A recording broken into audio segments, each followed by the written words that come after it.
I've got blue souls, cause I'm way gone, trying to find my way back home. Count my bones as in desert crumbs blown. I'm gonna turn all of my stones. Rock bottom make the man and some pressure make a gemstone. Trying to put $1 to my name like Creflo. Niger boy, late to the game, it's in the blood flow. And I'm from the south, it's thick skin and tough bone. Big attitude through big lips with gusto. Trust no kings, that's why they tried to crush souls. But it's IGBO, when the dust blow, this old head be standing there. No silver, just gold. Crack no books on the hustle, I was born to grind. Yo, scared of your potential, I'm adorned with mine. 30 times around the sun, man, of course I shine. My legacy will not dwarf with time. And in my daughter's eyes, it's basic, I must not say quit. Every day sees a present like a Rob St. Nick. Walk a fine line between tenacious and patient. I can't slip, I'm fighting clocks and they can't win. I've got bruised souls, cause I'm way gone, trying to find my way back home. Count my bones as in desert crumbs flow. I'm gonna turn all of my stones. I've got bruised souls, cause I'm way gone, trying to find my way back home. Who that soldier in the mirror? Oh, oh. I'm gonna turn all of my stones.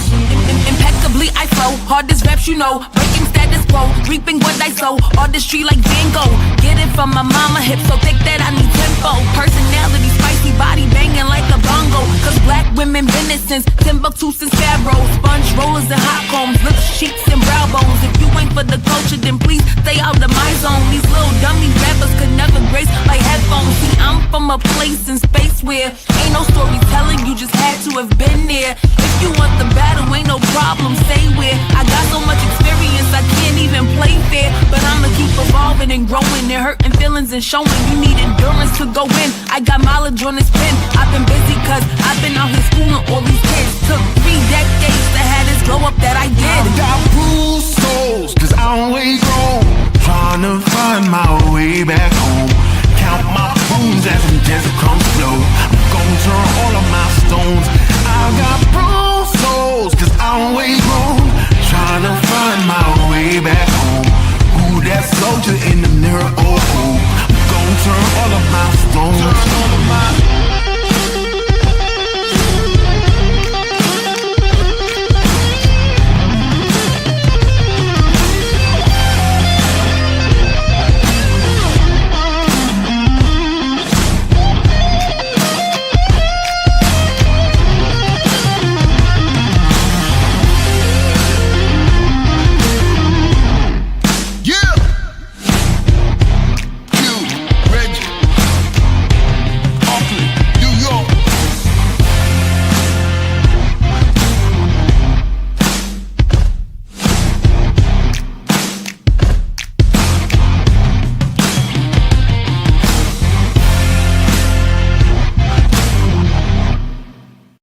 Let's watch.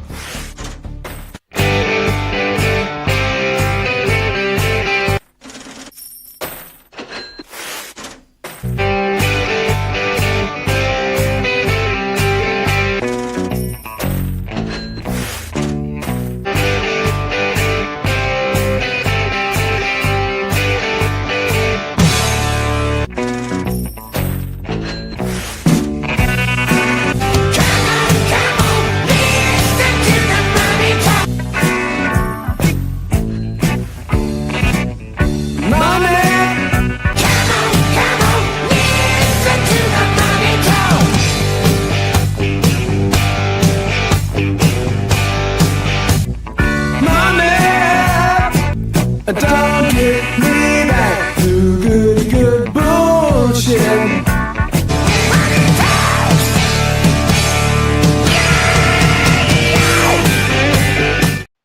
Hello everyone and welcome back to my channel. This is Lady Freedom here coming at you with another raw narrative.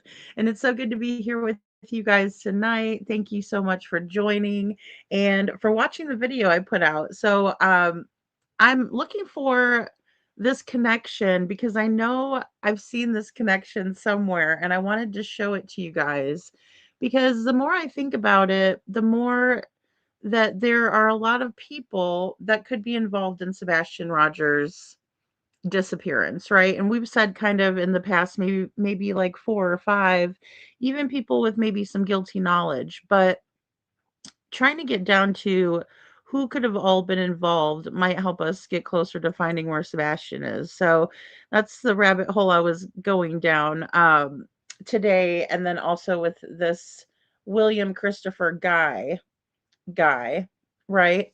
Back in the slammer, right? Where he belongs, especially because he's continuously hurting children and animals.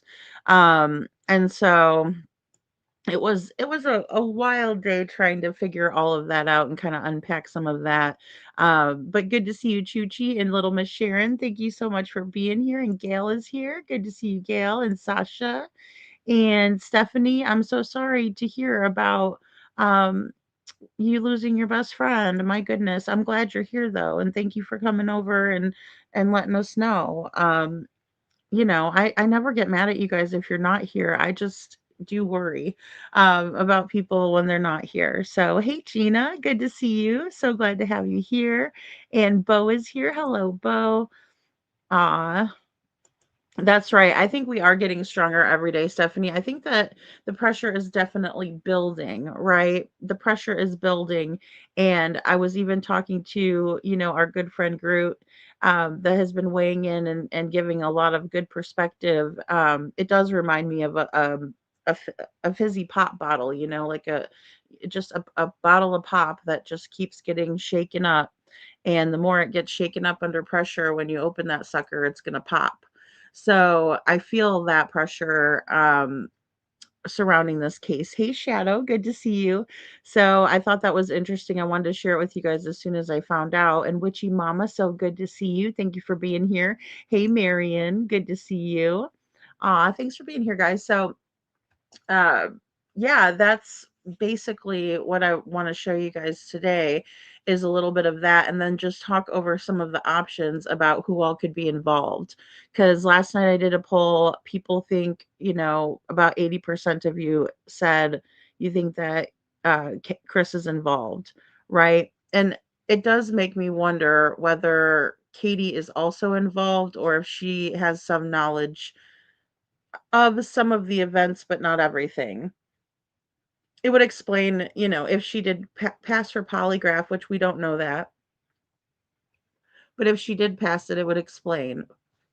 Because if she was asked, do you know where Sebastian is? She could say, no, I don't, and not be lying. So, um, thank you, Stephanie. So, I mean, 2 years is too long. Little Miss Sharon, it is. It's just too long, isn't it? It's just ridiculous. And, I think that even though people want to say that law enforcement is doing all they can, I don't feel like they are. I know that that's probably not well received. And I know a lot of people are going to say, well, hey, I think law enforcement is doing all they can. What do they have in it, right? Like, they don't have a dog in the fight. But I was there and I experienced it myself and I saw the disdain, the way that Seth, excuse me, the way that Seth was treated, was not right. It was not proper. It's not the way that you would expect to be treated. If it was your child, you would never want to be treated the way that Seth has been treated by law enforcement. And I witnessed it, right? I was there. I'm an empathic person, so I feel things, right? And also, um, on a deeper level, and I felt it. So, I can't deny that. And I would never lie about that. That is something that I would come back even if you guys were upset with me. And that I've said things to piss people off. Royally piss people off. And I don't care, right? Because I'm just going to tell the truth about how I feel no matter what. If somebody asks me, Lady Freedom, how do you feel about this? It puts me in a very precarious situation because it could be a well received opinion or it could be an ill received opinion. Either way, I'm going to be honest with you because, I just want to be straight with people. And that's one of my faults is that I'm very blunt person. Um, so, hey, Bo. Yeah, Bo, 2 years is too long. 2 years is too long. Or someone associated. Well, that's the thing. Like one of the comments on the Facebook post, where they were showing this mugshot and everything, was like, wow, Sumner County is crawling with PDFs, right? And I'm like, hey, that's a good way to say it so I don't get dinged on, these jerks because, they're out there doing this as a bunch of Chester Cheetahs and we have to, downplay it and call them Chester Cheetahs or call them whatever. But either way, this guy has gotten away with a lot. We went over some of his court documents as well. Um, so I'm still going to be doing some deep diving in to some research to make sure that I have a definite connection. Um, and that's just going to require me going over a lot of research that I've done and screenshots that I've taken. But it's just a lot to go through. So, but I will find it because I'm pretty sure I have it somewhere. Um, yeah, Little Miss Sharon, and 20%. It was kind of a bizarro, like bonkers post that I did the poll because I didn't know really how to word it when it only gives me yes or no and then gives me another option to add. So I was just like, do you think both were involved or Chris? Do you think Chris was? And then Katie, no, right? So if you voted no, then you're going to vote. And nobody seemed to vote no. Everybody just voted either yes or both are involved, right? So either Chris Solo or both. I personally disagree, and I think that Katie is absolutely involved, right? But that's because she's the last one with him, right? So that's why I think to myself, if something wasn't planned out and there was some sort of an accident, that would leave Katie holding the bag. It just would. It's not that I don't like Katie. I have nothing against her, but it's just the facts of the case, right? If you're looking at that fact, then you're going to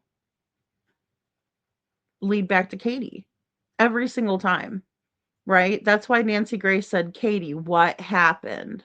Right? That's like my favorite part of that video that we put out. Right? Me and my friend Revelations that put that out. That's my favorite part. What happened, right? She's asking Katie because Katie knows. So, and again, it could be a situation where Katie just sent Sebastian with Chris or whoever came to pick him up, or she just sent him with someone and she doesn't know what happened to him, but she knows what happened in the same way. So, 2 hours is too long. Marion says 2 hours is too long. I would have to agree, and I think that just the first week, there were such tensions built up, and then they scaled back the search, right? And then they came out and said they were doing a landfill search as a precautionary. So that was a little disheartening. And then they came back out and searched again with the United Cajun Navy. When the United Cajun Navy came in, that's when they decided to go out and search again, too. And then April 2nd was our only press conference, and Brandon Carter didn't go there. Neither did Bobby Simmons. Neither one of them were there to say a word. They did, however, send Susan Nyland, who is the spokesperson and public relations officer for TBI. So, hey, Devin, good to see you. So, well, I'm glad that you're here. Thank you for being here. So, thanks, Marion. It gets my ass in trouble so much. She says, I love your honesty. Well, if somebody asks me something, I mean, I'm going to tell you how I feel because I mean, otherwise it's not genuine, Hey, Dan. And Valley Gal is here. Hey, Valley Gal. So, I mean, I have to tell you guys, I mean, there's going to be times where I'm not just going to let it all hang out if I don't want to hurt someone's feelings publicly. But, I mean, it's also, I just want to be honest. So if you do see this video come down and edit it and it comes back up again, it's because I can't find the connection. But I'm almost positive I have it, and I got the connection from a reliable source when we went over the green hoodie stuff. So, but I like to have all the receipts because I don't like that hanging out there if it's not true. You guys know that too. So it's like, um, yeah, little Miss Sharon always. You guys are so sweet. Oh yeah, thanks, Devin. Like Devin, you get extra, right? It's like a loophole. It's like if I like it on all four devices. That's awesome. Well, great. Maybe that's why we get 100% participation because Devlin's in for, excuse me, Devin's in for the win there. Um, much appreciated. Also with our friend Devlin Tate, I do want to get out this info really quick. I've taken so many screenshots today, and that's another thing that I'm burying myself in screenshots. Okay, so you know how Devlin was supposed to have a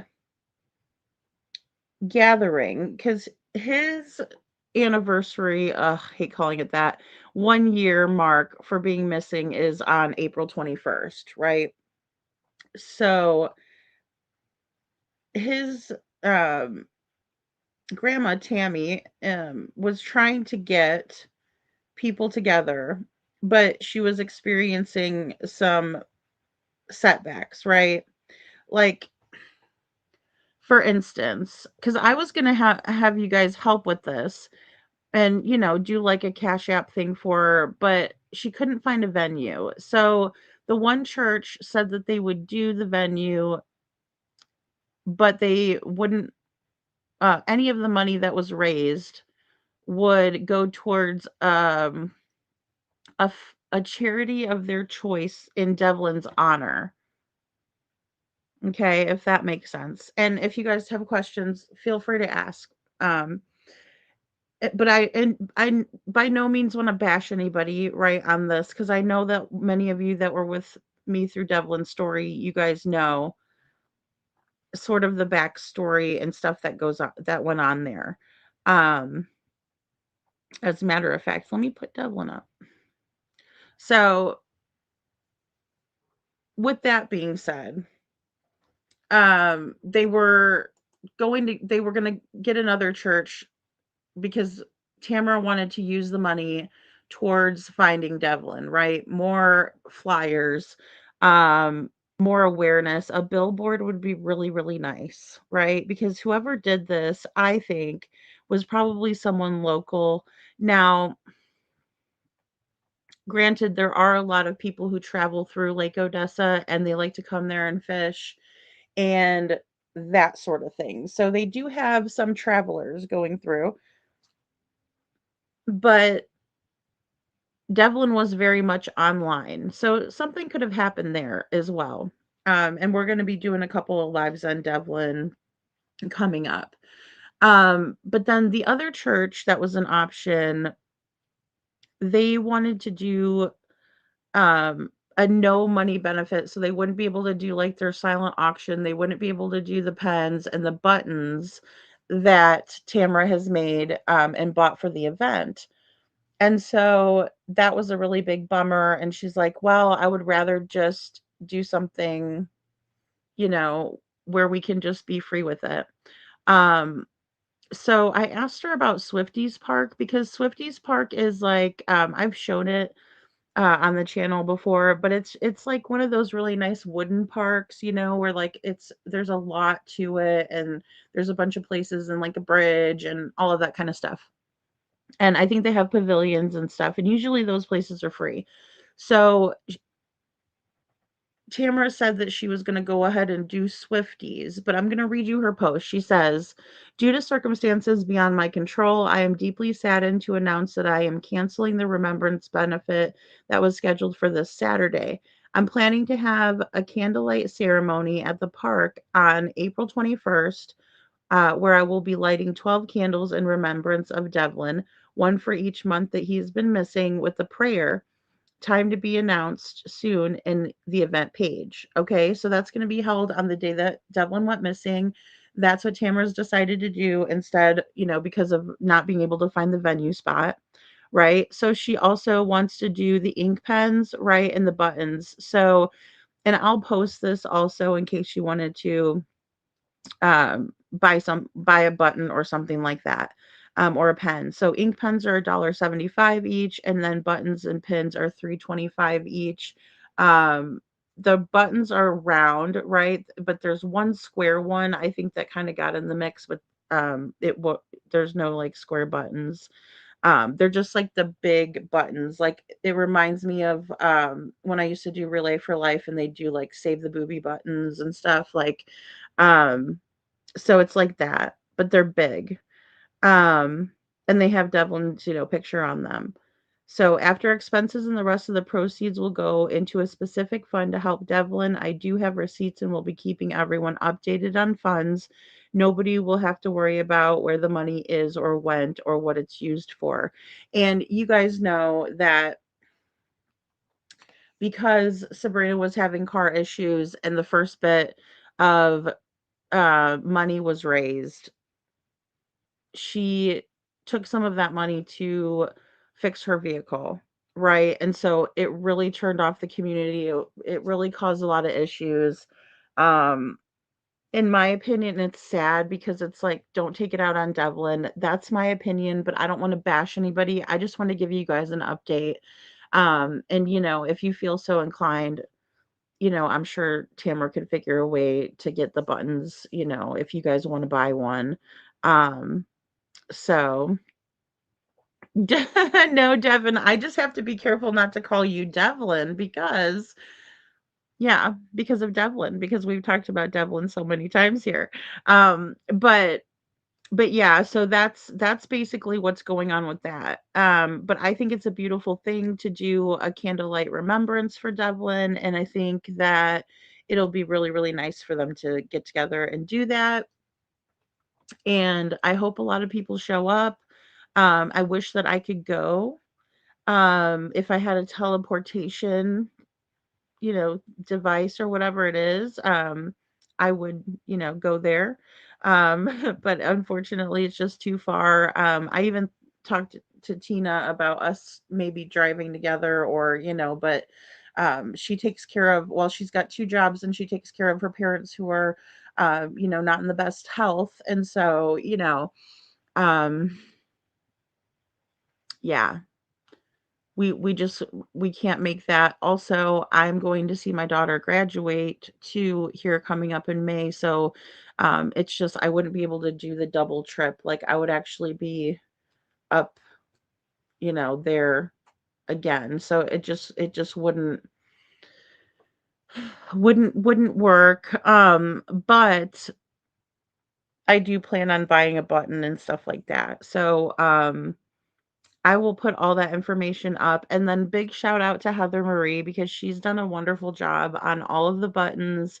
She designed them, also the flyers for the event and different things like that. So, um, you know, I think it is a good thing. Um, that they're still going to do something for Devlin because that's who it's about. It's about Devlin. It's about keeping the awareness out there. And if someone locally did this, they're not going to want, that burst of, um, awareness. So you always got to look out for that too. Yeah, Devin, I'm super proud of her. She's a good kid. And Sasha says, I wonder if the parapro, yeah, if the parapro Lori will go. I hope that everybody goes because everybody that Devlin, enjoyed being around, and he would stop over and see them. I think that they should go, for him. And the thing is that sometimes we have to deal with people that we don't like and we have to do that for the people that we do like. So I would just, keep that in mind. And, sometimes it might surprise you. It's not always the end of the world. And, you can't ignore people. And maybe that's me being passive aggressive. But I don't know. You don't have to, you can mingle with everybody that you do like, and you never know. It might be a great day. Devlin definitely deserves it. hasn't gotten the exposure that many of these cases get because he's an older kid. But he is on the spectrum and he does have challenges that would kind of make it so he's a little bit younger um in that regard, right? But then again, he was emancipated. So it does make it a tough story. Devlin's story is not an easy story. Um So I'm just praying that they find him soon. I'm praying that, he's been hiding out for this whole time and, is going to come out and be like, gotcha, but I don't know. And the more that we hear from law enforcement saying it's a 50-50 shot, right? Um, then that makes me think that there's a lot of options that are open and still on the table when law enforcement says that. So, but yeah, I would hope they would go for Devlin, you know? I know, Gail. I know. I know. Last time Tamara was here, I was very concerned for her, says Gail. No answers for her about Devlin has taken his its toll on her. Yeah, and I mean, it really has, and it's been um tough for Tamara to deal with that, and also just everything else that's been going on. Um, that's why she definitely needs our prayers. Um, but I'm so glad, like I said, that she's decided, to still move forward with doing something for Devlin because, I think that hopefully the news will be there. Maybe Susan Samples will show up and she will get a she can plead to the camera, for Devlin to come back if he's out there, So I mean, the thing about Devlin is I think that if he was to show back up, I don't think he was going to be in as much trouble as he thought he was going to be in. I think maybe he had to, pay the piper, so to speak, on certain things that he was involved in. But, um, it's never the end of the world. The best thing to do is to take care of that court stuff because it doesn't go away and it just causes issues. So if you can get the court stuff taken care of, if you get a ticket for something, whatever it is. And that's the thing. I was thinking in the beginning maybe Devlin didn't you know, want to deal with court. So he decided to take off. Um, so I know. See, that would be great, Marion. And I have guys that are wanting to go out with the boats and stuff, but um I think we'll probably I need to get together with the SAR guy and see what they're where they're at. Because I know they were going to be planning another search at a certain point. I just don't know when, especially because the weather, up there is freezing cold. And, I think it's just now starting to thaw out from this winter. So, um, that's an obstacle, but it's not a great one. Um, you know, Backwoods Search and Rescue has done a phenomenal job in Devlin's case. So much so that I was so relieved when I was able to touch base and just know that they had people out there searching for Devlin, that there were active searches, and that there are going to be some ongoing ones. Um, they get called out for a variety of things, and then in that area, it's a busy um, area, where Devlin is a smaller place, but there's a lot of places in Michigan that are very hustle bustle, and so when they get called out for all of that kind of stuff. So I just really appreciate them. Um, Aw, that's so sweet, Devin. Thank you. Thank you so much. Well, that is the best compliment. Thank you. Um, so that's the thing, Crazy Bird. I don't know where he would go to. I don't know. Like, because he had girlfriends, right? Plural. And he did not hit up any of his girlfriends that were known, like, because I believe the police looked into that. Um, so I'm wondering if there wasn't an older lady that was like interested or something weird, right? Not weird because Devlin's of age, but I mean, when his mental capacity isn't, there, that is taking an advantage of somebody. So, in that regard, if that happened, that could be an option.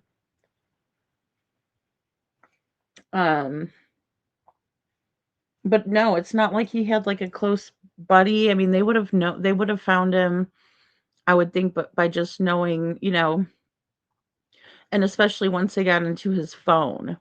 Because it took a while for them to get into his phone because, of course, Devlin has Fourth Amendment rights and didn't want to, trample on said rights, because what if he was hiding out and then he came back and then he got upset because people were looking into his phone stuff and he wanted to be, missing. Because believe it or not, that does happen, with older kids, or, older people. So, yeah, Marion, I don't know. Is the one local lady, I can't remember her name, still going to search? Yeah, so Piper is searching, and as a matter of fact, I was asking her if she knew of some volunteers that would go help with the event for Tamra. Guys, I really was trying to figure out what we could do to help out with the situation. Yeah, it's just unfortunate. I wish it would have turned out just a little bit different, or I wish maybe the church would have said, "Hey, look, what if we go ahead and take the funds and directly put them towards a billboard or something like that." Um, and I mean, I was the same way with like if we have a goal to set, um, because Jessica did pull her own amount of crap here. So that was, I mean, that's the thing. It's a very difficult situation. Hey, Kylie Ray. So it is. It's a difficult situation. Yeah, I know. Well, that's it. Crazy Bird. That's all I can think about is he left on his own, no car. Where would he go and not be found? Well, and they did give us a couple of little nuggets that Devlin was, walking in, a certain direction. And I'm going to kind of go over that with you guys again when we do our other live. And some of the key details that are kind of newer that have come out.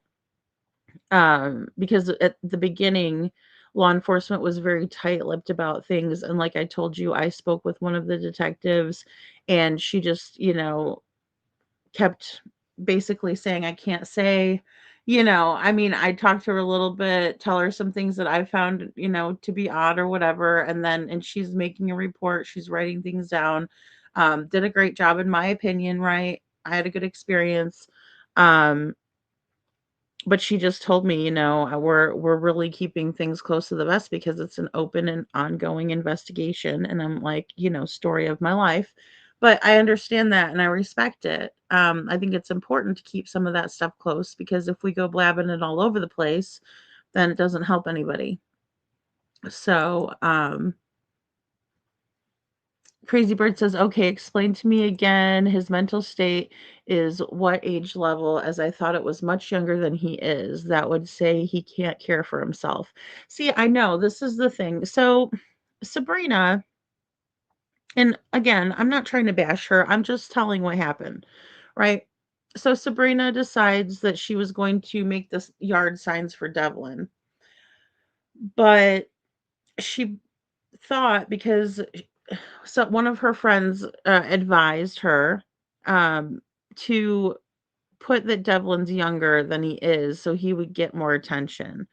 But the reality of the situation is Devlin, being just shy of his 19th birthday, he was emancipated at 18. So the judge gave him, you know, guardianship over himself, basically, right? And, that all was taken away. Now, from the family, right? And the reason being is because they found Devlin to be fit. At the time that they were in court and his guardian ad litem was with him, Devlin was working at the time and he was showing that he could take care of himself. But then when Devlin was getting in trouble after that, right? He's emancipated, he's getting in trouble. The judge says, okay, I'm going to put you on a 10 o'clock curfew because nothing good happens after 10 o'clock and that sort of thing. So it's kind of a tricky situation. Um, Without knowing Devlin myself, I would say he's probably more like 16, 17-ish, right? From what I've heard, what his family has told me. The text messages, reading them back. There were times when Devlin was extremely um mature, like where he would handle situations in a very mature way. But then there were other situations that he was overwhelmed with, and a lot of that comes with the autism. So he needs extra help. But I think, in my opinion, without knowing Devlin, that if he had like a little studio or efficiency apartment and he was getting help from the government, right? Or he had a job that he can maintain, I think that he would have done better if he would have been on his own like that than to be in the house with, the family. And I think the family would have been, um, you know, proud of him and it would have been a better situation. And then if his mom wanted to come visit him from Arizona, then fantastic, right? I mean, woohoo, come visit me, but I think they should have helped Devlin establish himself in Lake Odessa, Hastings area, where he grew up, where he knew, where he had friends, where he knew people. And I think that could have helped out a lot. Then again, we do have this toxic environment. No offense, Lake Odessa, but I'm gonna call you out on this shit. Where we had one of the fire cadets, right, from the fire station was one of the guys that was bullying Devlin before he went missing. And so, you know, is it a toxic environment? Would he be better if he was taken out of that environment? I mean, you have to wonder. I know what it's like to be in a toxic environment, excuse me, and then being taken out of that toxic environment, it does wonders. It's like night and day. It's like, because nothing is going to survive the toxicity. And Sasha says maybe the older woman hid Devlin out because he didn't want to go to court in this space at his house. Well, I mean, I don't know because I just think that the whole thing with the parapro is weird. I started to wonder if maybe she helped him get out of town or something. Um, but I think Devlin would have called his family by now. That's the only thing that kind of stops me from thinking that.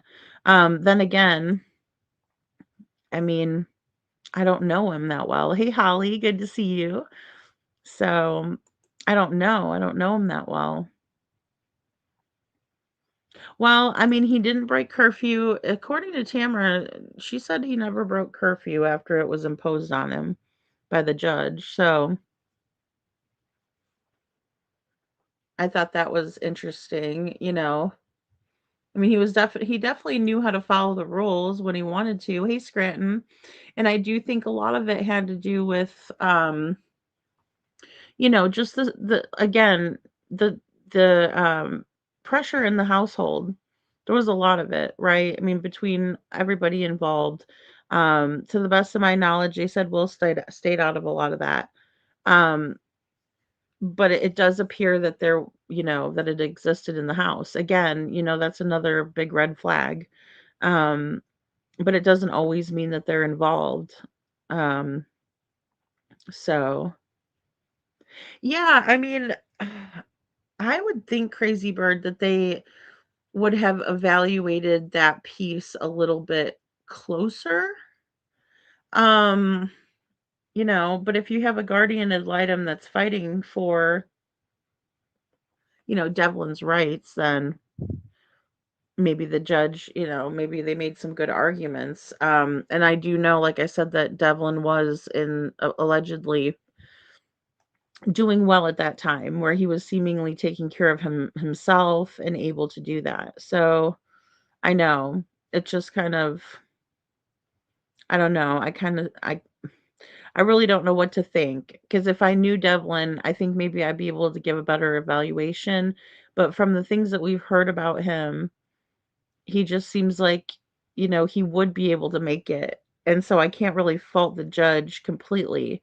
But again, I do think his mental capacity was a little bit younger in terms of like maturity level, and maybe even, brushing up on some critical thinking. But then again, Devlin had to be street smart, otherwise he wouldn't have survived as long as he did, because he was always out, and many of us will stay in our houses to avoid confrontation.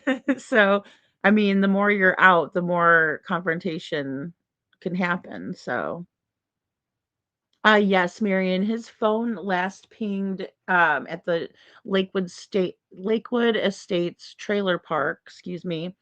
Um and that's in Lake Odessa. It's probably like a half a mile away from his house or so. So maybe a little bit more than that. So yeah, and that was at 11:30 p.m.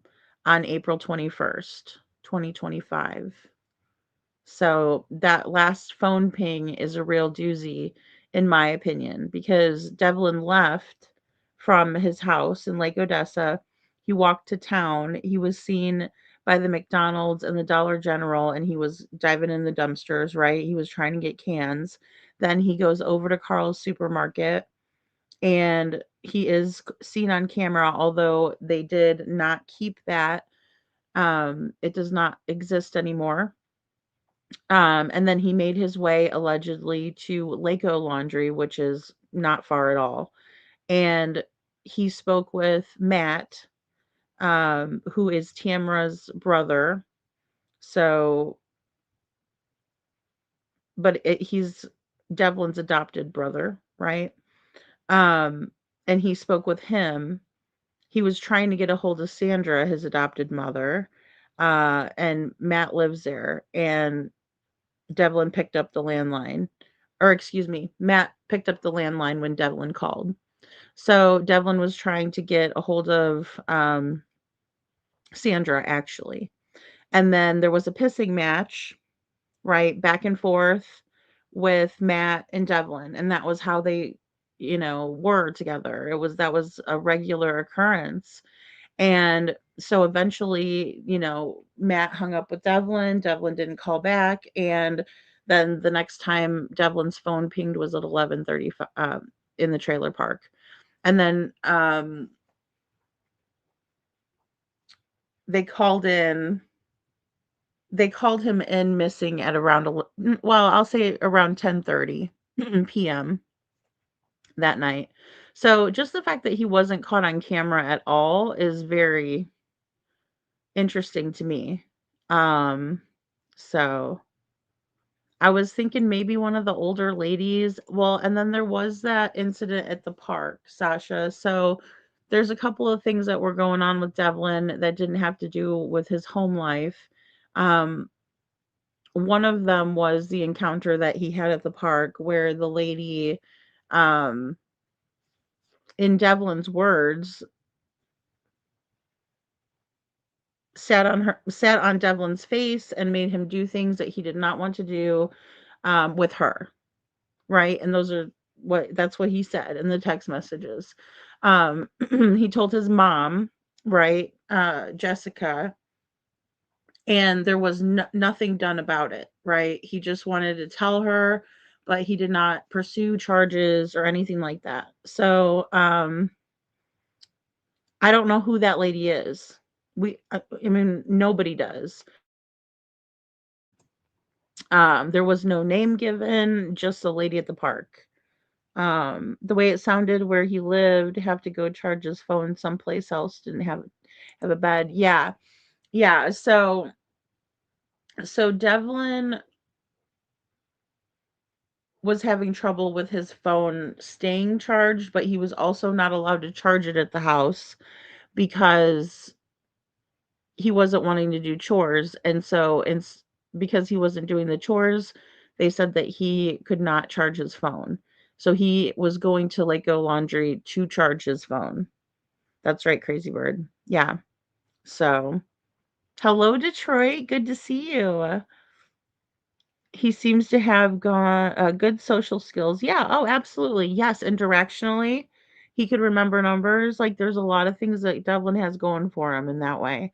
Maybe he just was scared of jail and everyone should be but not be in trouble. And I mean, I don't know. It makes me wonder if he started walking to see someone during the day and maybe something happened you know, on that route, especially because he wasn't caught on camera anywhere in Lake Odessa, so I don't know, maybe he did decide to start walking to somewhere else, and maybe he was planning on skipping court. I don't know, so yeah, it was right by her house, Marion. Yes. And then, she called the next day and was like, "Hey, did you find that kid?" And it was weird, and she called 911. I mean, Gail says, "I don't want to think this way, but wooded areas and secluded backwoods need to be investigated when it warms up." Yeah, someone with a drone could also come cover more ground. Yeah, before the tree leaves. Yeah. Yeah, come out. I get you. I think that's um a really important step in trying to see if they can't figure something out with this. Um, I know that the waterways need to be searched. But you're right. There's a lot of wooded areas and forest preserves and things like that in the area. Um, I do know that Backwoods has a lot of that technology. Um, and I want Jules to go and, see if the dogs can't sniff anything up too. Richie, did the chair ever turn up? Is there a reward still out for it? Yeah, I think somebody added $25 to the reward. Oh my goodness. I don't know what to think about that chair. So Tamara says, hell no. She's like, no, that is not true. Right, but then I had a source that told me that it was, and it wasn't like Jessica or anybody, it wasn't like, somebody that was just trying to get back at, because we had that kind of going back and forth type of thing for a little while. But I don't know what to think of the chair because Tamara says, hell no. And she's like, no, that's not it. I'm telling you. And I'm like, oh boy, but I mean, every option, we need to look at every option. Um, because somebody said that chair was really, really heavy, so I'm like, "Ugh, I know you are not talking about me, but this is a spiritual war." Sorry, I'm sorry, Devin, I'm sorry. I know, I know. Oh gosh, I'll have to pre-warn you before we do an actually whole a whole Devlin live. And the funniest thing is Lori, that lady Lori was calling Devin, and she kept on doing it through the whole time. And it was so funny. So, and I was giving her such, shit about it. And then now we have a Devin in the chat and I'm going back and forth myself. So, yeah, I can't I know. I mean, he was going through a lot. I think they're gonna be lenient. I do know that they still have the warrants out, Sasha, because Tamara had told us that the last time she was up. Um so yeah, yeah. She said that, that way if they find him, the warrant will help with that. If they run his name or something like that, they can locate him quickly. Um Yeah, it is really interesting. And I've thought about that as well with, was it the trailer park or was it Swifties Park, right? Because there's a couple of different parks, right, that we could be talking about, but there's only really that one big park, Swifties, down by Buddies on the Beach. So that's why I don't know, it's kind of strange. Detroit says, Devlin, in my opinion, Devlin needed to take and pass life skills courses before going on his own, like cooking, cleaning, laundry, money management, job skills, and getting a driver's license. He needed one-on-one help. Yeah, absolutely, Detroit. I agree. I think he would have done well with it if they could have gotten him into some sort of help with that. Even if it was where, um one of the family members came over and helped, like if Sabrina wanted to help out with something like that, it might have, worked. I think he was more than capable of doing it, and I think that once he got into the groove and the structure of it, I think he would have done well. Yeah, I don't see how he wouldn't do well in that, which he I'm telling you, it's like, and this case, I got into it at the 5-month mark, and let me tell you, people were telling me whoppers left and right, and then I'm trying to figure it out who's lying. So that's right, exactly, to prepare him for living on his own. Exactly. Well, and I just don't know, because I know there was a little bit of talk about that, with Sabrina.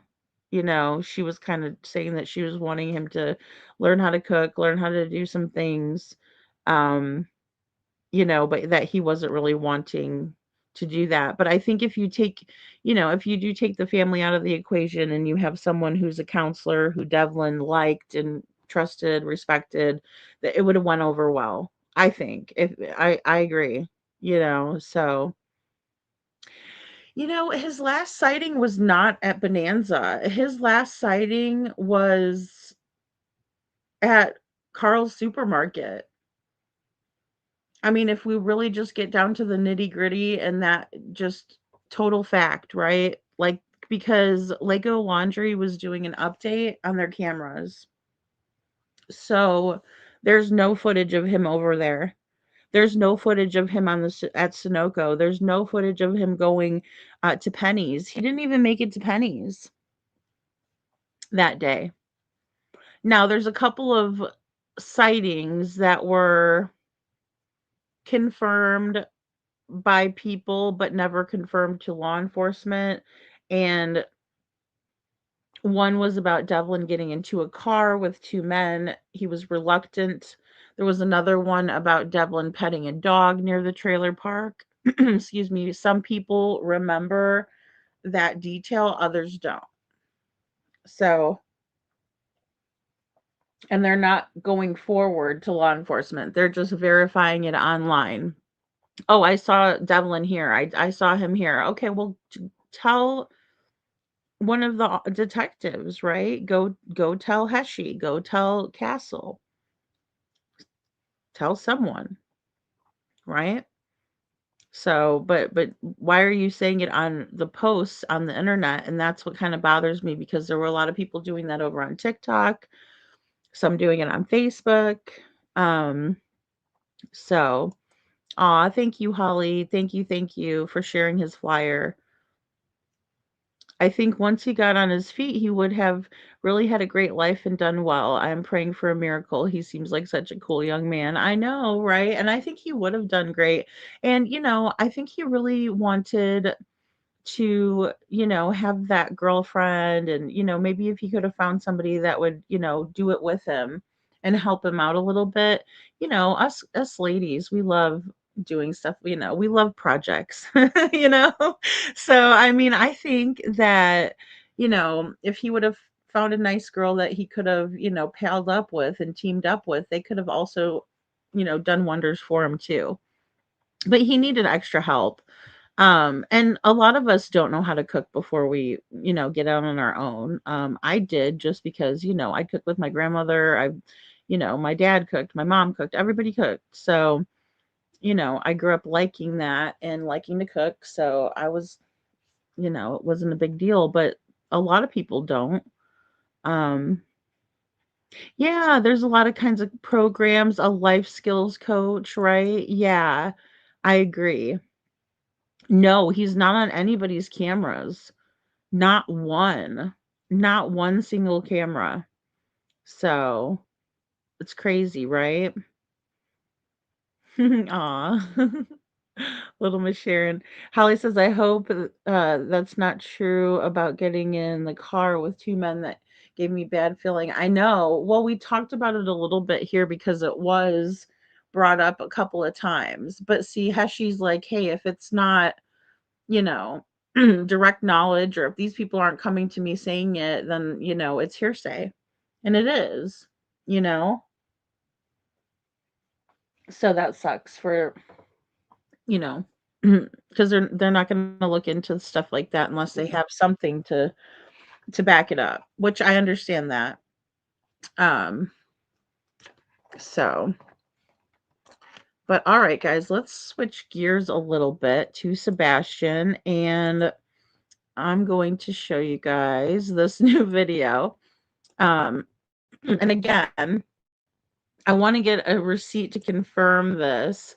So if you guys know, I've narrowed it down to a Denise and Antonio, but I'm not sure if Denise has connections, or maybe if they were scrubbed, and I do have a screenshot of it somewhere because we've dealt with that in this case as well. So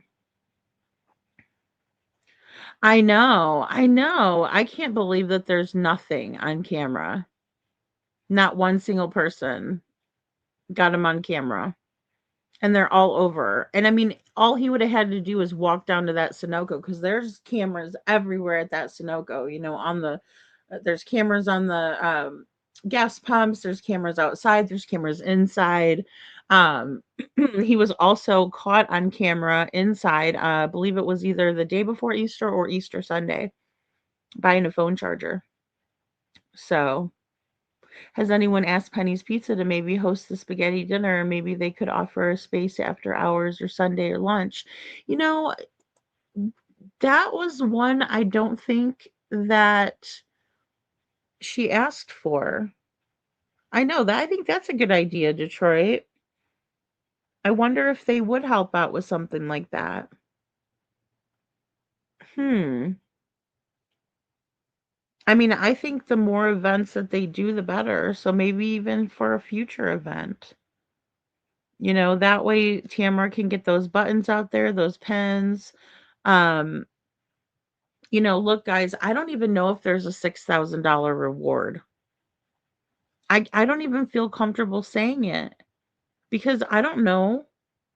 And look, they were supposed to do a spaghetti dinner, or excuse me, a pancake breakfast over at Applebee's, and that never happened. So, and that was their whole deal. Oh, we're going to do all this stuff to raise money, and then they never did. And then God only knows what happened to that money. That's why the community doesn't want to help. And it sucks because Devlin is suffering because of it. Hey, Ann Brock, you know, so he suffers because of that. But all right, guys. So this new booking came in on Sumner County Inmate Alerts, and it's our friend William Christopher Guy, booked in on 4/15/26, right? And it's for the same stuff, right? So aggravated SEX, exploitation of a minor, right? And then also exploitation of a minor again, so 2 charges. And then violent SO registry. Okay, so that's what came through today. And after we're done, I'll play this at the end so you guys could laugh about it, the Baby Curl song, but but I put it in there because I swear these people are so weird. Okay, so uh, if you want to get real time updates, you can do that, right? Hashtag Sumner County, hashtag inmate updates, hashtag Tennessee Public Records. So, um, this is this little disclaimer that was also on the Facebook page. So, but you can go follow over there for updates. And then we have this dude, right? And like it looks like he's all dirty and somebody scratched him, right? Like right here, you can see some stuff going on. I didn't know if maybe the cops busted him up, but then when I'm looking at his charges, it looks like he's like, you know, he was in a violent situation. So, but that's him. And then um I put in his old one, right? So again, he's an RSO, offender ID SO 015317 against children, but then he also had other charges, and they were cruelty to animals, and they were, pled down to and combined. So he didn't get as many as he did before. Um Oh no, Shadow, really? I think they're making up for it because they've been dinging me so much lately. So I apologize. They've been dinging me on different things like, you know, I'm like, well, this is what's going on in our world when I'm not supposed to say it. Um and I know one of these Westmoreland properties was something I was looking into as well. So I'm still trying to do some more research on this, but he's got a couple different addresses. I did find out today, I think maybe he works at the Taco Bell. So yeah, I'm thinking he might have got, maybe Detroit, he was met with somebody that, he didn't think was going to fight back or something. And then they certainly did. So, I don't know, but this guy is creepy and he's weird. And like I said, I know when we were looking at the green hoodie, I had some proof that there was some connections. Um, and again, hey, Mama, good to see you. And again, it could be just that, it's a coincidence with the last name, but who are the people that don't mind hurting kids? They're all over Sumner County. All right. So, I mean, for all intents and purposes of this conversation, um, we're going to talk about this weirdo. So, the F-150 pickup truck, also the Impala sedan, right? We were looking at that also. Granted, it's a blue Chevy Impala sedan. So, I mean, we were more so looking for like a silver car, more so looking for like a dark colored vehicle, not necessarily the blue Impala. But, again, we just never know. Um, so tells about his education, I don't know why they do that, but they do. All right. So these are all of his charges, right? And then they're stemming back from 2025 and then 2026, right? We're seeing these. Um, Now, exploitation of a minor times 2. That was the most recent. Exploitation of a minor, right? And then 7 times right here it says about this registry, right? So, not a good guy at all. When I looked on the Facebook page that is associated with this person, where I thought the original connection was with Dan Guy or one of them on that side. Um, this person was around children in many of the photos that I saw today. Um, if there is someone in your family that does this to little children, don't let them around your kids, please. Please. If you listen to nothing I say, please. Because that's crazy to me. I have a picture of him holding this cute little boy. And here he is. Doesn't mind hurting animals, doesn't mind hurting kids. Good morning and good night. KJ Mag, hello. So, yeah. So Danny Guy has, when I looked up his business the other day, oddly enough, because I've been trying to make connections and these sort of things, just looking into things. Um, I did notice that that second generation doesn't appear to be owned by Danny Guy. It appears to be owned by someone in New York. So, like I said, I want to do a little bit more on that as well. Um, but I was kind of, working on that, and it doesn't appear that second generation is his. So I think some of the information in the beginning was wrong. And then, like I said, when I was looking more into it, I was like, well, I don't want to have this info be wrong. So I figured I'd give you guys a disclaimer.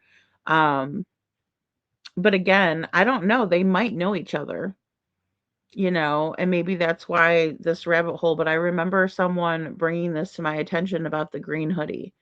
Um, Hello, Cinderella. So I figured we'd talk about it, but yeah, so basically looking at, the Guy clan, right? Looking at the Proudfoot clan, looking at the Power Sox clan, all of them. So no, not you, Dan. By law, they can't be around kids. I mean, they were definitely around a bunch of them and holding one in his arms, and somebody took a picture and it looked like it was his child. So that was even more concerning. Okay, so it gives all the details about this person. And again, I think we need to be knowing about this person for sure, especially because they keep reoffending, and especially because there was and we went over the court documents for it. There was a whole, back and forth with a firearm at a gas station, and when it came to trial, the footage was missing and went poof, right? So that's how they help people out in the good old boy system, it seems like. And again, he's got tattoos, right? He's got tattoos on his shoulder, on his right shoulder, his left arm, right arm, abdomen, tattoos. And then, let's see. Last registration date was 8 months ago. Okay. So we do have that information. Portland PD. So when I looked up Portland to see how far away it is from Hendersonville, it is only, I think it was 25 or 35 minutes. Sorry for the not so accurate info. And again, here's where I got this information from. All right. And if Sebastian went missing from this family, well, that explains a lot, in my opinion. In my opinion. Yeah, so the guys, so good question, Crazy Bird. I know. I need to get a little bit more acquainted, which I was for a little while going into that bit of a rabbit hole back down it. Um, but how it relates would be that you have you have Big D. Sorry, I hate saying this. Sounds so stupid. All right, so you got Big D, and then you got Little D. And then you got Kathy, right? And that's Kathy's brothers and her clan, right? From her side. So yeah, because she was like Maddie, she's like Maddie, Kathy, Guy, Bower Sox or whatever. Um, but Sharon says, so what are the odds this is an uncommon last name, be in the same area as the guy? I know, that's my thing, Sharon. And like I said, I could have swore that I had the connection with Denise was the one. And when I was looking back on her page, I'm like, well, I can't see anybody's what do you call it?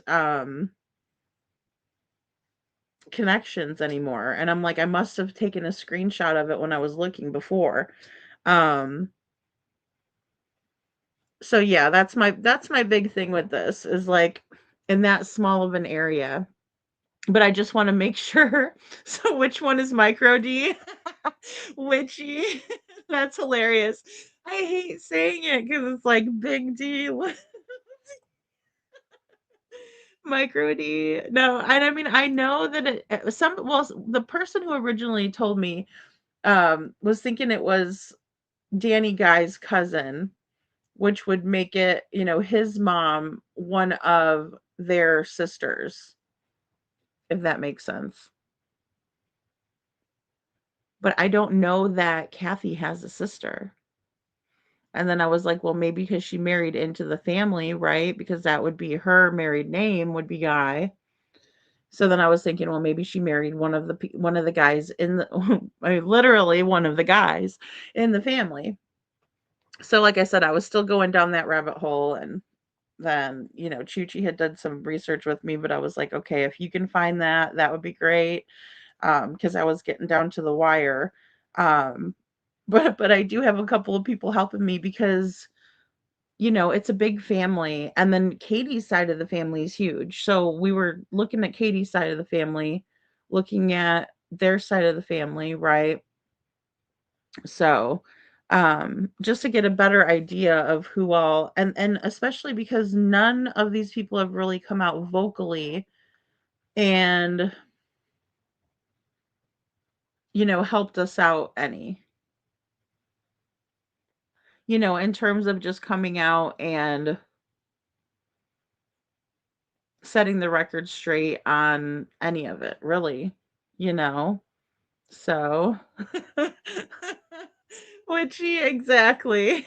Big D, little d, what begins with D? The diabetes. Doofus, dorky, tingling, DDD. Sorry, I have 9 kids. That's hilarious. I love it. That's too funny. It would have been, to a brother or cousin with the last name. Oh, okay, I see what you're saying, Detroit. See, I'm confusing myself even, and that's why when I was looking around, I'm like, "Where is this?" And I know there was a couple genealogies done, but yeah. And I mean, I definitely found this guy, guy, but he doesn't have a Facebook or anything. I couldn't find anything. So, crazy bird. They don't want the misinformation to go away, in my opinion. It protects them and they can then place blame outwardly. Misinfo is their best friend. I know, KJ Mac. That's why like I don't mind getting things wrong, but I don't like keeping it up there if it's wrong, because then they're like, oh, Lady Freedom doesn't know what she's talking about, and it's like, well, sometimes I don't, but most of the time I try to put out good information. But I know that there was a connection somewhere and I just can't find where I had it. So I'm like, where was it? Was it when I was independently researching? Was this before when I was researching with another fellow sleuth? Um, because I've had this information for a long time, but I was looking back and I was like, I can't find it. So, oh gosh, because her name's Detroit Rock City, Crazy Bird. But I go back and forth. Sometimes I'll say Cheryl if I'm just reading the chat. Aw, hello Sharon. I'm glad you're here.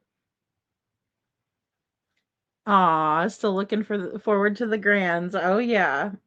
Oh yeah, Witchy. See, then you get to spoil them and send them home.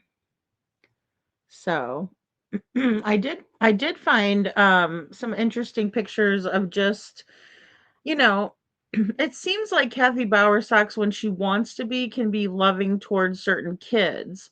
I didn't see it with Sebastian. When I looked on her Facebook in the very, very, very beginning, I thought to myself, how are you going to bring all these other kids to an amusement park for kids and not bring all the kids? I mean, typically grandparents are like the more the merrier. They're excited, right? I didn't see that, but I see the relationship dynamic with Faith, and I think that it's absolutely different. Um, I mean, even with the biological connection there, it's just you can just tell that Sebastian wasn't exactly accepted, in my opinion, which I don't know why.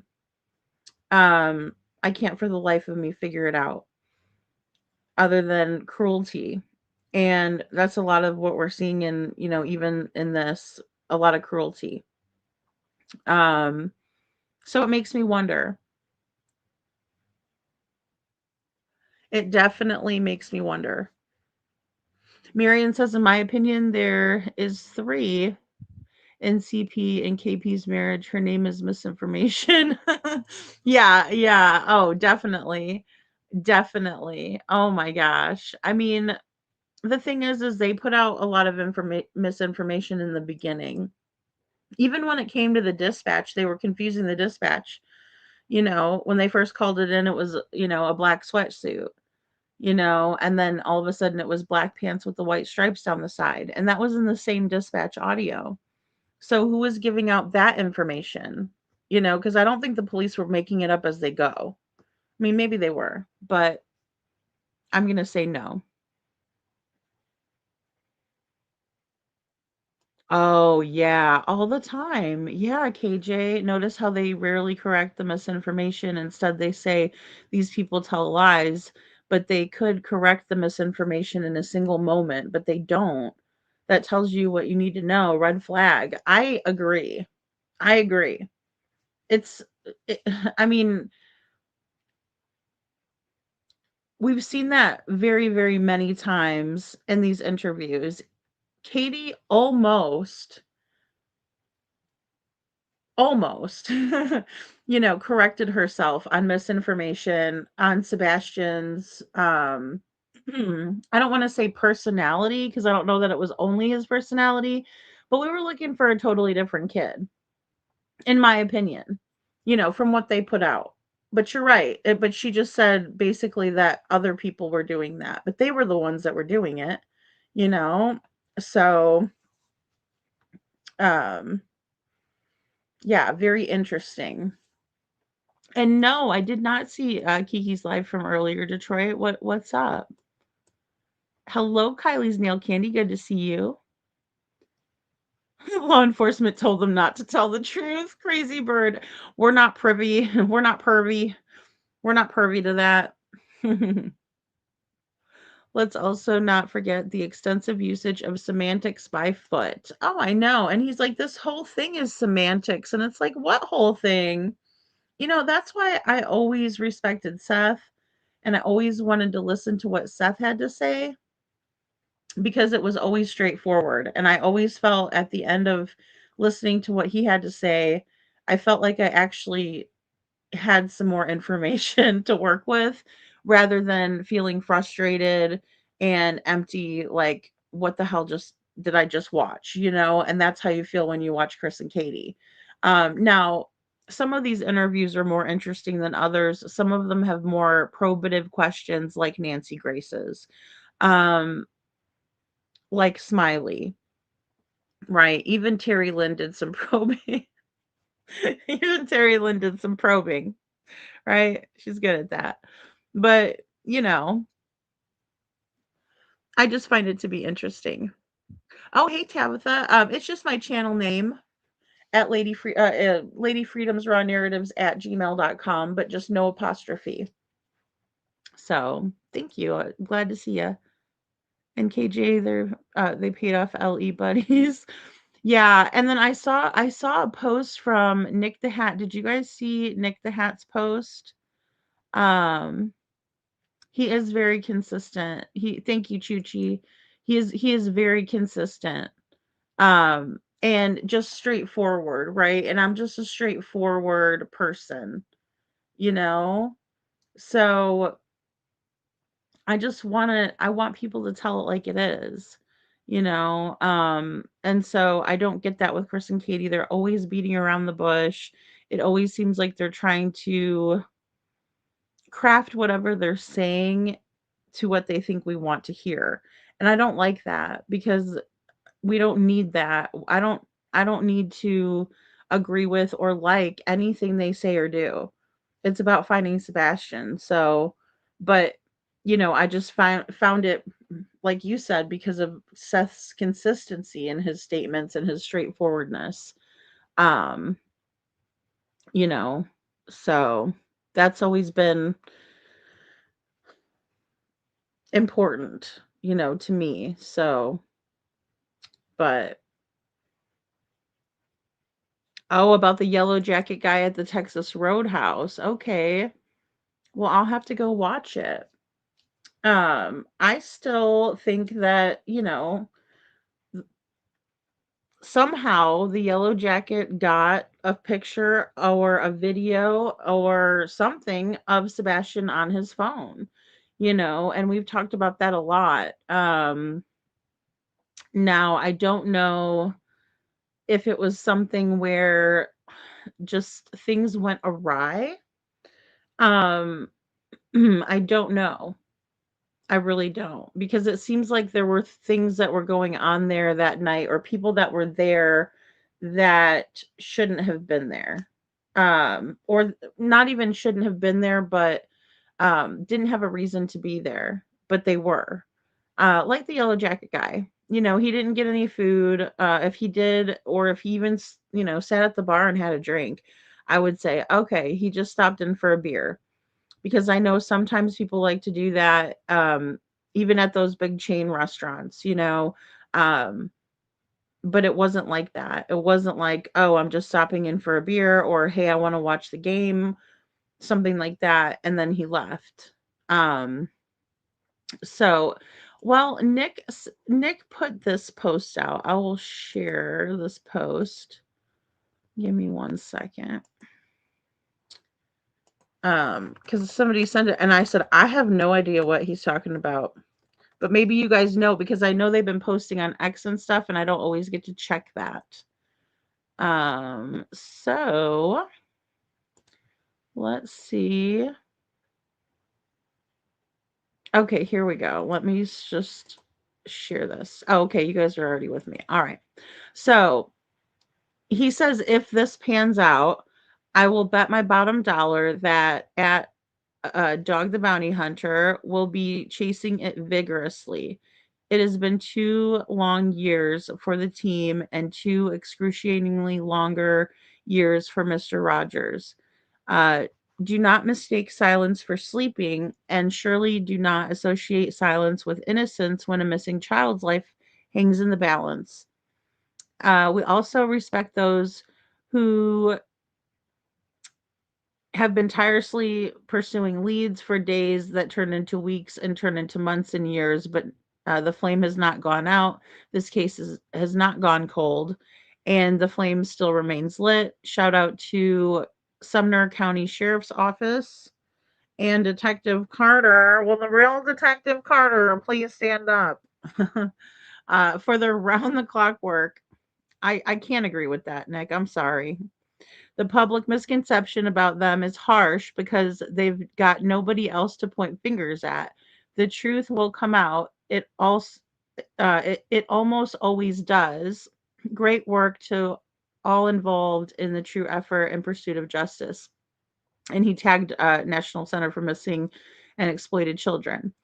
Um, Nick was not there when we were being pointed at by law enforcement. Okay. Where Jen and I are like, "Are you serious? Did they flip us off because we didn't see it?" Right? So no, he was not there. He does not know that. And no, I do not think they're tirelessly looking for Sebastian. I don't. If they were tirelessly looking for Sebastian, then he would be found by now. If they did their job correctly to begin with, we wouldn't be sitting here right now. Thank you, Tabitha. So I have to respectfully disagree. Um, and I don't know what this means. So I don't know. You guys maybe can give me an idea. If this pans out, is what he starts out with. If this pans out, I bet my bottom dollar that dog will be chasing it vigorously.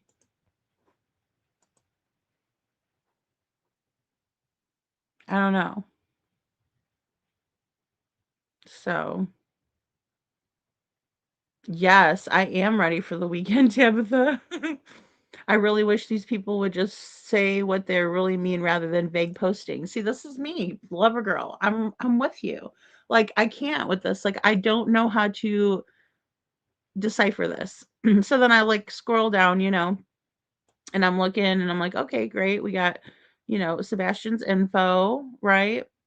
It's showing all of his missing person stuff, right? Says last seen approximately 10 p.m. on 22524 Central Time at his residence in Hendersonville, Tennessee. Last seen wearing a black sweatpants and black sweatshirt, probably left bare, or excuse me, possibly left barefoot. Okay. So here we go. But it doesn't say anything else. So I have no idea what they're talking about. If what pans out? If what pans out? I don't know. So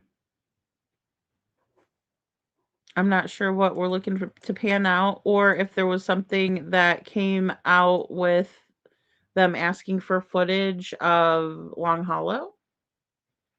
I think he's being a smart ass. I mean, crazy bird. I'm thinking, I know, but what's he talking about? That's what I'm saying. I'm like, I need a little bit more context, or like I said, maybe it's something from what they were asking for and they got something. So I know that's the thing, KJ. We were nice as pie to them. They were walking past us and literally would not smile, would not say hello, nothing. Like, if someone says hi to you, what's the deal that you can't say hi to someone back, especially if they're the father of a missing child? I just don't understand how people that weren't there can act like they know more than people who were. I've never understood that. Right? Because I mean, I have to rely on other people a lot of times because I'm not there. Um, and so I don't see how they wouldn't rely on the people who were there, who actually witnessed it, who heard the snide comments, who heard them baiting Seth, who saw them treating Seth like a second class citizen. To me, in my opinion, that is wrong. And you do not do that to the father of a missing child. They were over there having coffee and tea and crumpets with Chris and Katie, and Ken Widener even said that. And I like Ken Widener, right? Don't have a problem with him. I've never roasted Ken Widener. I don't have a reason to. I've actually said some good things about Ken Widener. But he himself said, we're going to go over and talk to the parents after this interview. He was talking to one of the girls over at Channel 5 or whatever it is. We're going to get with the parents. We've been going over there every single morning. Well, what about Seth? He's sleeping with the enemy, in my opinion. They treated that crime scene like Jean-Benet Ramsey, contaminated like a mother. So please spare me with this crap of law enforcement doing their best in all of this. Brandon Carter has not one time come out and addressed the public, not once. And again, will the real Brandon Carter please stand up? We're going to have a problem because we already have a problem when they hide and they can't even come out and be forthright and transparent. That's a major issue, especially when they're doing that to Seth. And did you guys know that the TBI has only one investigator? I saw an article about it. Yeah, well, again, Simmons never came out ever and spoke about Sebastian's case. He sent Susan Nyland down to do his job for him, the public relations officer, right? so she could, and she's not that charming. Let me tell you, she didn't work any magic on me. She didn't have me fooled one bit. I don't know about anybody else that watched her, but no, not at all. I know. I mean, it's crazy. If what pans out, I know. Let us know, and then we'll never hear anything else about it. That's what is frustrating to me because again, it's just playing these games. Like, to me, people want information. So if you have information, put it out there. Now, I don't think they should put everything they have out there because I'm sure they have a great deal of information. But to put these things out there, I don't know. I never liked the riddles. I never did. Um, again, I like people that are straightforward. I don't like, a bunch of games being played.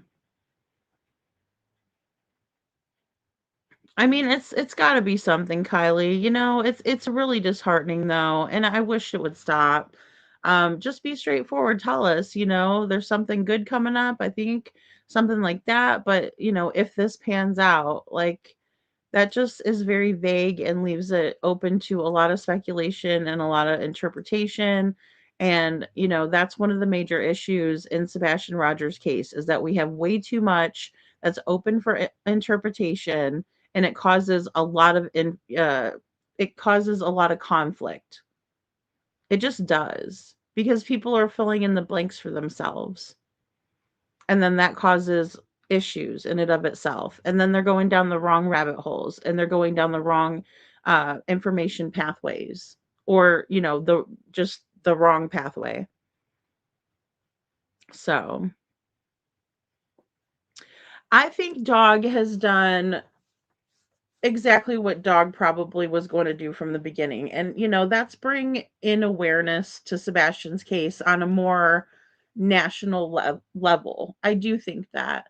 um I would like to see some boots on the ground. Crazy bird. I know. I know. And I understand that's probably not going to be the most popular opinion, but I'm sure he knows some young guys that can get out there and help. So, yeah, I love Doug too. I think if Beth was here, she would be like rocking it out. I think she'd be like making it happen. You know what I mean? And I don't have a problem with Dog. I don't have a problem with Nick. I like them, and I'm always supportive of anyone's efforts who's looking for Sebastian. I just, in my own opinion, I don't like the hokey pokey from anybody. It's either, put your hand in or put your hand out. Let's not do a hokey pokey here because that'll drive me nuts. Um, the Texas Roadhouse footage has been taken off Dog's channel and other platforms. It says no longer available. So that is old news. So Dog took that off of his platform. Well, I'll say off of YouTube when they had the hit put out on them. And I don't know if there was really a hit put out on them or if it was just like a threat, right? Because but according to what they were posting on X, they were saying that there was like an actual hit put out on them. Again, I haven't heard anything about that ever since, but Dog took all of Sebastian's content off of his page at that point. Now, as for X, he had it still on X because I erased some of the footage that I took from the Texas Roadhouse, and I needed to download it again. And I got it from X, and that was probably now like 4 months ago. So I don't know when he did that off of X because it was on X. Well, it was on At Night. It wasn't on Dog the Bounty Hunter. Um, and as a matter of fact, I don't know. I don't know if X is, or if the At Night still has it up or not. Um, but let me take a look. No, I don't want to subscribe. Okay. So At Night. Oh, here's At Night.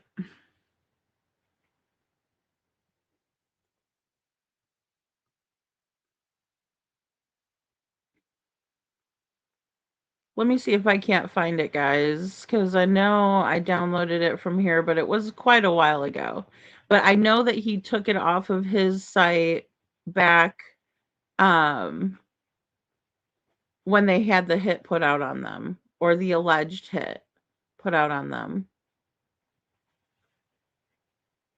But that was a long time ago. That was actually a while ago.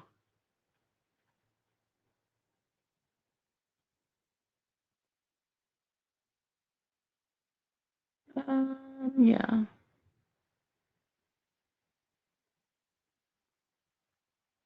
All right. So they did post something about the protesters I just saw. Sorry. Do something protest sparked 2 years after Sebastian last seen. Okay, they shared that. So did they not? Didn't At Night, wasn't they part of the ones that were showing the footage from either mine or Betty's? I think it was Betty's. So I don't know, Scranton. That's what I was trying to figure out because I mean he would actually do that, you know? Um back to reality. Little Miss Sharon.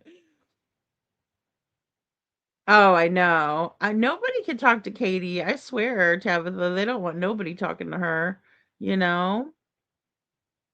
Well, that's the thing, Chuchi. They want to rub elbows and campaign, and nobody's even running against it, that fool. So why the hell are they worried about that? Um, yeah, that's weird. I don't know. Yes, Couponi. It's Kalinakis. I hope I said it right. Lori Kalinakis. The LE and Foots blame social media for the vacuum they created. Oh, definitely. Oh, yeah, they created a whole circus, in my opinion, you know? I really hate to say this, but I think DG and CP made sure poor Sebastian would never be found. I know, Tabitha. I mean, I believe me, my brain goes to that also. Um, so is it off of is it off of Dog site or is it off of At Nights though? Yeah, see they're showing this again. I'm seeing it right here. So what's the change of heart? I don't get it. And what if what pans out? Tell me more, tell me more. Tell me more, tell me more. Cuz I'm not getting very far with that little bit of information. Um But let me see if it is off of X on the At Night site because they still have everything up. They still have all of it up. So I don't know why they would have taken it down. For what?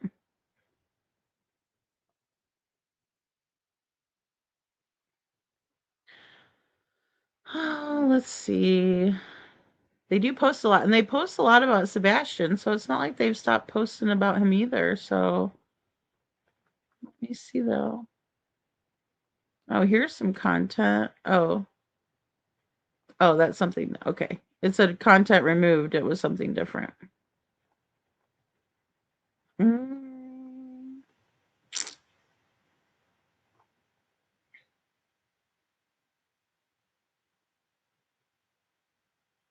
All right, still missing. Pigfest sponsors. Okay, so that's way back. Because I know I took some more footage from their X At Night account. Um, because there was one that I lost one. Um,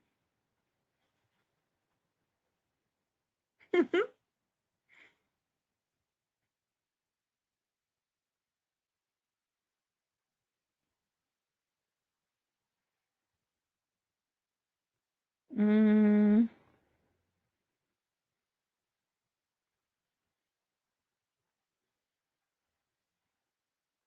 there's dog with the United Cajun Navy, but then the United Cajun Navy VP said that he wasn't going to work with anybody and that they needed security to come to Sumner County. Well, I went there all by my lonesome, and I'm still here to tell the story. So I don't see what the deal is there. Again, not bashing anyone, just saying. Um. Oh, that's Surviving the Survivor podcast. Oh, okay. This is. Sorry, guys. It's going to take me a minute because it's a lot of info to get through.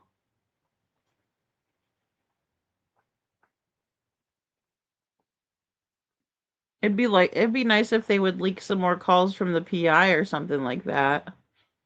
Because I think that there was a lot of stuff the PIs were told that may be able to help us out a little bit.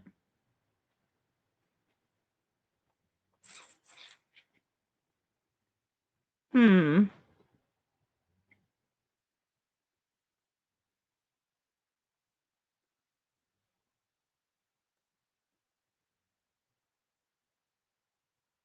Okay, they put the redactions. Okay, I think we're getting a little bit closer here.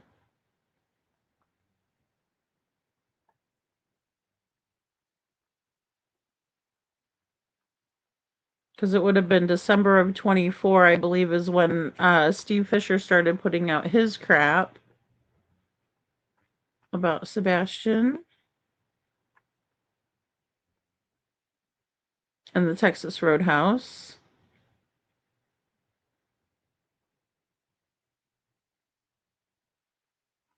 Billboards. They were talking about the billboards. Alec Murdaugh.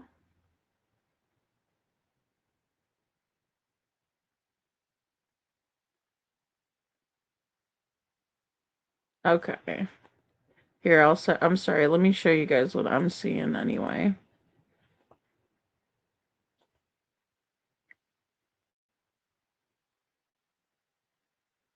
Oh. I don't know what that is. Pennsylvania, remembering Caitlin Hart. Okay. Um,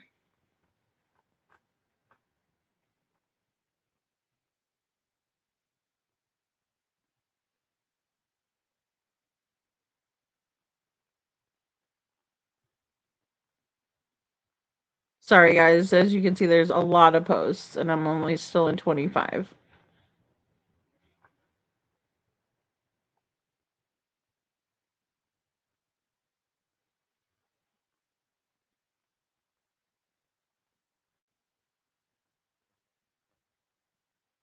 Okay.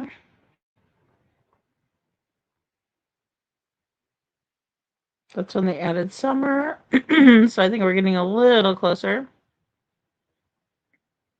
Try this. Because I know it was around Christmas. Or, excuse me, Sebastian's birthday.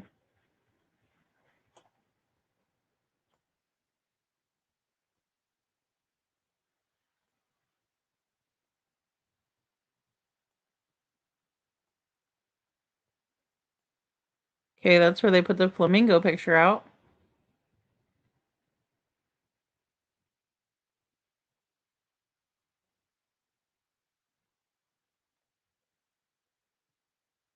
Okay, so it looks like their last post, I don't see it loading anymore. Would have been February 25th of 2025. So yeah, they've also taken it down off of this one too. And then this is all the info they have. Um, private investigator info. I think this is when they leaked that other audio right here or something. Oh no, that's not it. That's only a minute long. Either way, there you have it. I don't know why they've taken it down off of there, but they have. It does appear that they have taken it down. You got blurred vision for the video. I bet that At Night has tons of legitimate info they could leak. That's why the vague posting is such a fail. Yeah, I agree. Yeah, yeah. Um, they could put out something useful and choose to annoy everyone instead. Yeah, I agree. Um,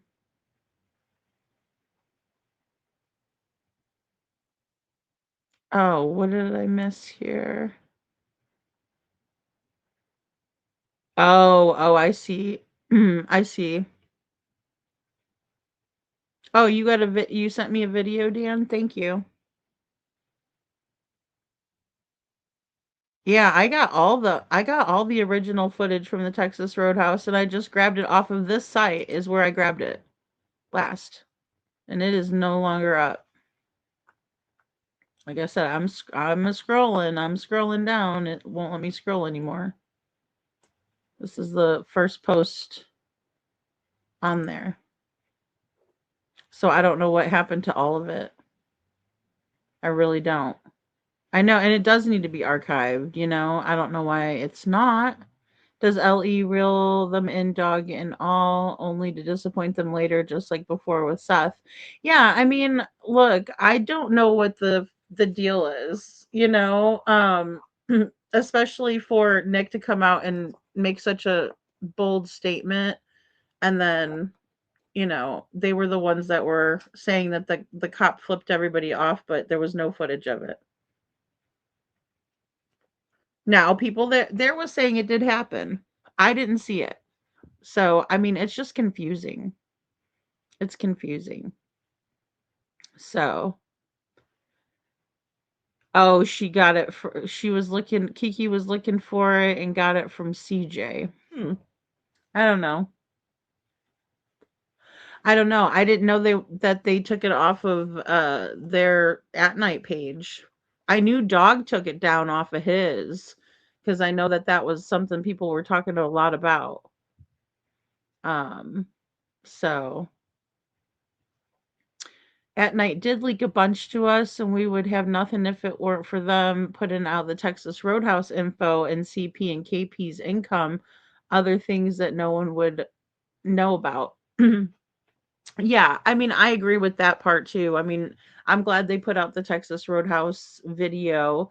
I think it gave us a lot of insight as to what was going on that night, right? Especially with Sebastian's demeanor. Um, and we wouldn't have all of that. No, because SF Investigates was putting out still shots, but they weren't going to try to, show us the video where Sebastian wasn't having a good night. Like Katie was telling us he was having a good night. So I have wishful thinking for grand jury coming. Yeah, I know there was a lot of talk about maybe a sealed indictment. I don't know. I think, anything's possible.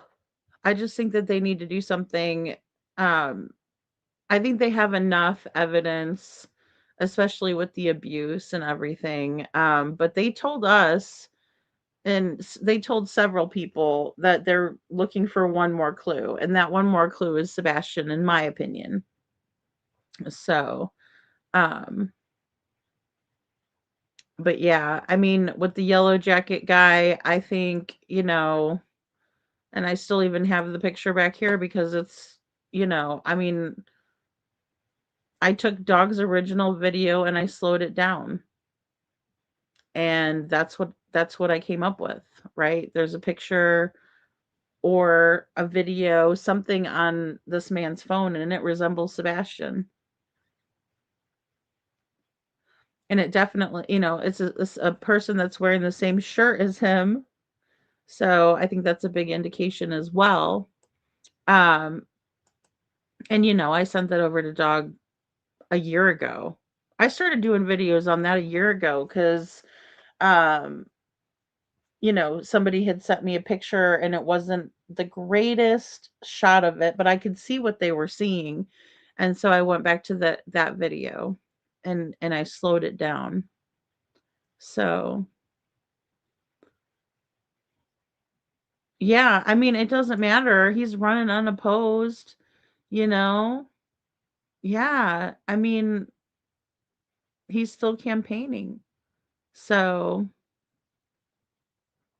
I thought the Texas Roadhouse footage was important. Leak also the PI calls and other legitimate info.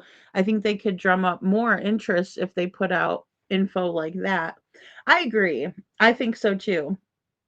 Lover girl. I think that if they were to be more forthcoming, well, they said they were going to put out the video from the bowling alley, right? But they never did. Instead, they put like a picture out. And honestly, it's a very distorted view, and I don't know if it's because the cameras are old. I did see it when I was scrolling. Well, here's one. Here's one of the videos. I can put, oh,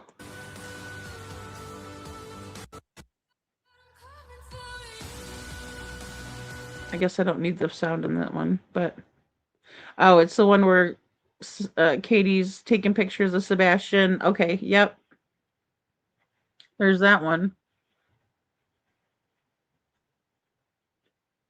But I also want to see the Texas Roadhouse video raw, right? I want to see it without anybody editing it or anything like that. So then, I know that might seem ungrateful, but so at about 6 month mark, I got an email from a YouTube creator, uh, Changey Superstar, and he told me the first thing that needs to be checked is Sebastian Rogers really exists. I never forgot that. Really? I know there was a lot of conspiracy theories about that, but I can assure you that Sebastian is a real person. Um, yeah, I know that. Well, because people think they're being hoaxed. They do. Yeah, Sebastian is a real person. Ask his dad. Now he has vanished off of YouTube. Also, he lived in Rogersville near the wells. Who's that? Who's that? Do you still have the guy with the watch in my video? Oh, yeah, I do. I don't know if I still have it back here. I think I did erase it out of the back, but I still have the video up. Um, yeah, it appears that that guy was watching TV or like a laptop or something with Sebastian on it, and you can see it in his reflections of his glasses. Yeah. Yeah. I mean, it's just there's already been enough nonsense. I think people are interested in Sebastian's case with or without it, and so I think without it is better. That's just my opinion, you know. Yeah, I heard the bowling alley had crappy cameras, but still what I'm more interested in is not them at the bowling alley watching their movements or anything. Although if Sebastian had a meltdown, it would be pertinent to me if and I think many of you guys feel that way. But what I want to know, Crazy Bird, is what time they left the bowling alley. What time they got there, what time they left. More importantly, when they left, because that's going to tell us whether they did do something in between, like go get a haircut or, which I don't think that he did get a haircut, but if he did, there would be time for that. Did they end up going home? Did they end up going to one of Katie's friends' houses? Where did they go? Because again, if you're planning on going bowling and then you're not able to go bowling and then you don't do anything while you're there to fill that time up and then you leave, where did they go? You know? Yeah. I think that's what it's the back and forth like that, Detroit. Yeah. We were told that there was more coming and then crickets. Yeah. Yeah, and they even came in my chat and said that they were gonna release it. So, even if they didn't, I would just rather have some more clarity on that time frame, I guess. Maybe it's something they can't put out, though. This guy even told me who they used for the sightings. I just thought it was a distraction, but kinda odd. Yeah, yeah, yeah, I'll say. The mob crew has what, Crazy Bird? Yeah, I think it was people just kind of wildly speculating again because it just seems so unreal that parents would act like this too. Um, Not Seth, but I would love to see the video from the bowling alley and also more Texas Roadhouse footage because what we've seen can't be all of it. Maybe there's more we could look into on that. I mean, I think so too. Look, there's cameras all over the Texas Roadhouse. So the little bit that we saw on camera is a complete, and we don't even see the angle from Katie's perspective, right? Where we can look at Katie's facial features. I think that would speak volumes to see that. So, so yeah, I do too. So there are 4 or 5 hours missing in the timeline. Um, hmm. Is he gonna play it? Did he play it, Crazy Bird? If he had a full meltdown at the bowling alley, they wouldn't have eaten out, DoorDash or cook, I would think. I mean, that's what I would think too. Yeah. I would think that there would have to be a cool down period. I always found it um curious that Sebastian plugged his ears on the way in but didn't plug his ears on the way out. So that is interesting to me. So yeah, they should be able to do that as well, I would think, because a lot of times that stuff's not completely erased. Did anyone check in Jonathan's if Jonathan's has footage of the parking lots? I wonder about that, Valley Girl. And then um there's cameras like behind those bushes and everything. Like there's a bunch of cameras by those businesses as well. So that's why I'm like, I don't understand why they don't have more. I know. That's what I'm wondering too. Because Crazy Bird says that Mob Crew said that he has the bowling alley footage or footage from the bowling alley. But yeah, I don't know if he showed it. Um, she says no. I'm saying Katie's timeline is missing 4 or 5 hours. Mom's live tonight, or Mob's live tonight, I think you meant to say, was showing us video of Green Hoodie and her giving Katie a phone. Oh, okay. Oh, okay. Um, very well could be. Very well could be. She's either, there was some sort of something that happened over there. There was a commotion. Everybody turned around and looked. In my opinion, there definitely could have been a phone given or, some sort of substance, in my opinion. Kylie says, if Sebastian is high functioning autistic, then why was he attending regular high school? I know he had the IEP meetings and things, and then they would give him extra time. So he had like a program that he was working, but they also would give him extra time. So Sebastian didn't, I mean, he was in the correct grade and everything. He was keeping up with school, um, as far as I know. So, oh, he has Texas. Yeah, but we all have it. What? I'm confused. You guys are confusing me. I'm like, what footage are we talking about here? Because we're talking about the bowling alley footage, but then now we all have Texas Roadhouse footage. What did he get it from the beginning to the end or a different angle or something like that? Love Girl says, I always thought That interaction with Green Hoodie was suspicious, despite Sumner County Sheriff's Office writing it off as irrelevant. Yeah, I mean, look, she was waiting there. That's why I make the joke about it, in the beginning, because it's like she's waiting there. If you have to use the bathroom, you're gonna go in and use it, and then you'll come out. But instead she hung out there way too long. Like if she wasn't trying to be suspicious, she would have went straight away to the bathroom and then maybe hung out in the parking lot. Would that have still been, you know, suspicious? Sure, but not as suspicious as her having to saying that them saying that she just had to go use the bathroom and her waiting by Katie's car until she makes it out to and meeting her there. Yeah, she was waiting. She was waiting, you know? I don't know if there's great clips over there. I don't think so.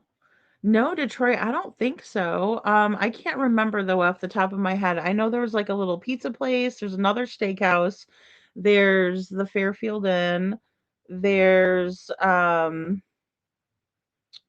Starbucks, there's the it's like a medical office. I can't exactly remember what it's called. But I think it's a arm of Vanderbilt. Um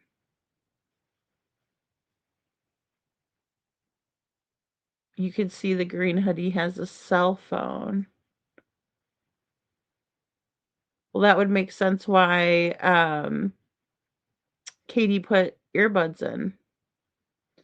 He is clear now and showed green hoodie when she left had a phone lit up in her hand and she met a car in the parking lot behind the bushes.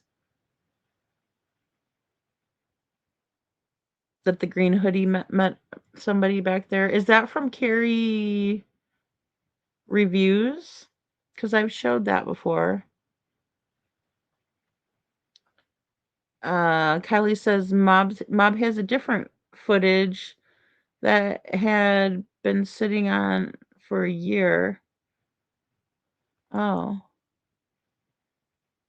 What? Different footage from Texas Roadhouse parking lot?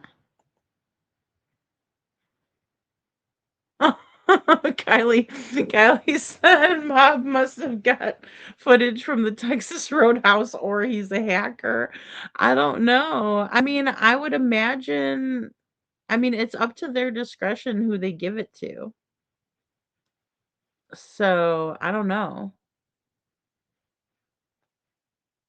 I don't know.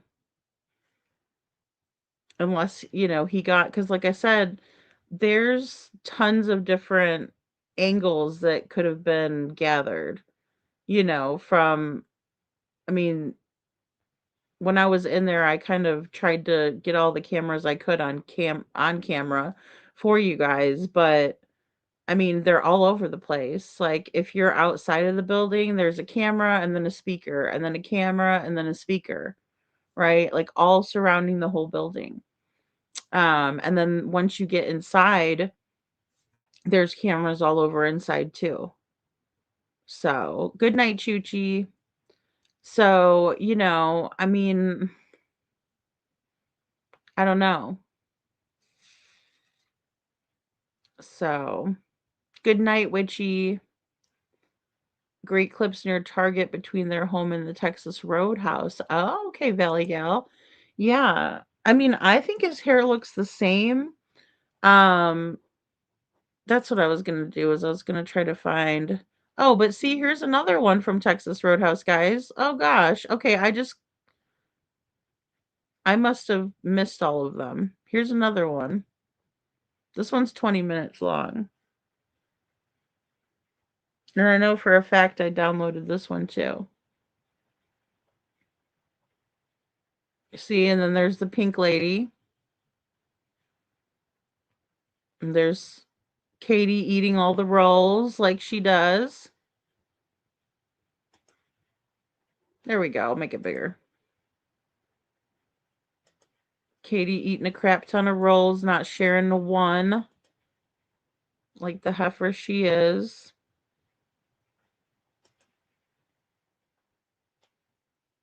There we go.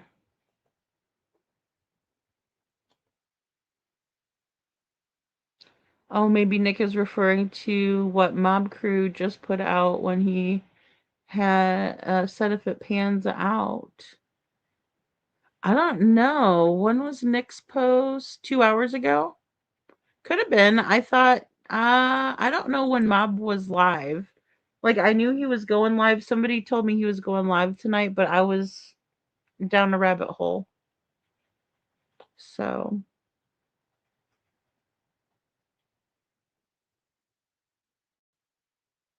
no, after she dropped the phone off to the car, she walks very quickly to where she had came from. Mob had local people giving him the footage and info. Uh, okay. I was thinking if they didn't go bowling, she might have taken him for a haircut. I mean, like that's what I'm wondering. Did she take him someplace to get his haircut or take, what did they do? Like that's what I'm more interested in. I don't care like really to watch them at the counter, but what were they doing? Is my big question.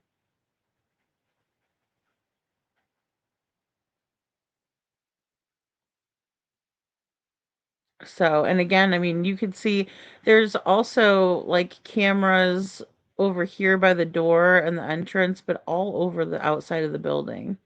And then all over the inside, there's cameras.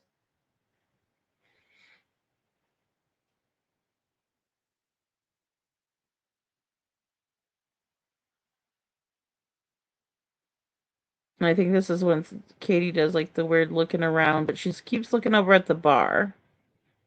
And I know this lady ended up by the bar herself. She's gonna spit. Oh, look, there she goes. She's gonna spit. Blech. Yep, sure did. Sure did. She just did that. That just happened. So, oh, he went live 8 Eastern. So yeah, that could have been 2 hours. Yeah, 2 hours after. Well, it would have been after his live, I think. So, just a thought when I was laying down listening. Maybe Mob didn't get the footage from the Texas Roadhouse. Maybe he got it from someone's dash cam. Oh, okay. Right. But it's something he had for a year? Hmm. Oh, it is from the Texas Roadhouse. Hmm. Interesting. I don't know. I'll have to check it out.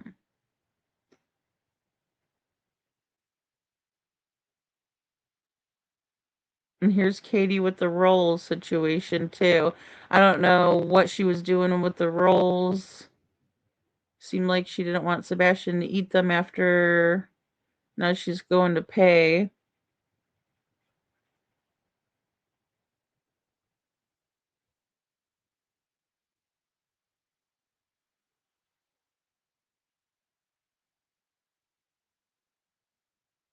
But yeah, this is right about when they're leaving.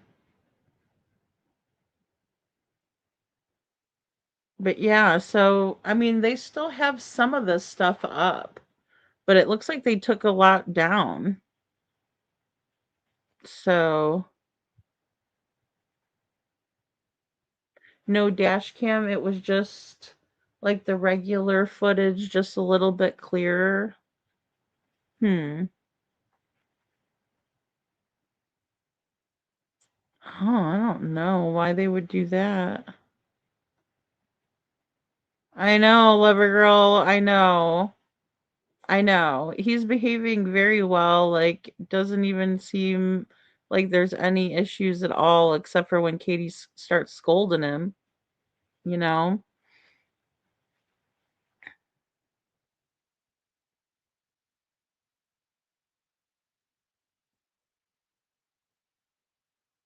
He does seem defeated, though. Like, he just seems like he puts his head down. He's just.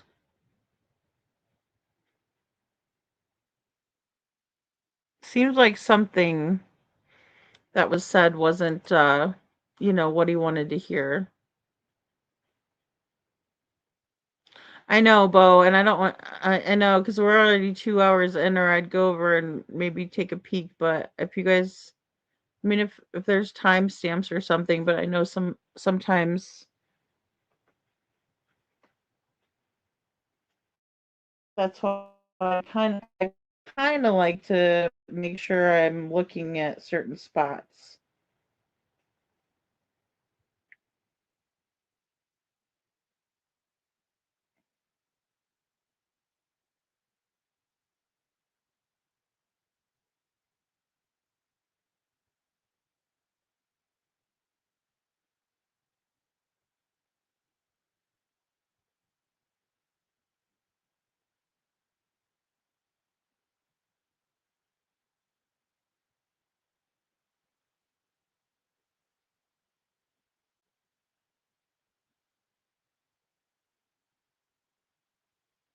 Okay, so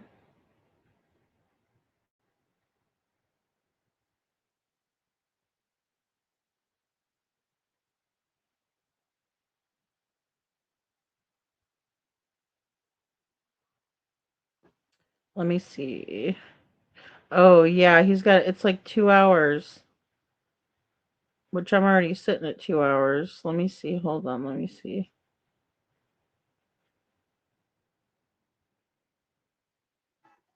Oh, sorry.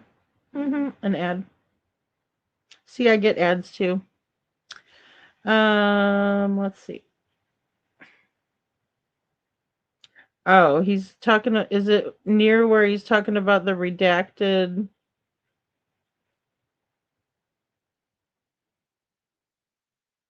Oh, okay. I guess I kind of see. Okay, maybe this. Okay, maybe we could look at it.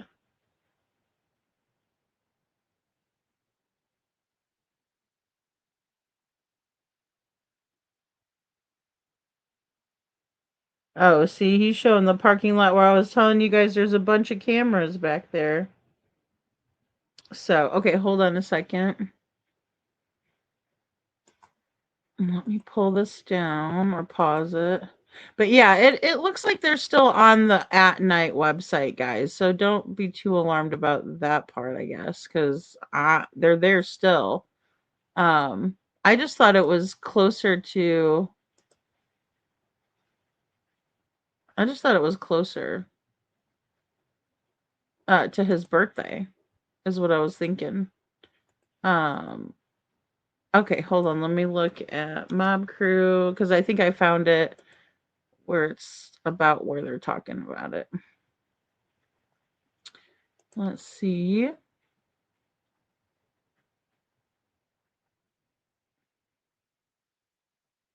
Oh, that's Alec Murdoch. Okay, hold on. Sorry. I was like, the scamper, right? Okay. So let me share this really quick. Major clue. Could break his case. Okay.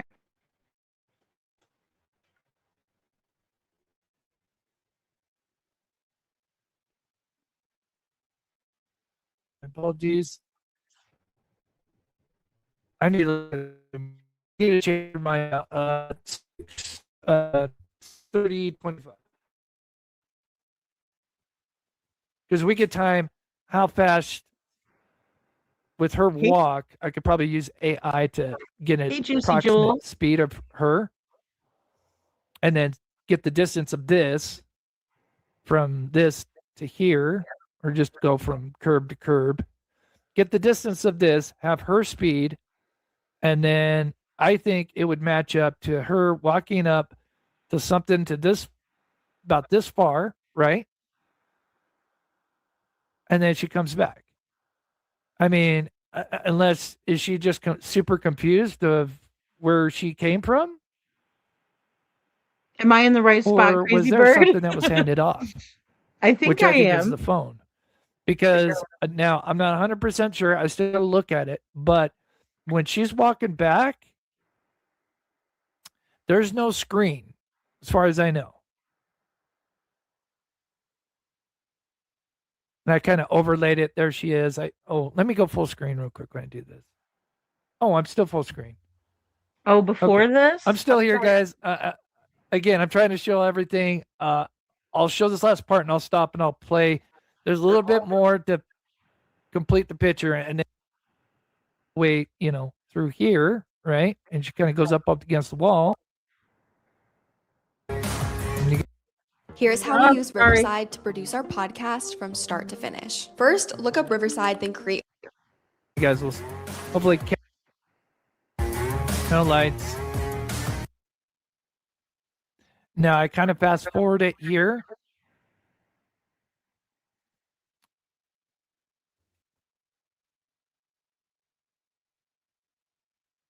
And this is really important, in my opinion. Here she comes.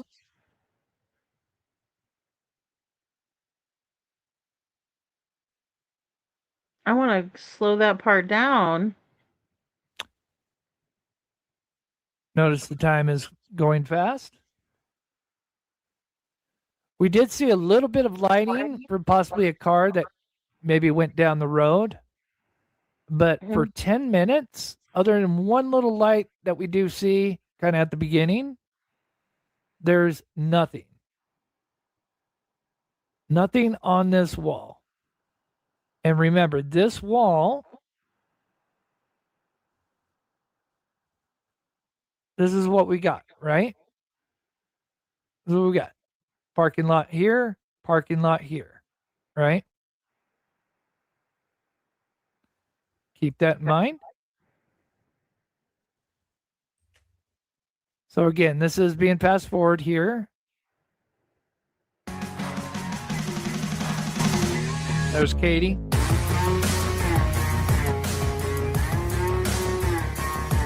Notice, no lights. No lights. She's in there using the restroom. Katie has left. Sorry, I thought I'd add a little music here. She's going to be coming out soon. No lights on this wall.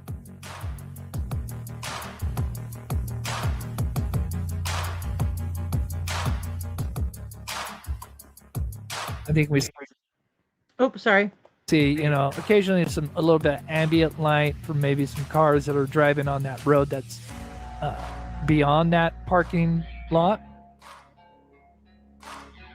That is like the corner of the wall. So everything right here is that we're looking kind of the east. Well, I guess it would be on the west wall. Yes, looking east. So she's going to be coming out here soon.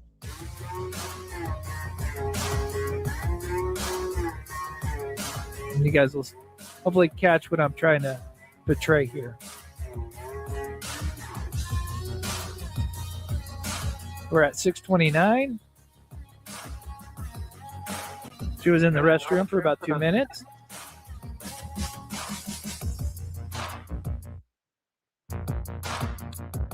Here she comes, real fast. Sorry, I'm trying to pause it so we can catch it because it's going too fast. You want to see her? All right, there you can see her up there. Here, boom, there she is.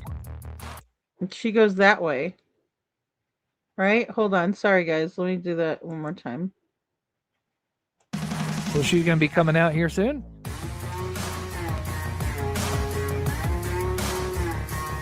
You could, if you're watching down at this corner of the screen, you can see her coming out. But she's really fast with it. And you guys will hopefully catch what I'm trying to portray here. We're at 6:29. She was in the restroom for about 2 minutes.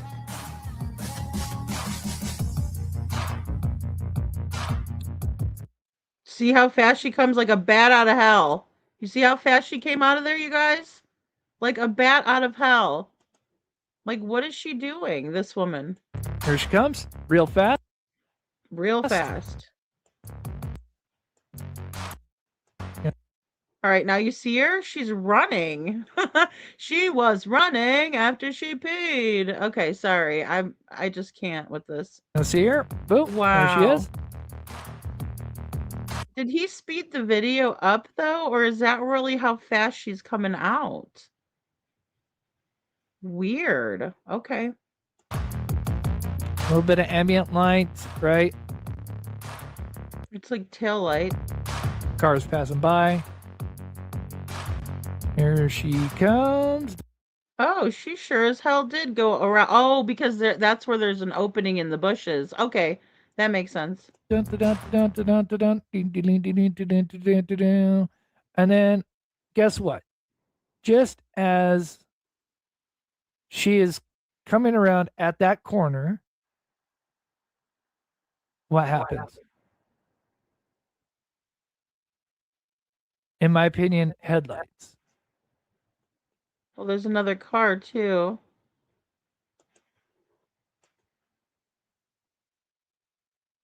Now, what I Maybe think is tell- interesting is to get that reflection off this wall with those headlights. Let me know in chat. I could be wrong. I don't know if the car is coming because it's a little bit of a curve, but by the time you're here, I don't know how your two headlights would really. I mean, it's certainly possible, but it feels like, in my opinion, let me know what you think. She clearly is coming this direction. I think there is a car in one of these stalls sitting here. They gave her a signal as soon as they see her, as she's, because it's dark. She kind of, of course, she had to come all the way, through here, right? And she kind of goes up against the wall. See where that spot is? Hold on, guys. Sorry. And just as she, see, there's a spot in between those bushes where you'd go in between. And there is a sidewalk, but you could go traipsing through the bushes if you'd like. But there's actually like an easement, if you will, that goes through. gets to that corner, we see the lights. I think my theory is there was a car sitting there, maybe a high beam or just turned on the car, whatever. I think it was their Play that back real quick. Because they were One more red. time.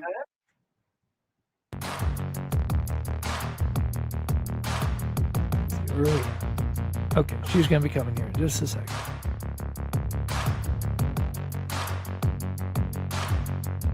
There she is.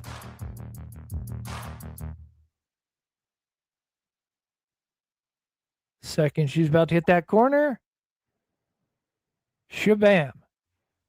Oh, I see there, yeah. Two lights. I mean, two lights coming on like that. I mean, that's headlights, right? There's no, no debating that, right? That is two headlights. And from that angle, to me, I think that's coming from the parking stall. I could be wrong. Backed up. I can't say 100%. But again, somebody could have been backed up into one of those parking spots behind that would have caused the lights to shine, that way. He has an agenda to go left, which again goes really nowhere, and it's not where she originated from. So again, huge red flag. So now we look at the time. Let's see. That's one thing I didn't time.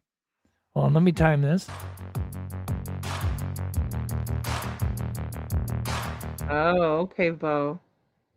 I need to check the distance and see what the walking distance would be. So she's about right here. So it is 6:20 and 25 seconds. 25 seconds. 25 seconds. Okay. 25 seconds. 25 seconds. 25 seconds. 25 seconds.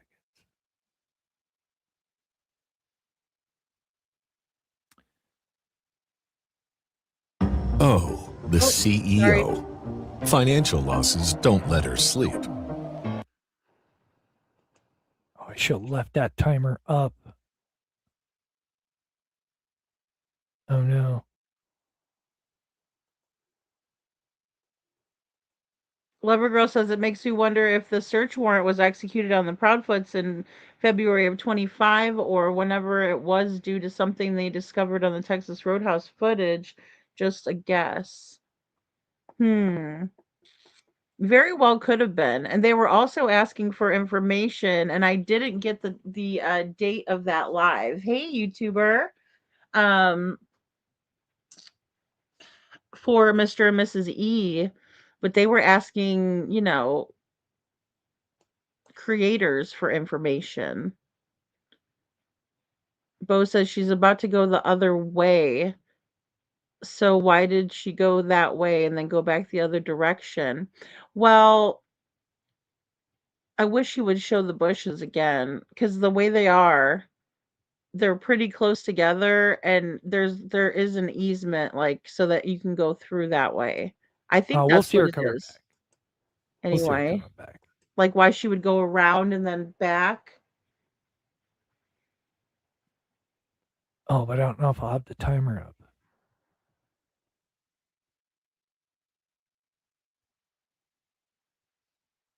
There she Thank you, goes. Dan. 1, 1, 2, 3, 4, 5, 6, 9, 10, 15, 16, 17, 18, 19,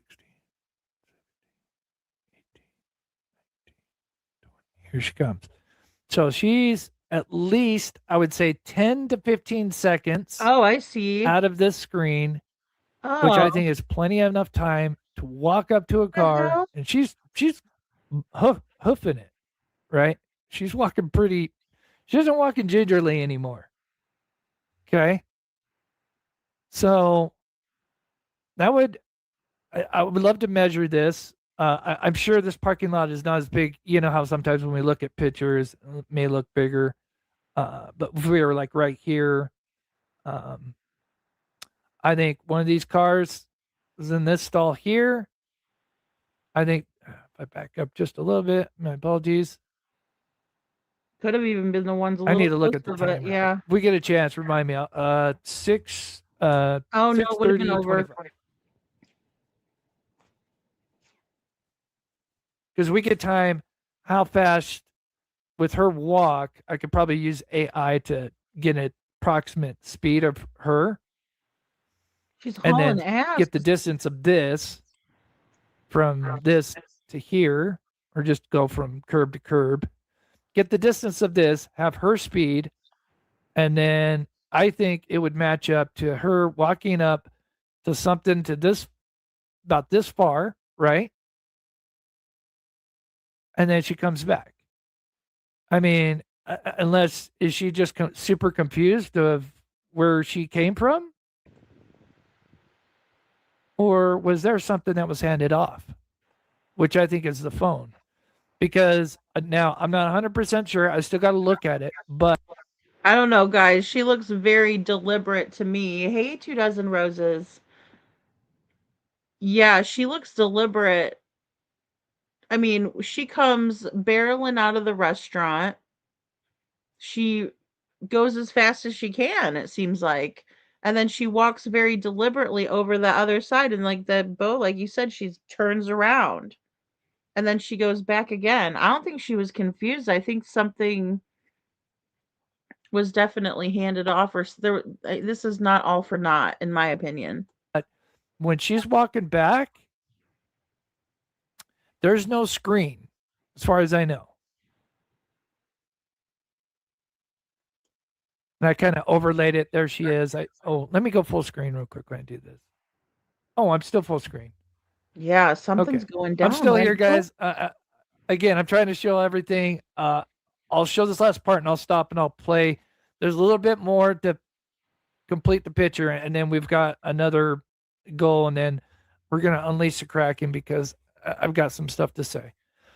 Because I'm tired. This has gone 2 years too long. I love that quote. I like that hashtag. This is ridiculous at this point. I don't know Queen, but the rumor is, and it's a pretty strong rumor, is before she got there was another alleged SUV that was following her. I think is it SUV or sedan, one of the two, a dark one. It was there the entire time, allegedly, and when she left, it followed them. And that comes from a pretty good source. So, let me go full screen real quick here, and I'm going to show you her speed as well. I need to remember to look at that time because we could, yeah. So, let me finish this and we'll recheck, get some of your guys' theories, and then kind of complete this part of it. And then we'll get into the identity of Green Hoodie as well. Because I think that is what could break this case wide open. I don't think they could ignore this. We can get this to the FBI. We do have some contacts. Sumner County can kiss my ass. Oh, snap. Okay.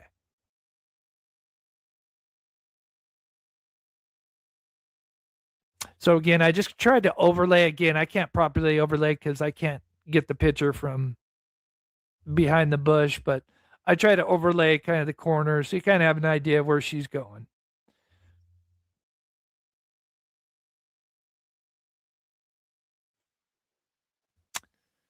But she's hoofing it. And again, that's an. I mean, I don't know about AI, but you guys, this is not a long walk, right? And she is hoofing it, or she's really hauling ass, in my opinion. Um, because yeah, like really point A to point B, it would take you to get the length of that truck right there. I mean, that truck is a very good indication on how, far she's walking. But yeah, I mean, she goes all the way around, and I'm like, oh, she went around the bush because, that's the easement. But then for her to go back this way, yeah, that's interesting. Overlay, boom, headlights on.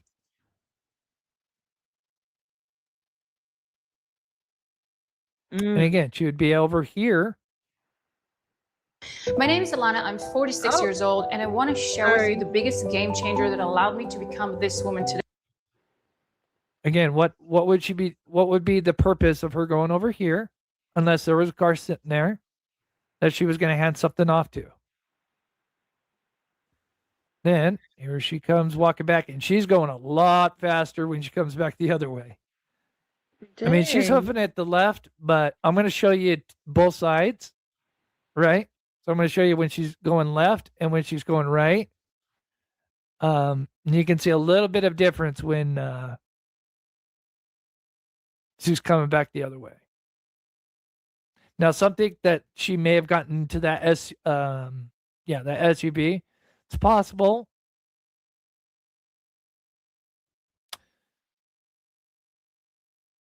So here I'm going to overlay. You'll see her going left, but you'll see here in just a second. I'm going to put another half screen right here to show you the difference between her walking one direction and the other.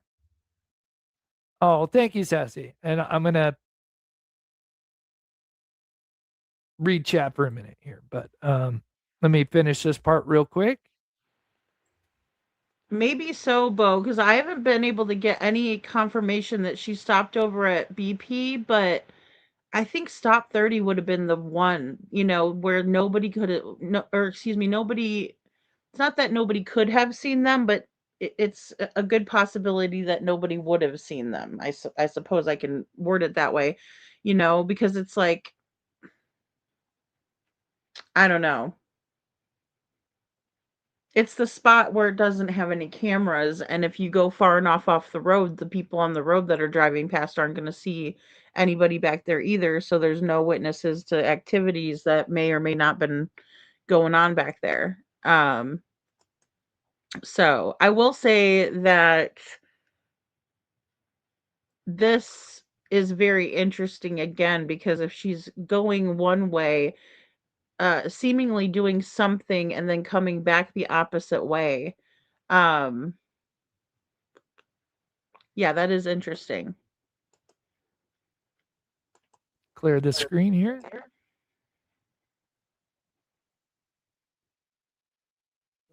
That's normal speed. Okay, here she is walking again.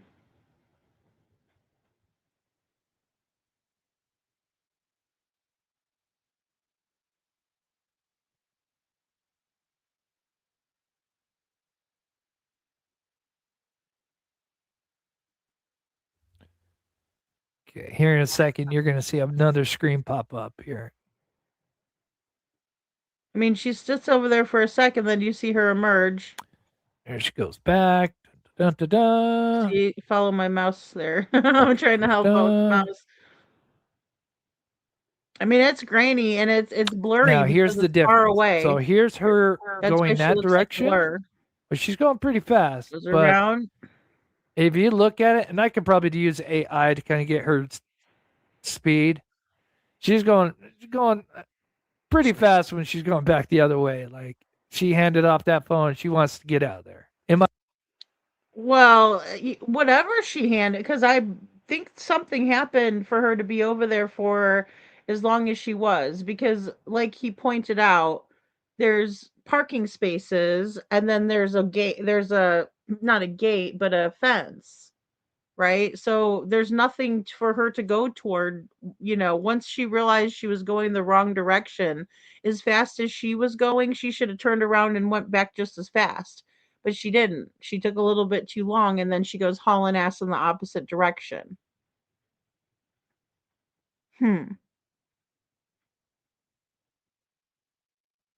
If you watch, she clearly has a lot up phone, and there's a phone in her hand. After she went to the car, when she goes back, the phone is gone. Yeah, I think so, little Miss Sharon. I think so. That maybe Katie handed something off to Green Hoodie, then Green Hoodie handed something off to someone else. I believe so. I'm still kind of watching though, because I've seen Carrie reviews and you see the person, but you never knew who that person was. This is the first time it's being connected to the Green Hoodie. You see, when he did that, double screen where it was down here, we saw her come flying out the restaurant, and then she ends up over here walking around, the bush, and then over here, and then whoop, do another loop-de-loop. What is she doing? Very interesting. Very interesting. So, yeah, please tell me your thoughts. I don't know what I'm looking at here, because I'm that's what I'm guessing, is that now we're thinking there could have been some sort of activity. Obviously there was, but what was it? My opinion, again, speculating, but what other thing could you say that she's doing unless she's just completely lost? What would be the purpose of walking into a parking lot, parking stalls? Unless she's handing something off. And again, I still need to look, but I don't see her, that phone. If that phone was lit up, I don't see it.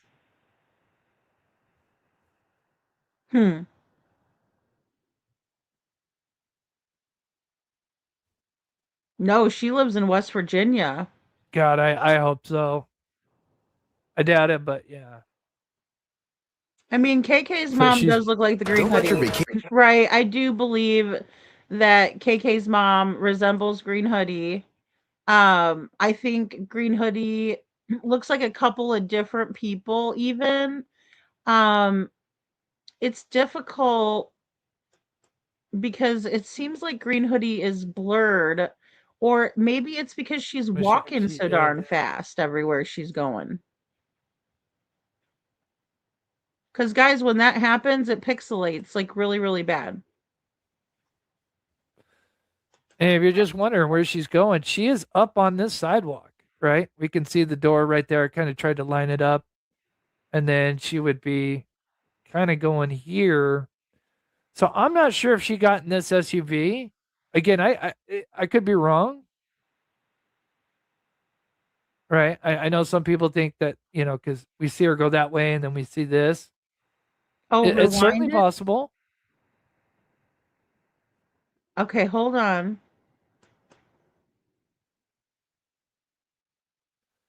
Certainly possible.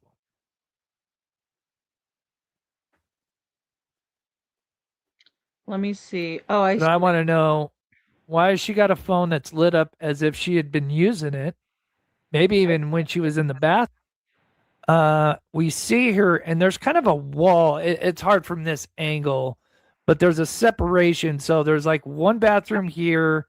There's Did one I go bathroom back now. I'm far not enough, sure. Carla? I'm assuming the ladies is then just through this little archway. From our angle, Remember it kind of that? just blends together. I think there's like a way into the kitchen or something right there where the servers go, but there is another little hallway that you see her go through. There she is right there. Oh, should I rewind it And as you more? can see, she cuts around the corner, and then Going? we can't see anything because Thank you. Hold on. now this will Oh, come. oh, geez, there's a bunch over here. I'm sorry, I didn't I do it can far enough back. Oh, out there on Twitter. We're not going to release it all at once because we want to kind of start to gain traction. So that's kind of why I've been a little bit absent, because I'm trying to put this stuff together. And there's people in chat that know what I'm talking about.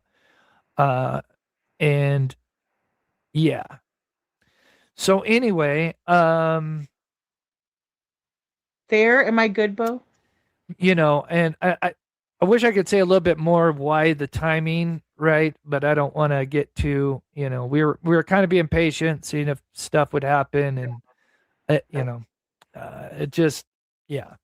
And then what disturbs me the most before we get going here is school's almost out, and that means Faith, the daughter of Crispy, with Nina, they're going to have, I'm assuming some kind of temporary custody like they did last year.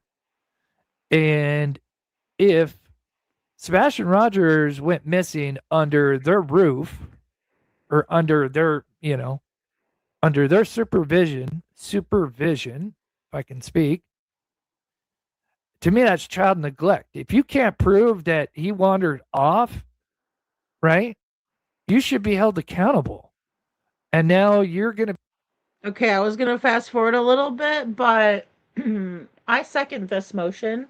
I do. And even when I was looking at that side of things today, I was like, how can they let this little girl go with these people knowing that there's an open CPS report, and we're talking about it just last night, and I just don't know how they could let her go over there. I bet she's terrified. Be around another child? Fuck that. Get out of here. Have we not learned from, past mistakes that history repeats itself if we're not careful? Oh my god, I'm playing all of Chris's live over here. Okay, hold on. Heard about that comment. Right here. Is this good? Because this is really, I know, YouTuber. It's like, and she's just as cute as she can be. Faith is, by the way. Adorable. So,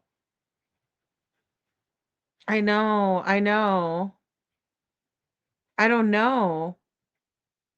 I wonder if she's just scared to be, when Katie goes to her car.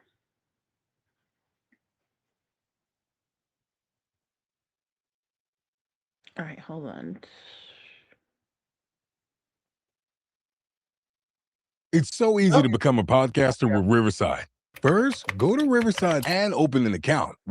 Okay, sorry, hold on. I'll pause it here in just a second. They even showed Seth a clip of it after his little. He has seen a video of Sebastian at the fucking house Sunday night taking the fucking trash out. Right. From inside Michael. Not the good So of Chris. course, you guys have heard that a lot. All right. Hey, Let's Mama's World. start with a banger here. And let's point out some interesting stuff. And I promise you, I showed you guys one little snippet about Green Hoodie, and she's got a phone out, which, from what I understand, I don't think anybody's caught that. I've spoken to people that have studied this footage probably more than I have, because obviously I focused more of my attention on the 3 a.m. But now, since in my opinion, I want to say I've cracked it, but I think, we've put a good portion of the pieces that we have of the puzzle. We don't have all the pieces. I don't know if we've cracked anything, but I will say that I'm glad that Mob is looking at this footage as well, because he's really good at the footage, right? So I think that's a good thing either way. Two Dozen Roses says, in my opinion, I think the guy that was working was giving phones to someone inside the Texas Roadhouse, and then the lady in the pink sweater was given a phone too, as there was text messages, uh, plane changes on the burner phones exchange. Yeah, I mean, you know, I think that there was a lot of weird activity, even the girl with the pink sweater. Yeah, because she was kind of weirdly standing around and not doing anything, and then she spits, and, you know, um, it doesn't appear that anybody's, um, getting food, or and I will say, like I said, when I went into the Texas Roadhouse, I was not greeted right away, or at all. The hostess station, like, they had people at the hostess station, but they weren't paying attention. And I'm not trying to say anything bad about that. Now, the Sunday when we went, it was really, really busy, so they were, like, swamped. But the one Saturday that Jen, Jeff, and I went, it was, like, a little bit milder before the big rush, and everybody was, like, still, hanging out and casual, like. And so nobody would have probably seen me come in, just saying, like, because they didn't say anything to me. I was filming. Maybe they saw me filming and they knew why I was there. I was wearing a Sebastian sweatshirt, but I'm just saying, when it's really busy too, sometimes people don't notice other people when it's that busy, or you can't notice everybody. So, yeah, they do. Well, and I heard too, Mama's World, that they were um kind of duped by the lawyers. I heard the judge was, anyway, because I know Dolly had showed that little piece where they were saying that law enforcement cleared them, but we know that's not true.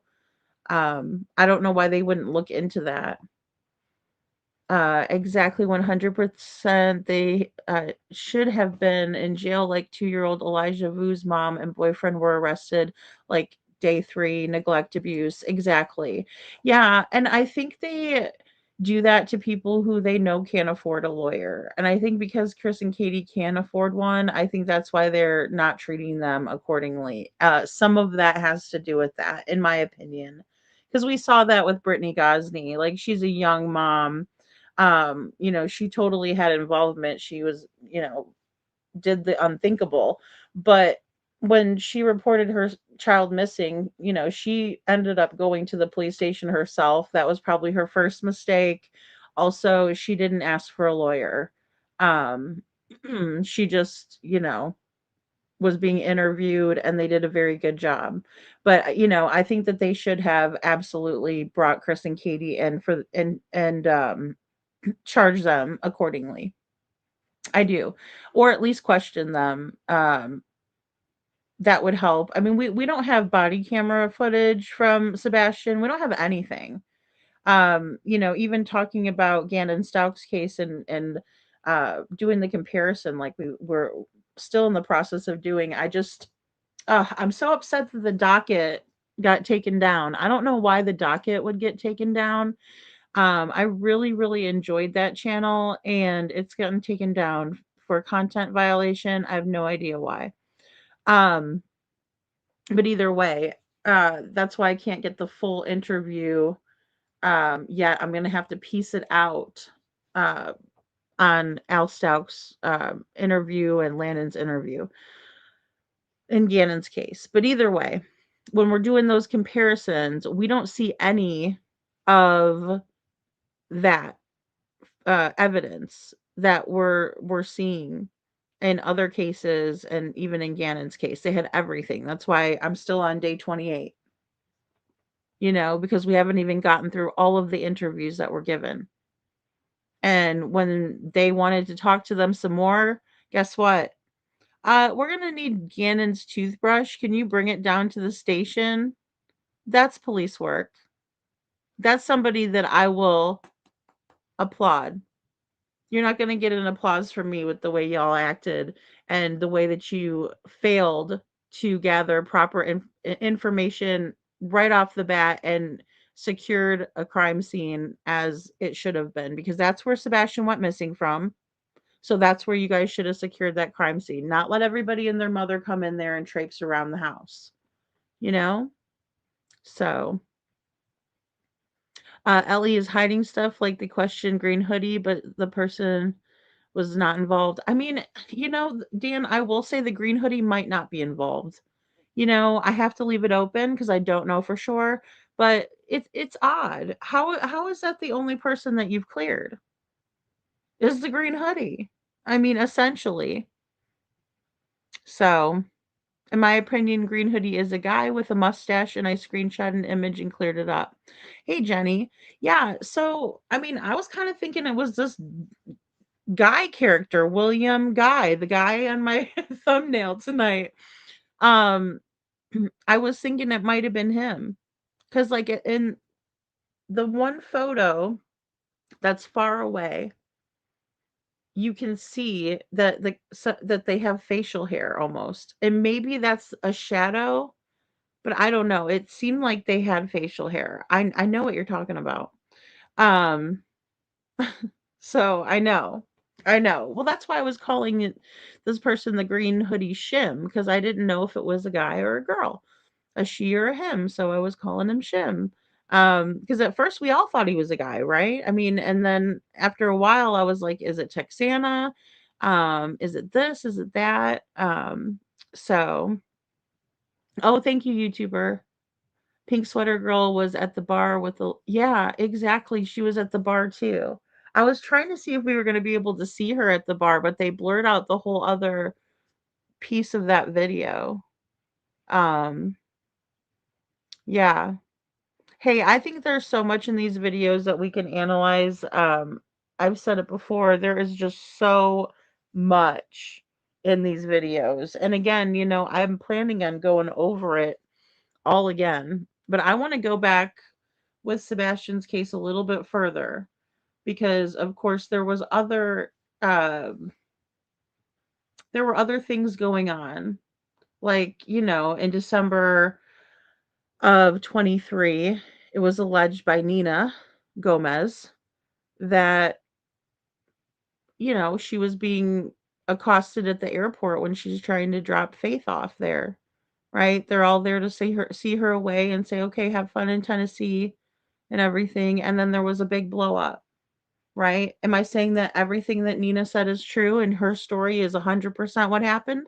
No, I'm not, because she's a person, but I do believe her. I find her more believable than Chris and Katie, and I think that Katie is a very mean-spirited girl, and I think she's okay with being mean to other girls.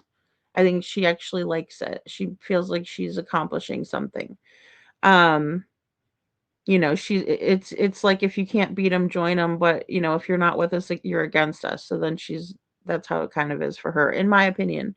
I think she likes to impress people.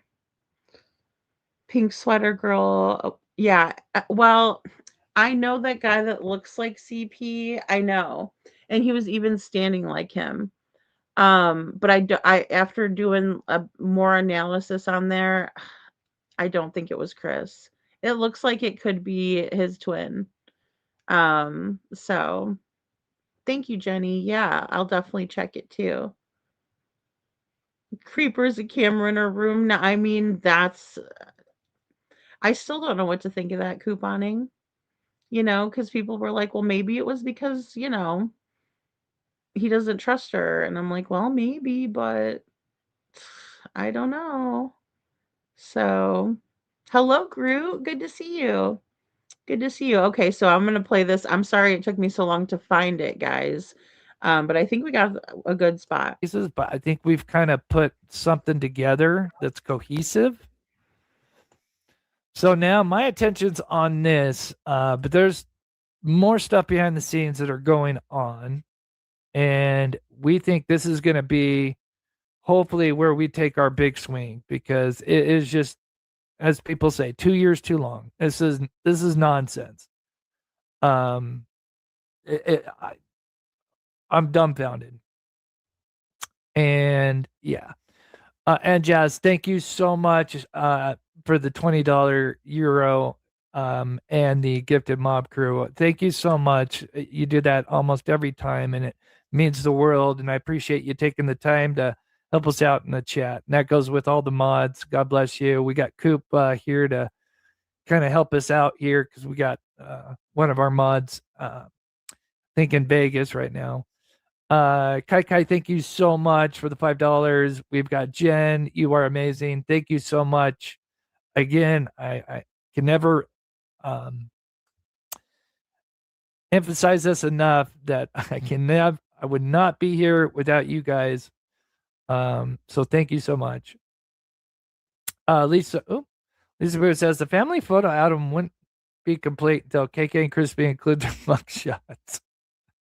I love it. You are so good at this. I believe you should work for the FBI. Oh, thank you so much, Joelle. I love studying footage. I guess that's just a little knack that I have. We all have our, gifts. We all have our flaws. Thank you so much, Enjaz. Another gifted. I don't know if that doubles. Sometimes it's weird. Shows up like that.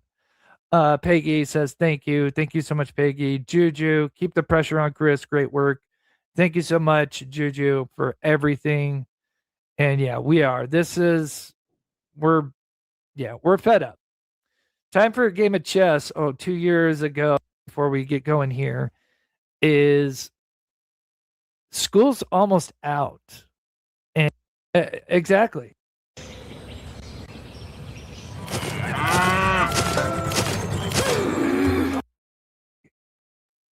If one child went missing under their care, I don't care if, Crispy was, 300 miles away or whatever,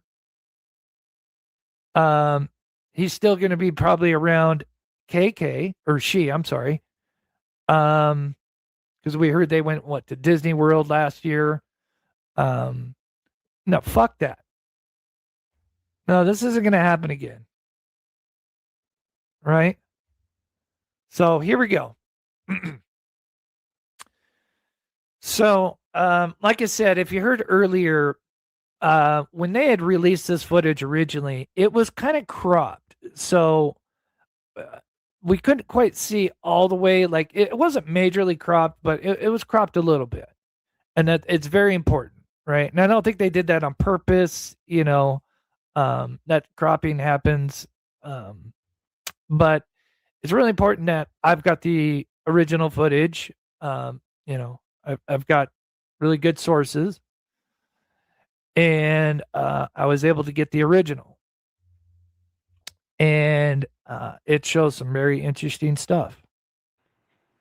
We do. Okay, guys, so I just heard that part where he says I have the original, but I have some good sources. So maybe Nick the Hat did give him the footage. I'm guessing. No, F that is right. I see you guys laughing. It is, though. It is. It's a big fat F that. Because really, we all know it's horrible that they're putting that little girl and making her stay with these cretins. It's terrible. It's terrible. And think about how confusing that has to be to her. So you're okay with just letting my big brother disappear, and everybody's just fine with it, and you're letting me go over there? That's what I'd be thinking. Ugh. These people should not be allowed to have another child under their care if they cannot prove that, Sebastian just wandered off. Okay. Glad we're on the same page. And I think, we all need to come together. I know there's other channels that, we're all kind of on the same page. We all have our little cliques, and, I understand that's fine. But I think now's the time that we all need to come together, put aside our differences, right? The Sebastian army, and we need to come together as a team and go for the jugular. Not literally, just, figuratively. Okay. Wait, hell yeah, because that's what I've been saying for a very, very long time. We got to put the pressure on, guys. It doesn't matter who puts it on. We all need to be putting it on. But you know what I mean, Bo? Like, we all got to put that pressure on. Right now is the time to do it. I swear. And I'm not trying to incite anything crazy. Like, please. But I'm just saying, just like, I mean, these are tough conversations. I do not like to talk about poor Faith or how she feels or what's going on with her. Right? I don't. Because well, it's not fair. She's a little person, and she has her own, like Detroit's saying, she deserves to be heard, and nobody should be telling her story. She's here to tell it, right? And she does deserve to be heard. But I think that she absolutely loves Sebastian, and she absolutely misses him, very, very badly. And I can't imagine what that's done, to her psyche. Again, thinking, why are they letting me go back here? Where's my brother? Where is he? I'd be worried as hell. I wouldn't know what to think. You know? That's right. Protect the kids. All that is unseen. Good to see you. Yeah. He says, go crazy, go, crazy bird. Yeah. I mean, so I think that's fantastic. I second that. It's important, right? And that's the thing. We can all bring our strong points to the table and put the heat on, Detroit. That's what I'm get that fire out, I mean, because yeah, we got to go over this stuff again and again because there's so much crap and it got so convoluted. So this is important. So we see Green Hoodie come out, right? Now, Green Hoodie comes out from, actually, so I can pull this up here so I know which north, southwest. Okay, so Texas Roadhouse is here. So this is northeast. Okay, that's east. Okay, and that would be south. So she comes from the south, which is the right. Okay, that's really important.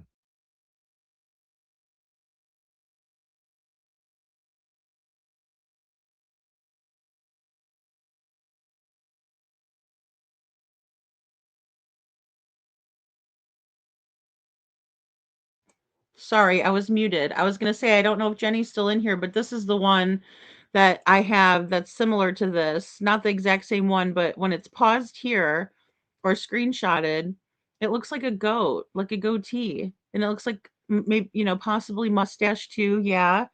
And that red here looks a lot more, gosh, I don't want to, I'm not trying to hurt anybody's feelings if they don't, because I wouldn't want somebody to be like, oh, that person looks manly, right? But she looks more manly from a distance, right? In terms of like the way she's even walking.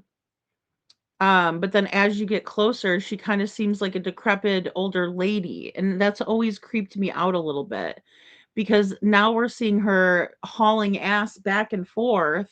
And I'm like, really? What the heck is going on? See? Oh my goodness. Wow. Right. And I'm going to show you another thing that's very interesting before she comes out. Now, this is before she came around. So I showed you guys her coming around, right? And it does look like she has to kind of come, like there's, because the shrubbery is kind of thick. So there must be like a little gap. Keep in mind when we go to ground view over here, it's, if it'll let me.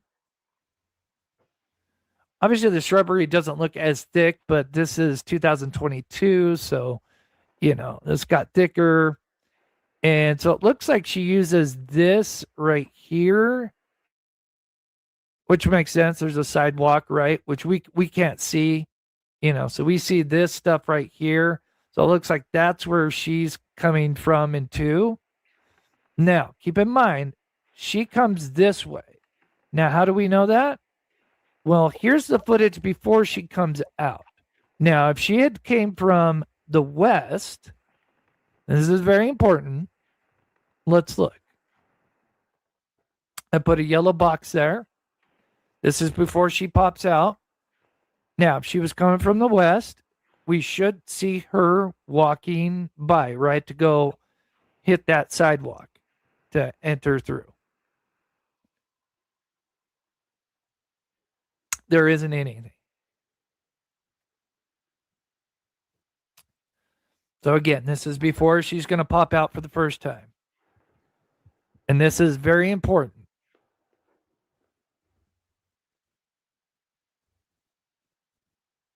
Exactly, Lori. Yeah.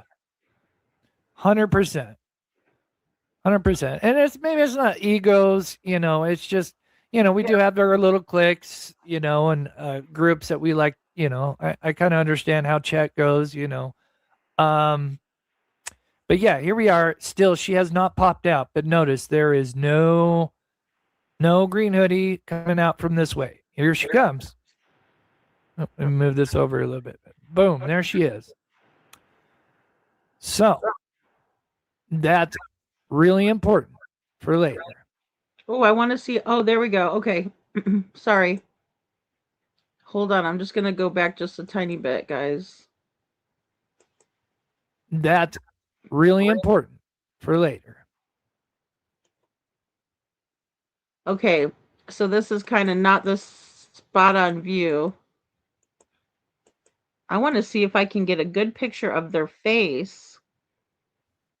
But that gate is another thing. That's really important for later. I mean, they're like casually strolling at this point. Yeah, again, it makes no sense. She's coming to go use the bathroom. She already just walked past, we've already talked about that, what she walked past. And then, we know she makes a beeline for Katie's car and then just sits there. Yeah. For someone who needs to use the restroom. And it's weird. There's a couple of frames. I've got to look at it better here because I'm guessing this is at nights, but I don't know, guys. I'm just guessing. Sometimes, as people walk by, it's not the best camera. Sometimes the pixels get a little weird. It's almost like she's looking in the car. And as you can see, the pixels kind of get a little when people are walking by. It kind of distorts it a little bit, unfortunately. Yeah, when they move their head fast, because I could see that girl's face until she moved her head really fast and turned her head around, and then it got all pixelated. That's another thing, too. Hey, Heather Marie, good to see you. Love and light to all from Southern Indiana. Prayers and justice for Sebastian Wayne Drake Rogers. Thank you for being here. Groot says, I hope that when Sebastian is found and returned to Seth, there's a way for Faith and Sebastian to remain part of each other's life despite everything. I hope so too, Groot, because I know that they had a very special relationship, and I just can't imagine how hard it's got to be for little Faith, and then of course for Sebastian. So I agree, Groot. I think that would be the best thing. But we know she sits there for a good minute and a half, almost 2 minutes. Doppelganger. And of course we all know this, so I'm not going to go too much into this. But of course we know that.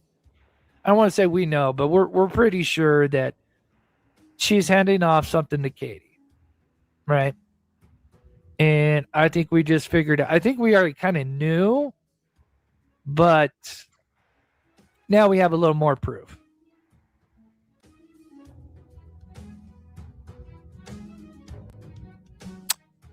KB says there's literally a gas station besides Texas Roadhouse at Sam's Club. Let's see, Sam's Club. Yeah, because she comes from, originally she comes from over here, but when we get to the end, so Sam's Club. Sam's Club. Where are you? Where are you? Oh, okay. Yep. Is that Sam's Club? Sam's Place? It's not a place you go without having a car. Also, guys, because I mean, if you look around and then it's fenced in around too, so it's odd. Yeah, I mean, there's so many. I mean, just this one alone, there's that pizza place, right? Isn't there a pizza place? Oops. Huh. And a mobile store. Even urgent care. Obviously they would have restrooms. I don't know if you have to be a patient to go in, but yeah, pizza pie place. Starbucks. Oh, Sam's Club. Oh, I see what you're saying. Yeah, And Sam's Club over there. Yeah, Oh. so many areas, right? But even just this little bit, I would say at least 2, maybe 3, at the very least. But anyway, I digress. But yeah, thank you, KV.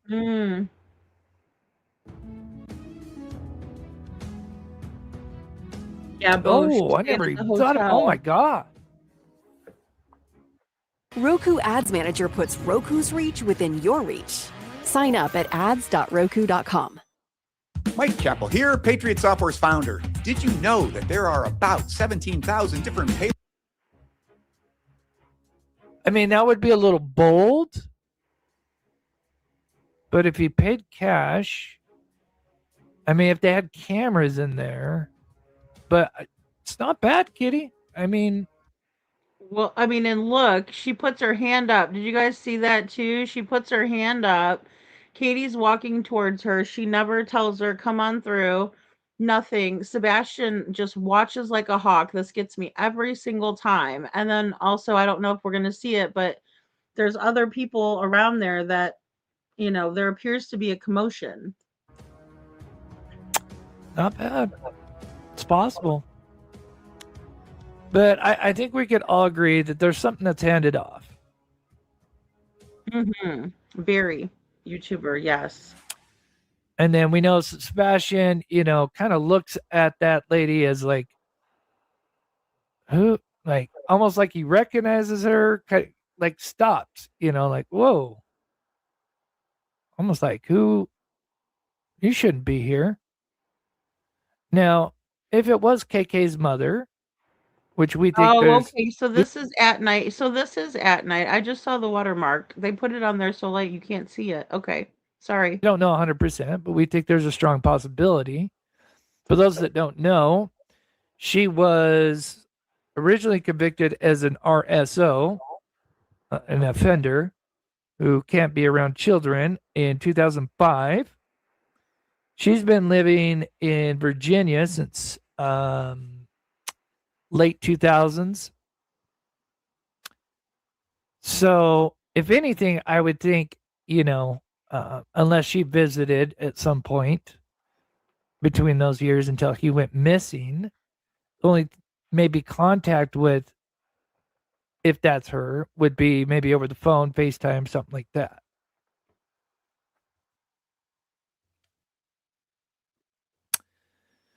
So we know there's some kind of exchange. And I leave BJ's. Your sisters went there on my own. I know. Thank you, Canadian. They lost Good to see you. I did not insinuate a name. I didn't say who. Just clear, and it was just me and Bubba that left together. So you and Sebastian leave BJ's. So Used my Life 360 to give exact times. So we played that part again, but I think something was handed off. And I find it interesting. Notice how she has like her hands up too, which I find is interesting. It's almost like, hey, there's nothing that was going on, right? Again, maybe looking too much into it, but I find it interesting that she's almost like, hey, look, there's nothing that was handed off to me or her, right? Hands are clean. Kind of weird. Again, could be maybe she's kind of waving at Sebastian.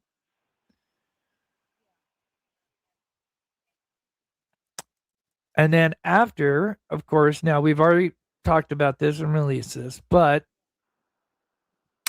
after she gets in the car, and this is very important as to what we just discovered today, and I think most of you already know, but it is very clear. Right there, she's going to turn right after her seatbelt.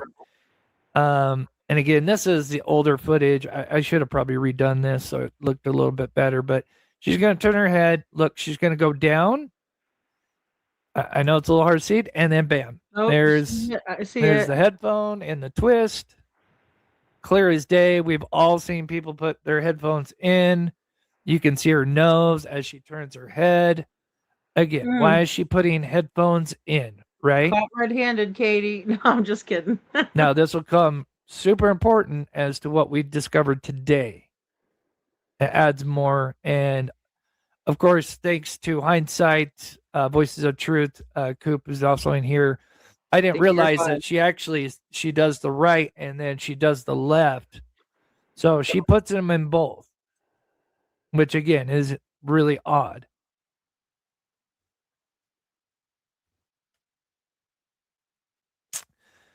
Okay. So again, we've kind of shown that before. But now let's get to the new stuff. So we think that's a burner phone. She's got a burner phone, and she's got headphones that are connected. As I drop my headphone, she puts them in. All right. Now, moving on. I read BJ's. Your sisters went their own way. I don't know. I know. Thank you. Continue. It was before, not exact time. Just my three, so they literally. What up, hindsight? Okay. Then they leave, and then of course, Green Hoodie goes in and uses, from what we understand, and from the management, they went into the ladies' restroom, and they said, we'll look at that stuff towards the end. They said it looked like a lady, and they believed that they thought they knew who she was. Okay, so first thing, she comes out on the right side. From the east, we already looked and noticed that she did not come from the west, right? That's going to be huge for the end part. Okay. Comes up. Yeah, and Bo, when I went there, I filmed not like inside the bathrooms, but I went to the one area because how it is there's like a little cove, right? And there's the women's room, their ladies' room, and then there's the family restroom, and then you have the men's, which is just kind of like a door on the other side. But the ladies and the children's or family restroom is like a little cove that you would go in, it like a tiny little hallway or something like that. So she, in my opinion, absolutely went to the ladies' room. We're going to see her coming in right here. And we're going to follow her. Dun, dun, dun, dun, dun, dun, dun, dun, dun, dun, dun, dun. And from what I understand, there are, and correct me if I'm wrong in chat, there are 3 restrooms. I think there's a men's, a ladies, and a family restroom, maybe for somebody, for babies or something like that. Please correct me if I'm wrong. Yes, Shack Lady. Yes. Yeah, so the headphones, right. She's going to get instructions. We'll get more into the headphone if you're kind of wondering why is she doing that. We'll kind of get to that here in a bit. We see her, and there's kind of a wall. It's hard from this angle, but there's a separation. So there's like one bathroom here. There's one bathroom. Now, I'm not sure. I'm assuming the ladies is then just through this little archway. From our angle, it kind of just blends together. I think there's like a way into the kitchen or something right there where the servers go, but there is another little hallway that you see her go through. There she is right there. And as you can see, she cuts around the corner, and then we can't see anything because she's now obscured. Right. That's because she went into the ladies' room. I'll show you guys because you can see the door for the family bathroom. So 1 second.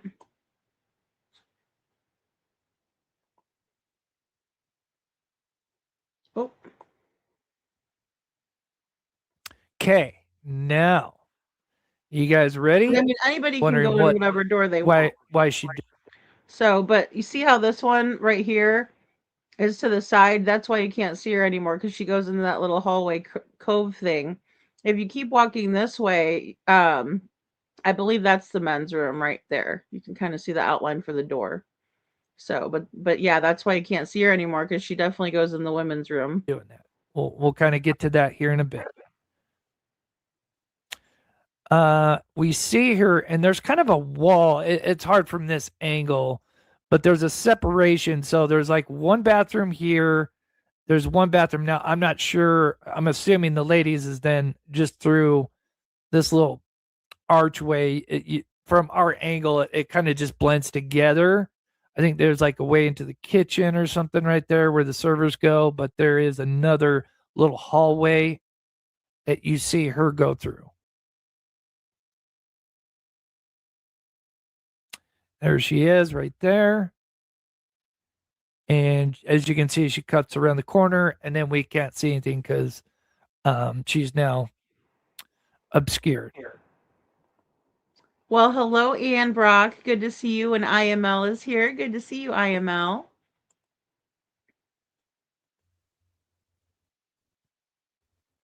Okay, now you guys ready? I know I kind of revealed the first one, but we'll get into why the earpiece and I believe the burner phone, and then believe me, we're looking. We're going further than this behind the scenes because we think this could be, if we discover what we believe to be true and we can get enough evidence, I think it's, in my opinion, there's just no way that the FBI, other agencies, blown this up on Twitter, they cannot ignore this because this will blow up. Hopefully. I can't say that 100%, but I think it would blow up.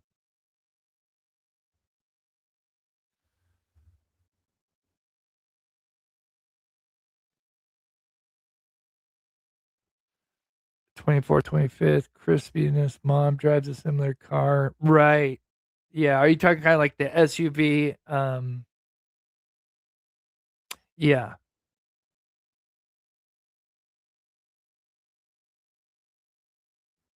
We were born ready. Let's go. Okay. So here, now she has left the restroom, right? She went all this way, had to wait a minute and a half for whatever reason. And now she's leaving. And I know some people think it's a man. And again, if you do, everybody's entitled to their opinions. We could be wrong, in our theory, and there's a lot of evidence to back up. This is a lady. Again, we don't know 1,000%. So again, anything's possible.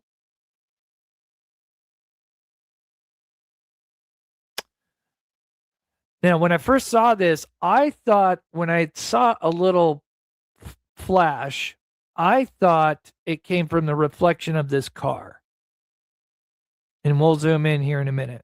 So it didn't catch my attention. Oh, interesting. Okay. And I.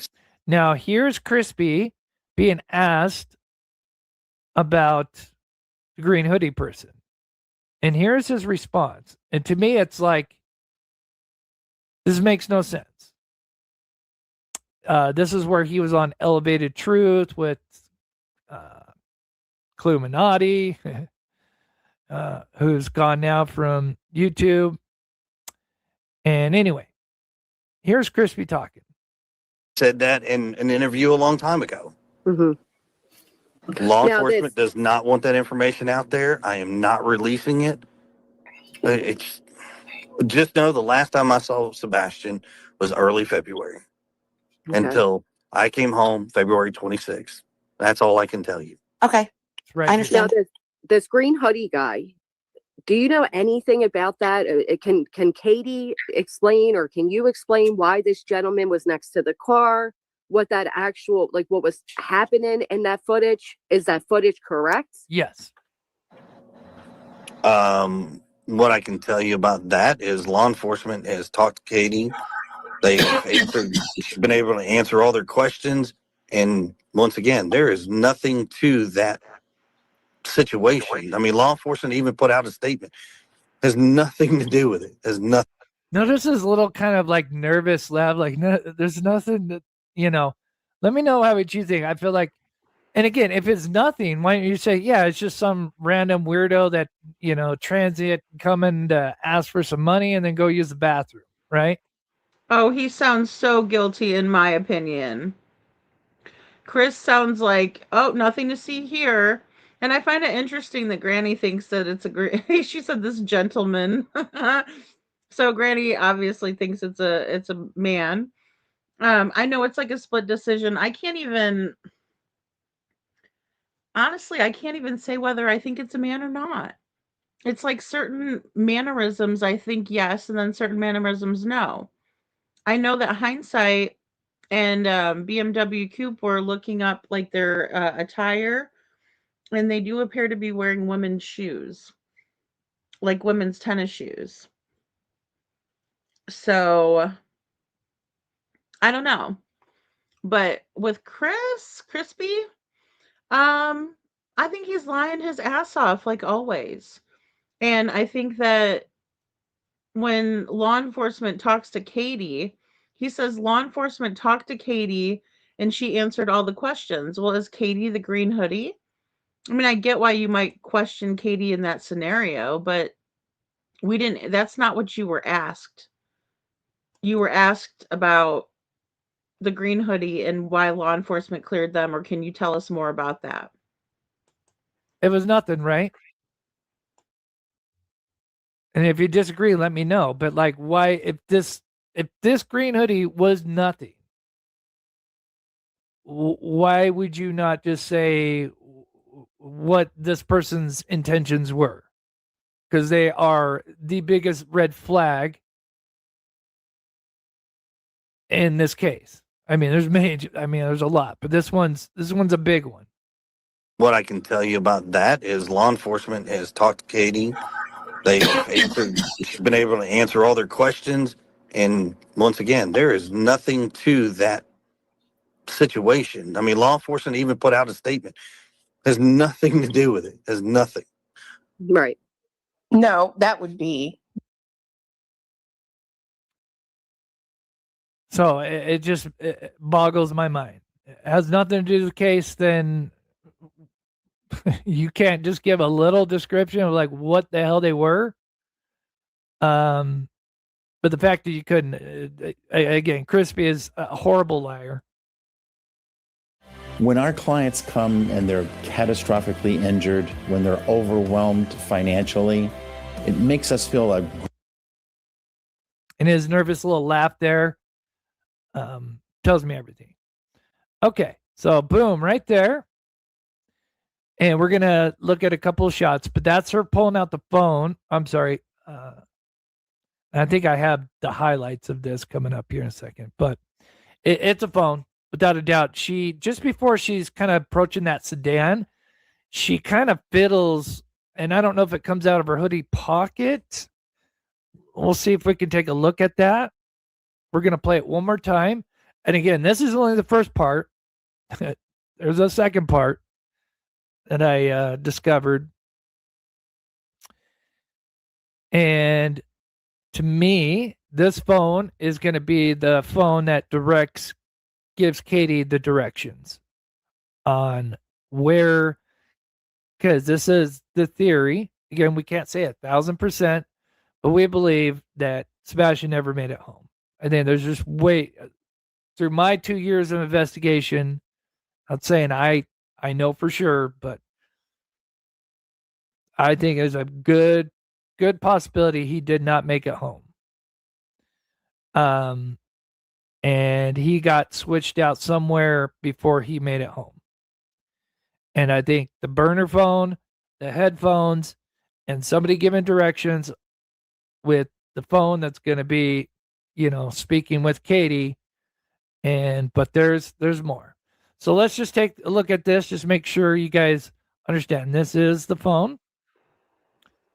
And also, Katie says that she's very, very bad at directions.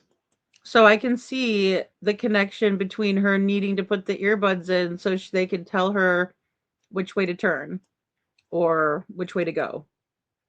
Matter of fact, I'm going to go full screen for just a second so you guys can see it. But you'll see she fiddles about right here and has it out. And this is what's interesting is it's not like the phone is dark, right? When she pulls it out, it's open, right? So keep that in mind. So I'm going to go full screen for just a second so you guys can get a good look at this. Again, I have the bottom half, which is more zoomed in, and then the other one's a little bit back further.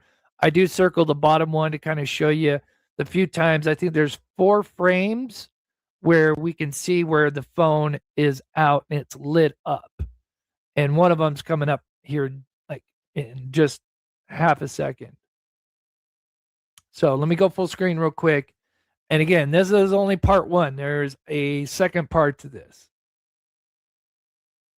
So here we go. I'm going to clear the screen for a second. And let's play this. So boom, right there. And I think I do another one. This is just kind of going half speed here. Boom, right there. It's in her left hand. And then boom, because she's kind of walking, and that's the phone. There's, Let's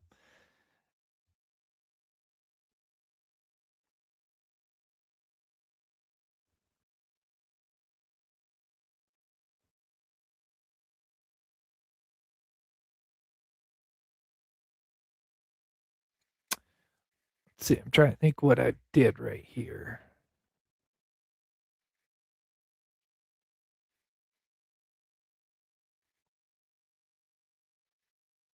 There'll be a reason why I have this box up here in a second.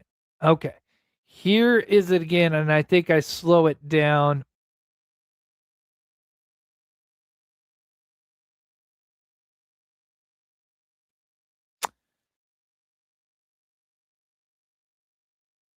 I think this is just kind of normal speed, maybe just slightly slowed down. Just so you can kind of see how when she's walking, you can kind of tell that she's got the phone out. Now we'll look at this closer one more time. And then wait until we get over here, because there's another major red flag.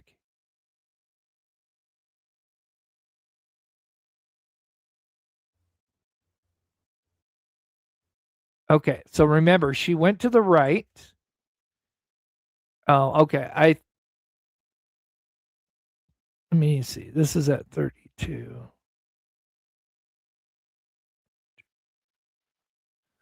Oh, okay, I didn't. Okay, interesting. I thought I had the one part to it. Okay. So let me go full screen right here. I thought I did it twice with a little bit slower down. But yeah. So here we go. So now it's full screen so you guys can see a little bit better. So here we go. What I can tell you about that is law enforcement has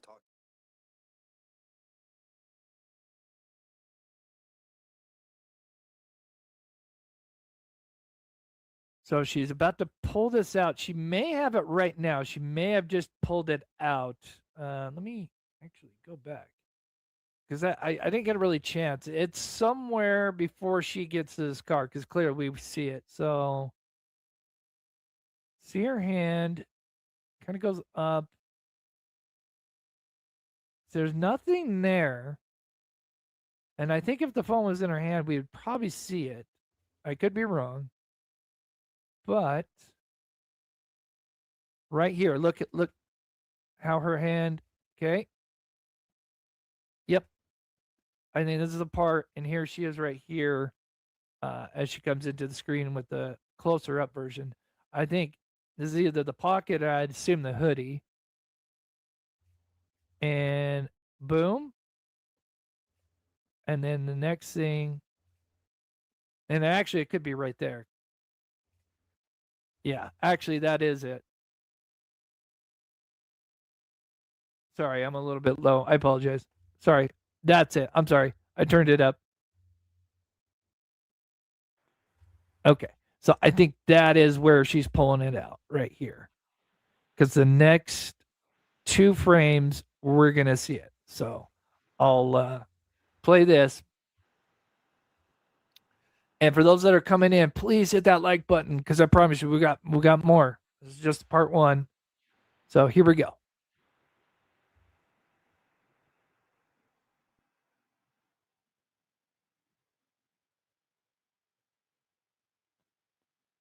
Oh. Dang, I can't tell.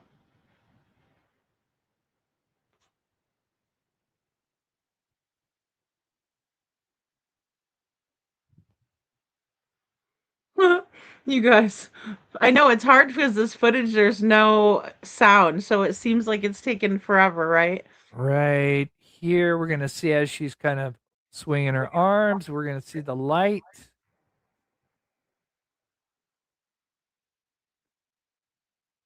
Right after this truck right here, boom.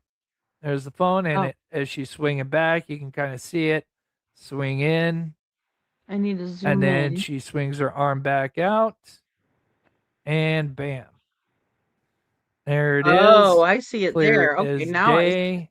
I mean, there's multiple frames. I'd say there's at least 4 frames that we have light.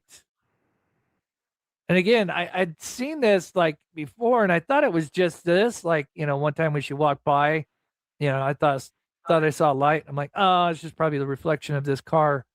Nope, that's her with the phone because it swings. It goes with her motion of her arms, swinging back and forth. I was thinking that everything on these cars is so shiny, and then you have the lights reflecting off. I was thinking, is he sure that she's holding a phone? But when you see it from this angle, you can see the outline of the phone. Jenny says, if you watch the video long enough, it's pretty obvious that Sebastian is seen in that adjacent parking lot walking towards where Green Hoodie went. And is that part of Carrie's reviews? Sorry, because I played that clip here, and it does appear that someone's walking over there. And then I was thinking maybe that's the Green Hoodie, but if you think maybe that's still Sebastian, okay, well then, did Katie just drop him off as they were going? Groot says at night mention on their loss requesting Long Hollow Pike. Yeah, footage, the potential that a car may have stopped or appeared lost. KP uses that road when going home, right, and is bad with directions. I mean, I think that's a pretty good connection to make, and I just don't know how she would get lost over there. Like, she's got to be really bad because I'm bad with it too, and I use the GPS and everything. But I mean, it's just a straight shot from Texas Roadhouse to. That's strange.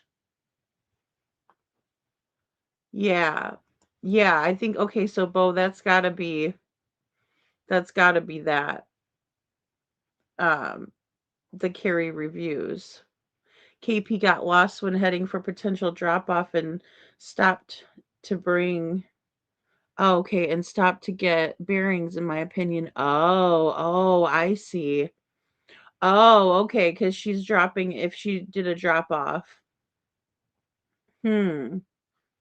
Or she could have been distraught because she just dropped Sebastian off, so she stopped to get her bearings too. Yeah, I think that's brilliant. Yeah, I know. It really is something. Yeah, because I can see it. No, stop 30 meets Long Hollow, and then you take a left. Yeah, it meets it. Because first, when you're going down stop 30 road, you go, up and there's a light, past that little part, right? Like the little stop 30 part that we were talking about. Um, but then you keep going up, and then there's the BP gas station on the left up there, but it's at a light. So you would have to turn off and then turn into the gas station because it's on the opposite side of the road, kind of thing. Um, but if you just keep going straight, you'll meet Long Hollow. The iPhone screen is lit up, right? Yeah, I mean, I think I'm seeing, but even those burner phones can be, like one of the touch screens. So I know, Detroit, I know. It is dark. Yeah, it's hard to see, and then it pixelates when they're far away, and she's moving so quickly, you know? So, I mean, they're moving really quickly. Maybe not lost, maybe an address she didn't match up. Oh, that's a good thought too. Yeah. Yeah, I see what you're saying. I think that's a really good thought too. Hmm. Ugh, I agree. All that is unseen. Maybe she can't find stop 30. It's so dark, in my opinion, if that was the meetup spot. Yeah, it is dark over. It's very, very dark over there. It is. So that's a possibility that she missed pulling in. That could be, but see, it's not as close to Long Hollow. It's probably like a quarter a mile or so. Um, oh, Miss Ann, I'm sorry to hear that. I mean, so dark for Katie to see where she's going if she's by stop 30. I mean, it is very dark around there. And I've teased Katie in the beginning like, "Oh, everywhere is dark at night, Katie," but no, she's being true when she says that. That phone is on. It's so easy to become a podcaster with Riverside. You just need a concept and a way to record it.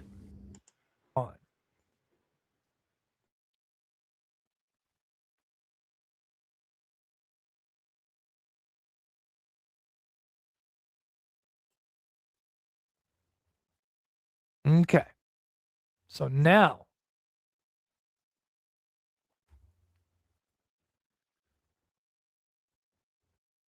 that right there.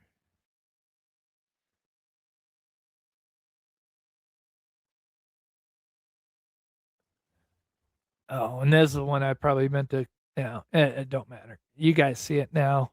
Once you see it, you can't unsee it. As she's swinging her arm here, you can actually see how it kind of swings with her arm there. So she's got her phone out. I assume maybe a burner phone or whatever, two burner phones, one handed to Katie. Okay, now. Remember how I. Oh, yes. Okay, so stop 30 is the road that you would take to get home from the Texas Roadhouse, one of the routes, because there's a couple different ways you can go. But off of that road, there is a gravel road. Well, there's two of them. One is gated off. The other one, there's access to it.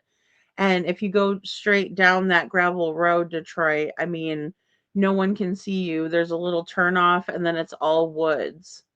And Jen, Jeff, and I went there, and then Silvers went there, and there was whole little camp set up and everything.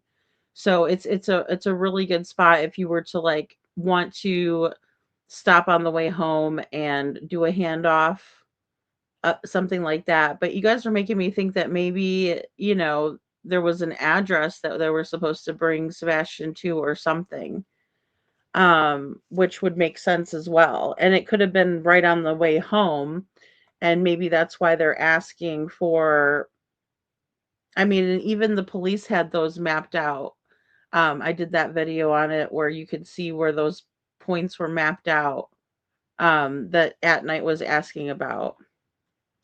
So, maybe that's why Nick is, excited about the police. I can't go with the same gusto, or energy on that, just because I was just appalled by their behavior.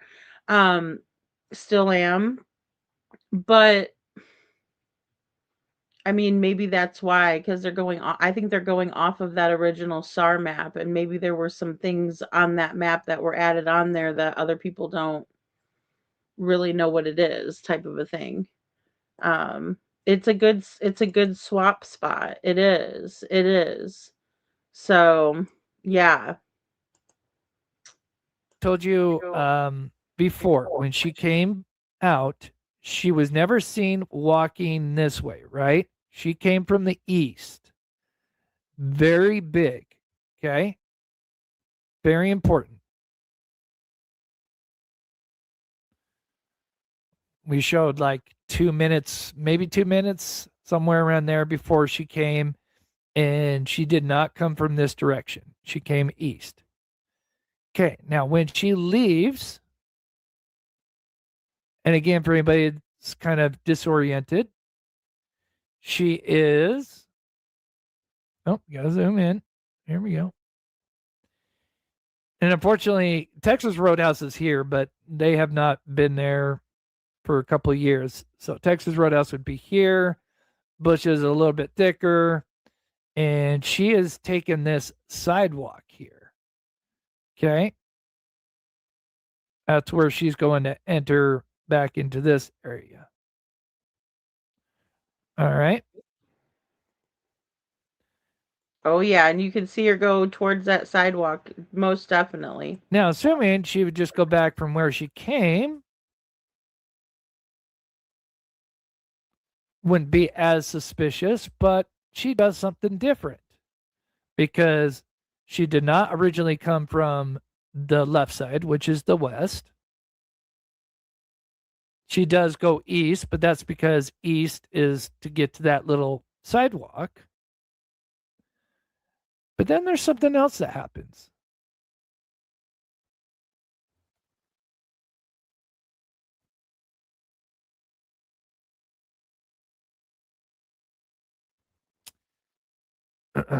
Oh, sorry.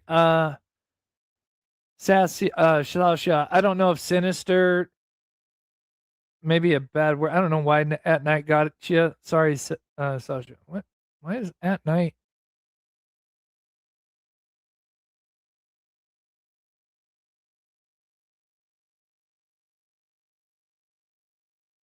That's weird. Sorry, Sasha. I don't know why At Night. Might have been a trigger word you used. That's kind of weird. Apologize. Okay. Now we're going to see her, which, most of you have seen this before. You probably know that she's going to be, there she is. And that's her. Now she's going west. Now, here's the thing. As we said before, she never came from the west when she originally came. We looked at about 2 minutes before she came out. She did not come from that direction. So now why is she going this direction? Well, there's going to be a big thing that's going to show you here in just a second. Yeah, I apologize. Sometimes At Night, or At Night, I'm sorry, Nightbot can be finicky. Okay, so there she is right here. Now there's something's gonna happen here in about 2 seconds. See that? See that light? And I'll zoom in. Don't worry about the cars right now. Let's just focus on her. Try to stick with the linear thing. I'm going to go full screen here because I promise you this, and I'm going to show you where this light source would have to come from. And to me, I think it's pretty suspicious. And when you play it at regular speed, it looks like they're almost high beaming to say, hey, look, this is where I'm parked at. Now, I'm curious to see what you guys think, but here we go. So I'm going to go full screen real quick so you guys can see this better. Again, I do apologize. I think I do brighten it up a little bit more here. But, if you go too wild, it's, you kind of lose some of the stuff. So here we go. Full screen. She's right here. Now, watch what happens. Okay. Those are headlights. Okay.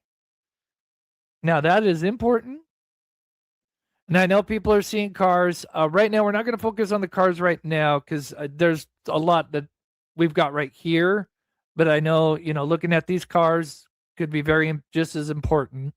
But right now, we're just going to focus on what's going on here. So you'll see that. And she's going to walk off screen here. Now, at this point, there is a sidewalk. Roku's self-serve ads platform.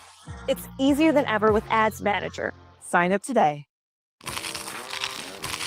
This is their BEC. Dangerous. First watch, you have hit some home. Right.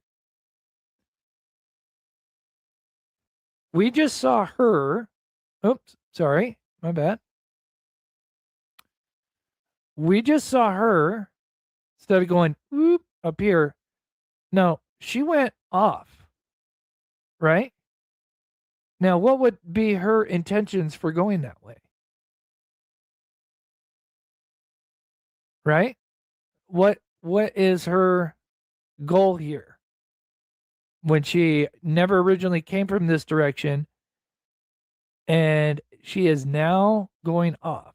And we just saw, because we got a little bit of an angle. Unfortunately, I can't get like the perfect angle, but kind of like this. And we see that two headlights. It's going to be super important. So she's pretty much now off screen. But we know that is just a parking lot, bigger parking lot. Or extended parking lot, not a bigger parking lot. Extended parking lot.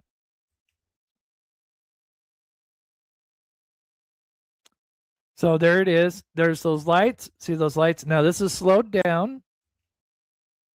And I think I play it one more time at normal speed. Okay. Now, here's what gets really interesting. At the bottom, as you can see, it is 6:21. This is before she shows up. She is there for approximately 10 minutes. She, probably a little bit more. But if you're wondering, like, how long was this lady here before and after? I would say it's a little over 10 minutes. Now, I wanted to see, is it natural to see headlights shine up on this wall here? Now, I kind of fast forward it here.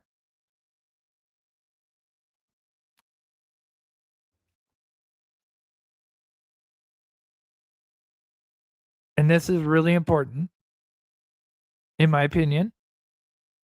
Here she comes.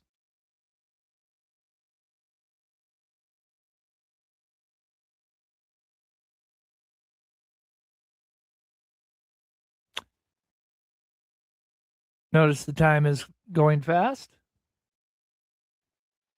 We did see a little bit of lighting from possibly a car that maybe went down the road. But for 10 minutes, other than one little light that we do see kind of at the beginning, there's nothing. Nothing on this wall. And remember, this wall, this is what we got, right? This is what we got. Parking lot here, parking lot here, right? Keep that in mind. So again, this is being fast forward here. There's Katie.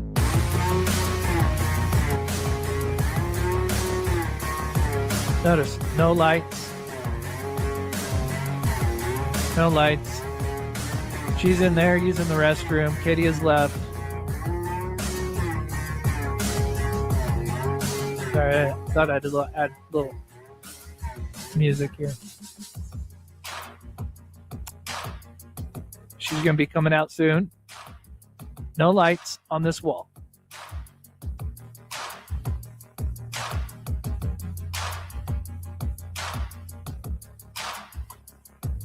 I think we see, occasionally a little bit of ambient light from maybe some cars that are driving on that road that's beyond that parking lot. That is like the corner of the wall. So everything right here is that we're looking, it's kind of the east. Well, I guess it would be on the west wall. Yes, looking east. So she's going to be coming out here soon.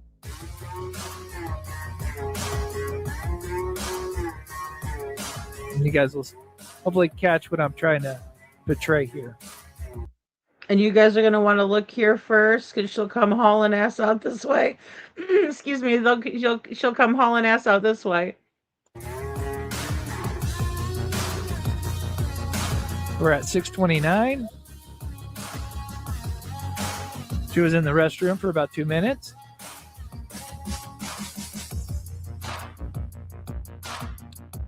Here she comes. Here she goes. Real fast.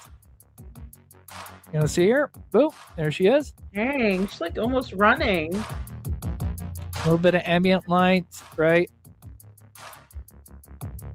Cars passing by. Here she comes. Dun, dun, dun, dun, dun, dun, dun, dun, dun, dun. And then, guess what? Just as she is coming around at that corner, what happens? In my opinion, headlights.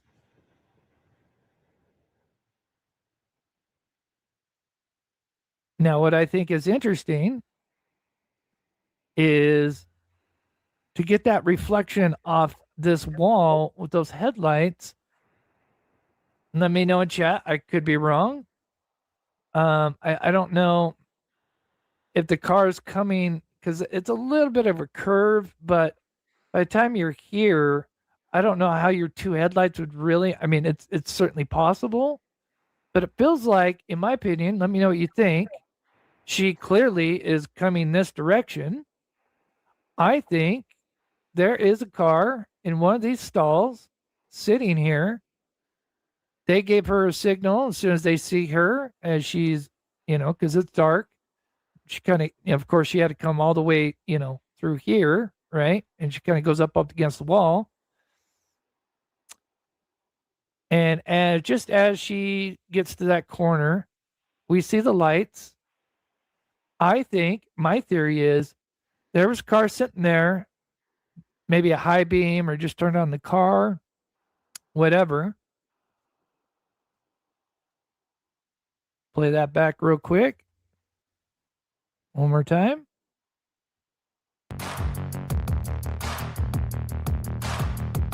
Really? Okay, she's going to be coming here in just a second. You see the red light go over here. There she is.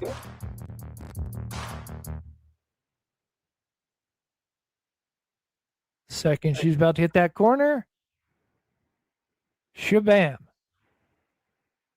Two lights. I mean, two lights coming on like that. I mean, that's headlights, right? There's no, no debating that, right? That is two headlights. And from that angle, to me, I think that's coming from the parking stall. I could be wrong. I can't say 100%.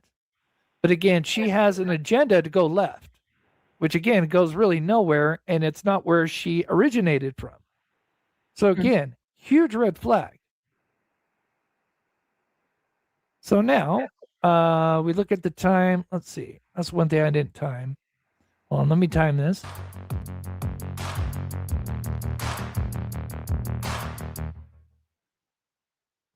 I need to check the distance and see what the walking distance would be. So she's about right here. So it is 6:20 and 25 seconds. 25 seconds. 25 seconds. Okay. 25 seconds. 25 seconds. 25 seconds. 25 seconds.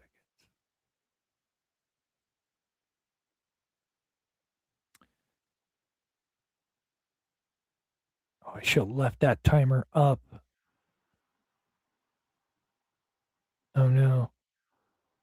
Looks like she stays there for about 20 seconds. Oh, we'll see her coming back. We'll see her coming back.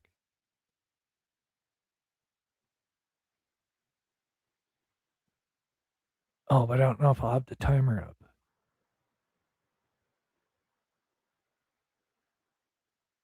Oh, there's where the lights flash. There she goes. 1,000, 2,000, 3,000, 4,000, 5,000, 6,000, 7,000, 8,000, 9,000, 10,000, 15, 16, 17, 18, 19, 20. Here she comes. So she's at least, I would say, 10 to 15 seconds out of this screen. Oh, maybe I was which I think is fast. plenty enough time to walk up to a car, and she's hoofing it, right?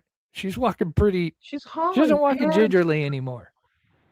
Okay, so that would I would love to measure this. I'm sure this parking lot is not as big. You know how sometimes when we look at pictures, it may look bigger, but if we were like right here, I think one of these cars is in this stall here. I think if I back up just a little bit, my apologies. I need to look at the timer. If we get a chance, remind me. 6:30:25. I mean, unless she didn't know that she couldn't go that way, and it's fenced in, so maybe she quick turned around. But I don't know. That seems like doesn't seem like enough time to do anything. But that's odd that those lights hit right there. Very odd. Because we could time how fast with her walk. I could probably use AI to get an approximate speed of her, and then get the distance of this from this to here, or just go from curb to curb. Get the distance of this, have her speed, and then I think it would match up to her walking up to something to this, about this far, right? And then she comes back. I mean, unless, is she just super confused of where she came from? Or was there something that was handed off, which I think is the phone? Because now I'm not 100% sure. I still got to look at it. But when she's walking back, there's no screen, as far as I know. And I kind of overlaid it. There she is. Let me go full screen real quick when I do this. Oh, I'm still full screen. Okay. I'm still here, guys. Again, I'm trying to show everything. I'll show this last part and I'll stop and I'll play. There's a little bit more to complete the picture, and then we've got another goal, and then we're going to unleash the Kraken because I've got some stuff to say. Okay, I want to see him unleash the Kraken, but this has gone 2 years too long. I love that quote. I like that hashtag. This is ridiculous at this point.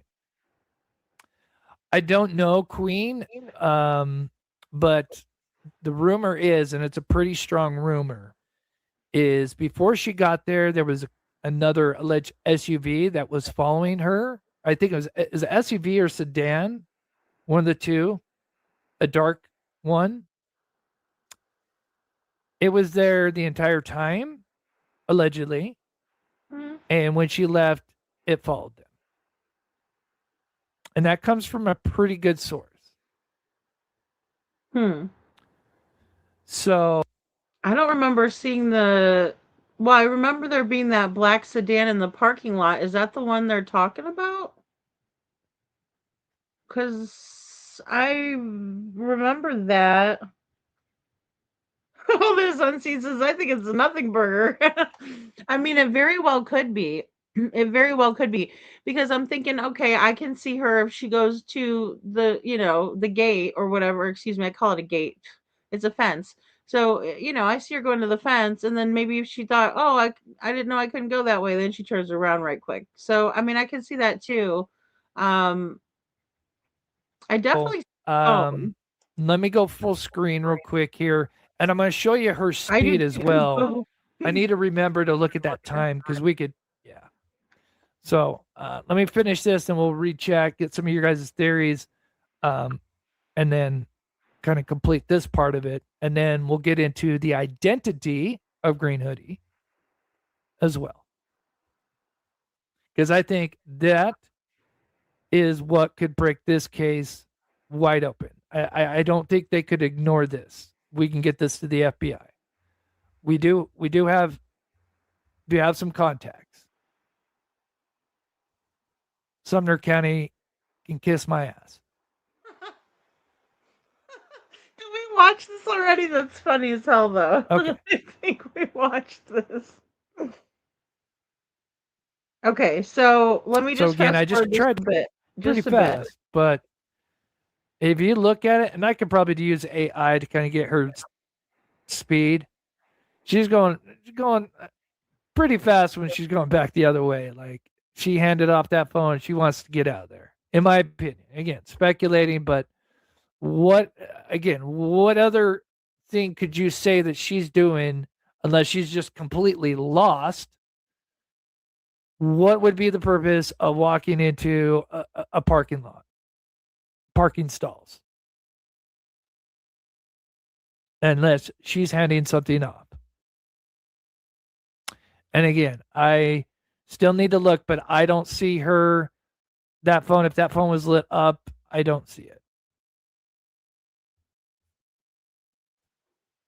See, it's just hard to see from this angle, though, too, because she was closer. When she was right here, it's a better angle to see her. God, I hope so. I doubt it, but yeah. So she's booking it. She is. So let me just. Sigrid releases immediately and blocks acid that causes heartburn for 24 hours. Feel the difference. We really needed that power slide. That would have broken the bank. Let's see if I feel I can help.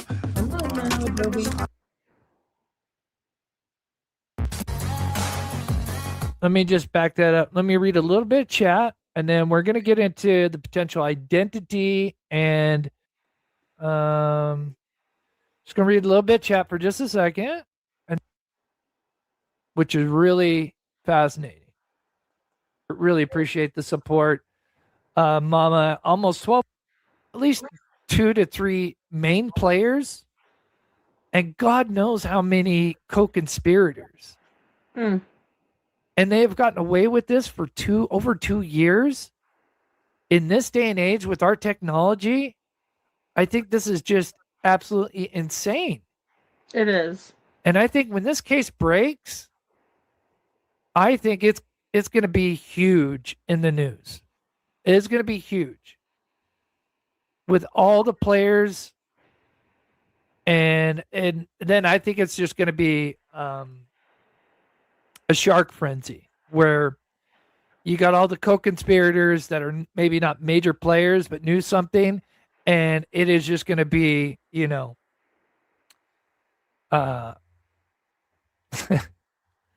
survival. Whoever's got, is going to be cutting the deals, right?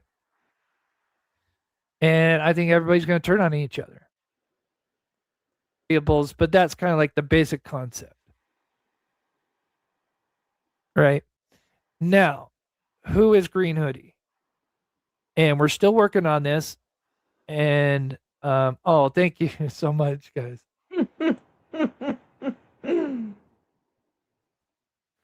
Gives her the phone. So the GPS on the phone shows what's on the phone. Green Hoodie has. Ooh. And that's possible, Lovely Shadow. I like it. Okay, so how tall is Green Hoodie? We've gone over this before, but this is really important because I think this could be a potential break in the case if we could really crack this down. We have a couple of things that we're going to do behind the scenes. I can't mention it all, but we're working on it. So what you're seeing here is we know Katie is, correct me in chat, is 5'7", right?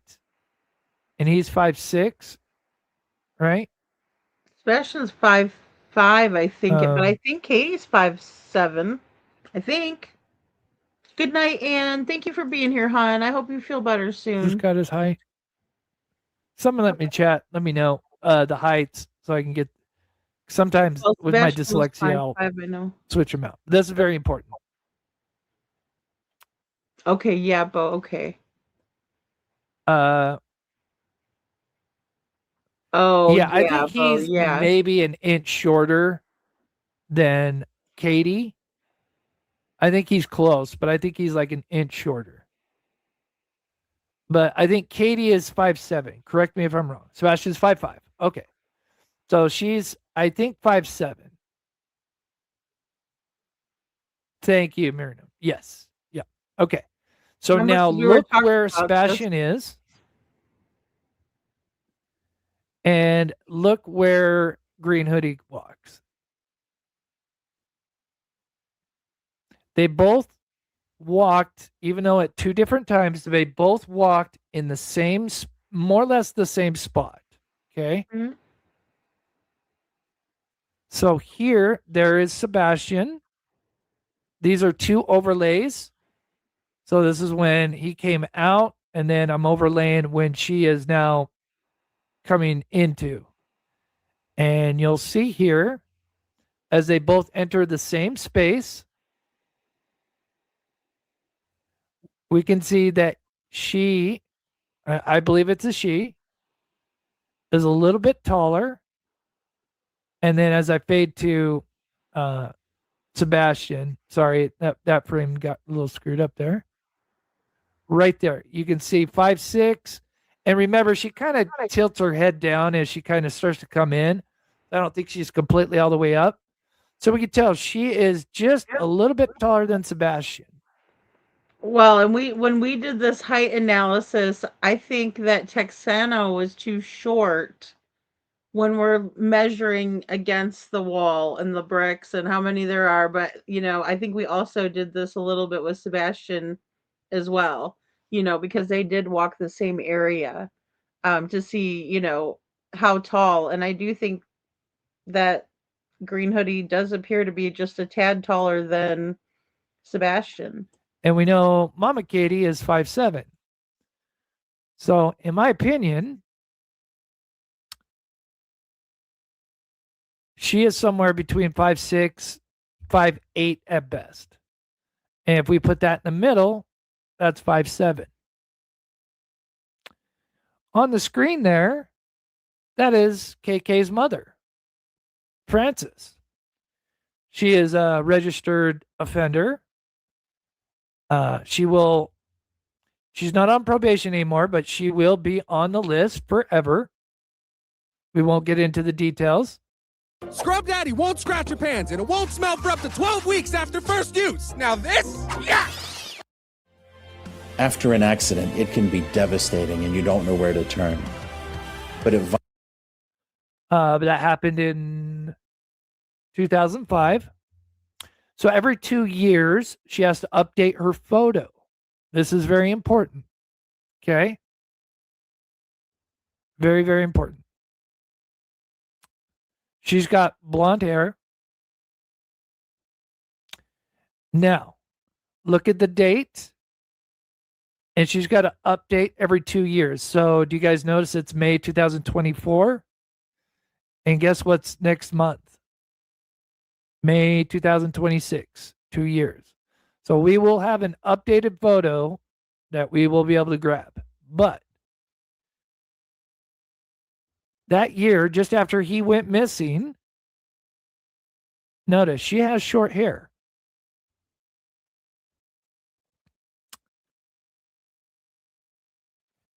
And I think I have the other one.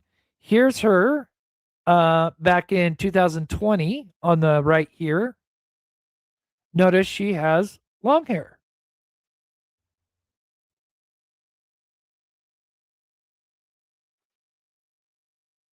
But we can see her body type. She fits the build, right? It's a little tough because the person's got hoodie and some big jeans on, probably on purpose, to kind of disguise her, full body type. But between 2020 and when he went missing. Okay, I do want to say that I think that her bust is smaller than Katie's mom. And I'm not trying to say, I'm not trying to be a weirdo or anything like that. I'm just saying Katie's mom looks like she's got a bigger bust line. Just from judging from this picture, but I know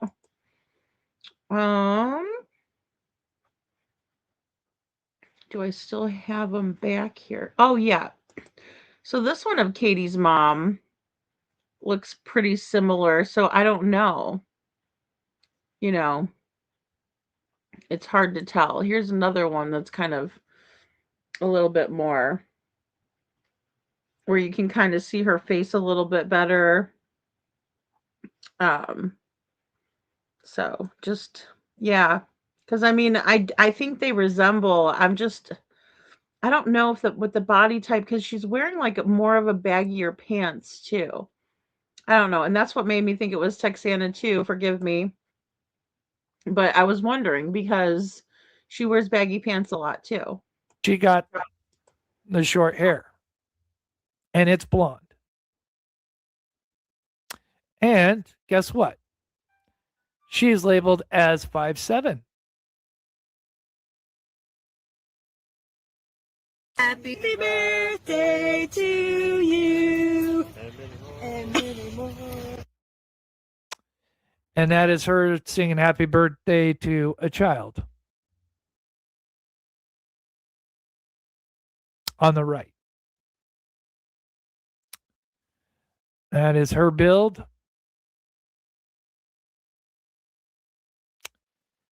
She fits the build pretty well, in my opinion. You got 5'7", short blonde hair. Again, that doesn't mean 100%.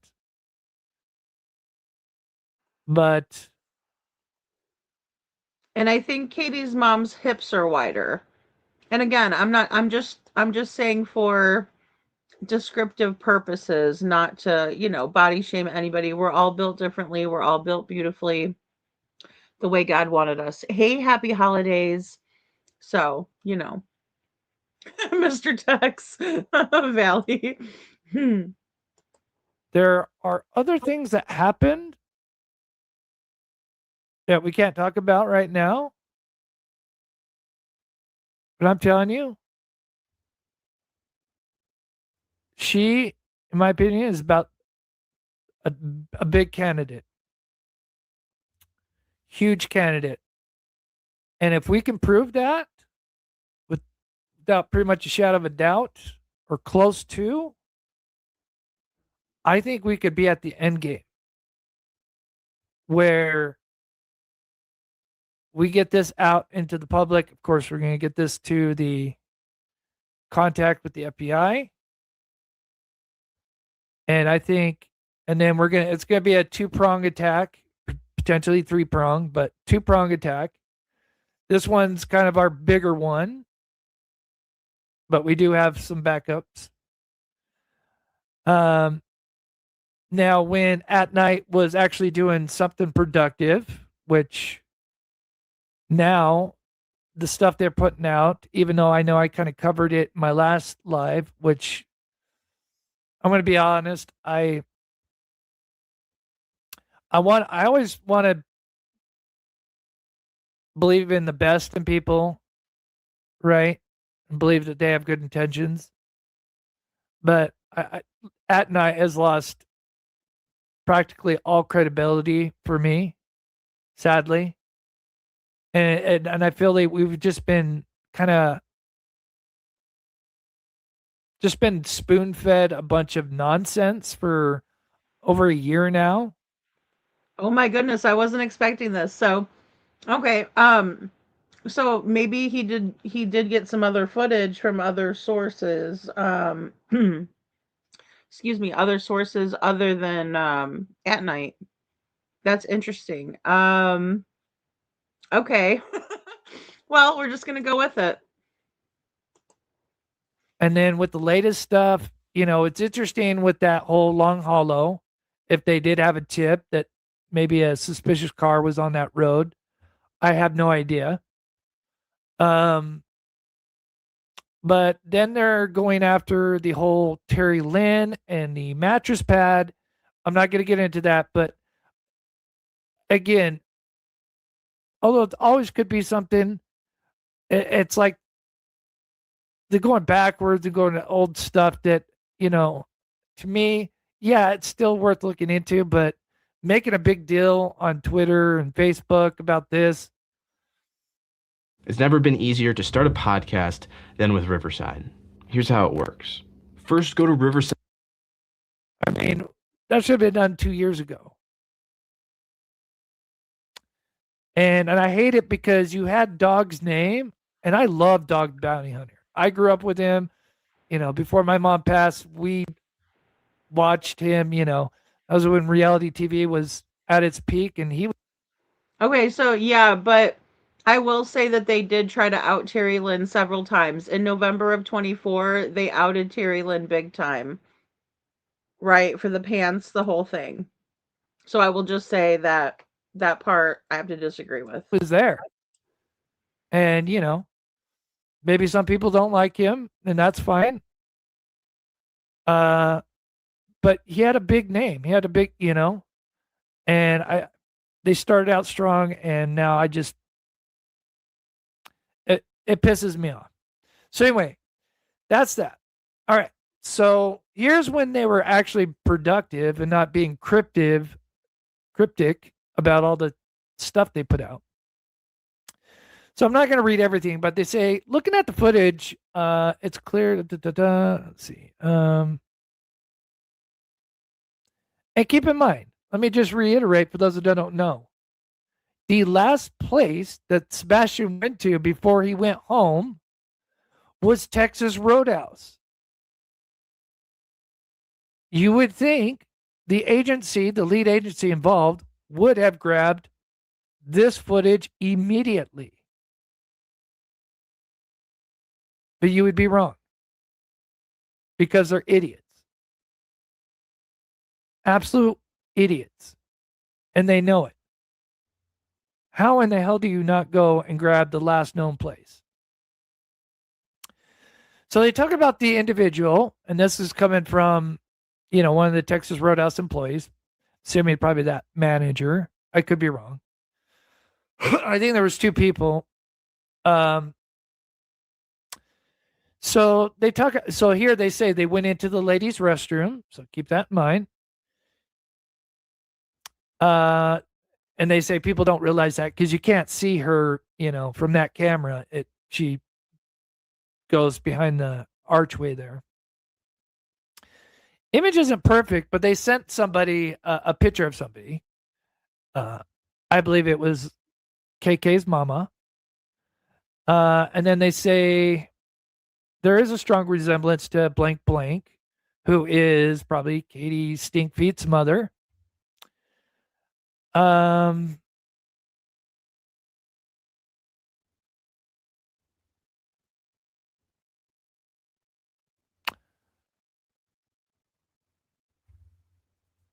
a busy Sunday night, people don't typically walk in from a lot and just use the bathroom and leave. That's what also stuck. There's a lot of funky stuff that stuck out to them. I think Silvers had spoken with these people. It looks like she left after that. I could be wrong. Yeah, she did. Kind of. Talking about the green hoodie. Yeah, correct. Repeats the going into ladies' restroom.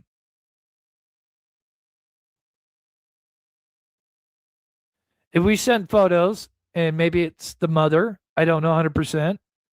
I would love to know if they could email me, because if we know that for sure, and they said, yeah, that looks like her, then this would be a slam dunk. But we're working another angle. But If they could say that, be amazing.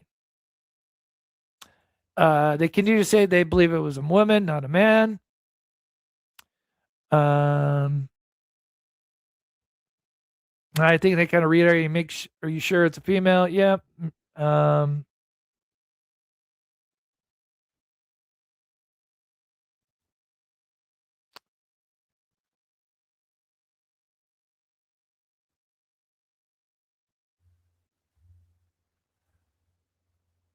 And they continue to ask, 100% ladies restroom. Da, da, da, da, da. It appears to be the same person exiting the same way they came in. Along the exterior sidewalk between two vehicles.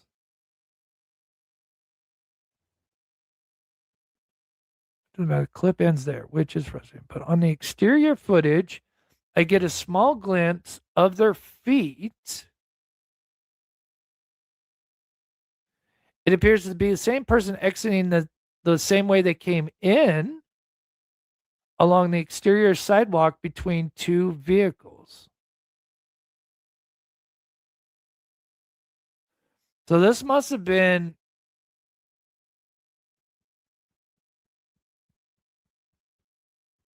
that's interesting. I wonder if they're talking about when she walked back this way and there was another camera that captured her going this way and there was like two vehicles and then maybe the camera. See, there's a bunch of cameras back there, though. That's another thing, too. Because I do have I have a bunch of local people that I know now that I've been there. But I know a lady that works or has worked in this back building over here, right? And there's definitely cameras. And I don't know, Dan, if she's involved, if the yellow jacket guy is involved. Like I said, when I took that picture, the still shot, I mean, it does appear that Sebastian's on the phone, right? But then you got the t-shirt that just matches up perfectly. Because I know the hair looks darker and stuff, and it does come into view. I've done that video quite a while ago. But I don't know. Aw, thank you for hitting the like button, Groot, and thank you, Bo. Oh, you guys are awesome. Did we make it to 100? That's amazing. Aw, that's so cool. Aw, you guys are awesome. So, but I don't know. It's hard because, we see Katie secretly taking photos of Sebastian, and then it does appear that this photo is coming into focus. Or some sort of a video, because we don't know. She could have taken a quick video. You could hit the record button and record a 3-second video. So I mean, there's always that. I just don't know for sure. I can't say for sure. You know, uh, but I mean, I think anything's possible. It's just strange how you had like all these people and all this weird stuff going on. Not the people necessarily, because it's a busy place, busy shopping, center, if you want to call it that. Um, Busy area. I mean, right when you pull in there, there's all kinds of crap. You know what I mean? Even off the top of my head, I couldn't name off everything that was in that little plaza, or that big area, even because there's the Sam's Club and all of that. So, yeah, I can't say 100%. I just think it's odd. I think the green hoodie is odd. I think the whole thing is strange, right? Um, do I think that they somehow pulled off a kind of a mission sort of a thing? I don't know. Again, I just think Katie and Chris are so sloppy. I don't know how they made it through the military. And that's coming from somebody who would never make it through the military. Okay. I'm just saying they're extremely sloppy. They really are. It's like they had to have planned this, but they made major mistakes. But it's weird, Bo. I feel like if we don't talk about it, that, and then watch that be exactly it. Yep, they had the green hoodie and they were doing this, and then the yellow jacket was the one that was supposed to take Sebastian, but it didn't happen, and so they had to move it to a different location. And I mean, stranger things have happened. People act so weird, Um, yeah, like, yeah, they just are, right? They're super sloppy.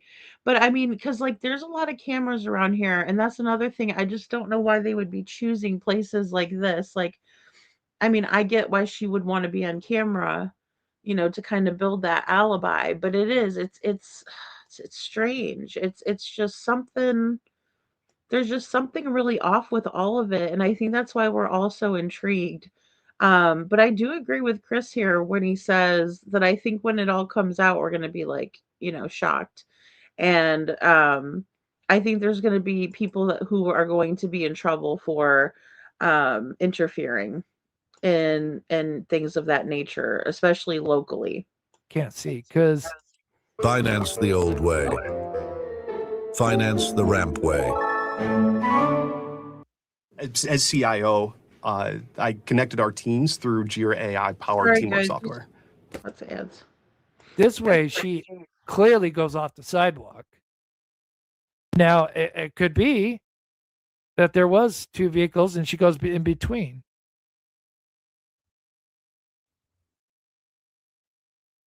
On the exterior sidewalk between two vehicles. That is interesting.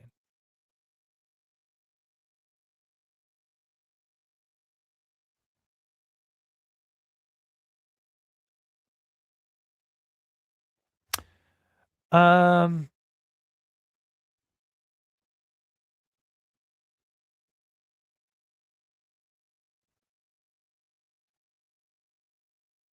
felt like she knew her. Stepped outside. I'm looking for her picture. Now I have an old one and I'm grabbing a recent one. I'll start a group chat and send them. It's been a while since I've read this.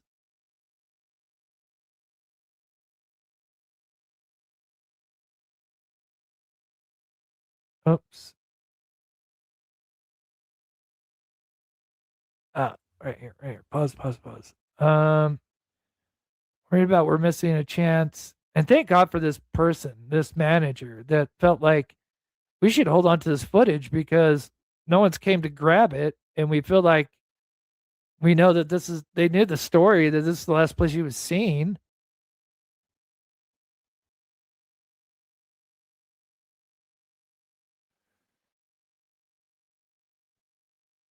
So anyway, we're working behind the scenes to there's one more right here. Is there a man here's a business. I watch the way the person walks or past. It doesn't look like Mel. Reads film, reiterating the female aspect of it. Could be blonde rather than gray, which is very important. And I think Mama is kind of at that age that maybe probably could have some blonde with some gray. I don't know. So maybe that's why, but definitely to say blonde. And of course, Katie's mother has blonde hair, short blonde hair at that time. In theory, if this was her mother showing up just before, a mother who lives in Virginia, all of a sudden shows up the night before or the night of and has some weird interaction with her daughter that acts almost as if it's nothing, like they're strangers. She goes in the bathroom, comes back out, then goes the opposite way she originally came from to a parking lot that, again, I would think if you were lost, you would know by the time you get to the end. You're like, oh, okay, that's the wrong way. I didn't come that way. I'm pretty sure she wasn't lost, right? So, in my opinion, let me play this and I'll read some chat again. Why does Eric Craddock look like this? when he's on any other, situation, and I just want to point out that he's got a baby curl, okay? Okay? I'm going to point that out because he likes to spike that baby curl up, right? But it's fallen. The mask is falling. The baby curl is falling. And Eric Craddock, why is your sourpuss showing? Because honestly, you should be happy to come out there and share with the public. And if you don't want to do it, where's Carter? Where's Simmons? Because that's where you guys are doing a real crap job. In my There's opinion. a couple more things I want to read here, right? Shame on you. Just shame on you. You piece of shit. Sorry. Snarky Chris is coming out. It disgusts me. These guys know that they're going. Hello, they're going to Sam. get exposed so bad. Hey, little mischief. And shame on them. Oh my goodness. Oh my goodness. And at any point, we've sent so much stuff to them. It's insane. It's insane how much stuff we sent to them, and fuck them. I'm sorry. Excuse my language, but fuck them. I have sent them so much stuff. I have spent so much time trying to do what I can for Sebastian and Seth, and these guys just don't give a shit. So I hope they get what's coming to them. Right. Okay. This is important, but there's one thing I think most people don't know. We can't discuss it right now, but when it comes out, you guys are going to be like, oh shit.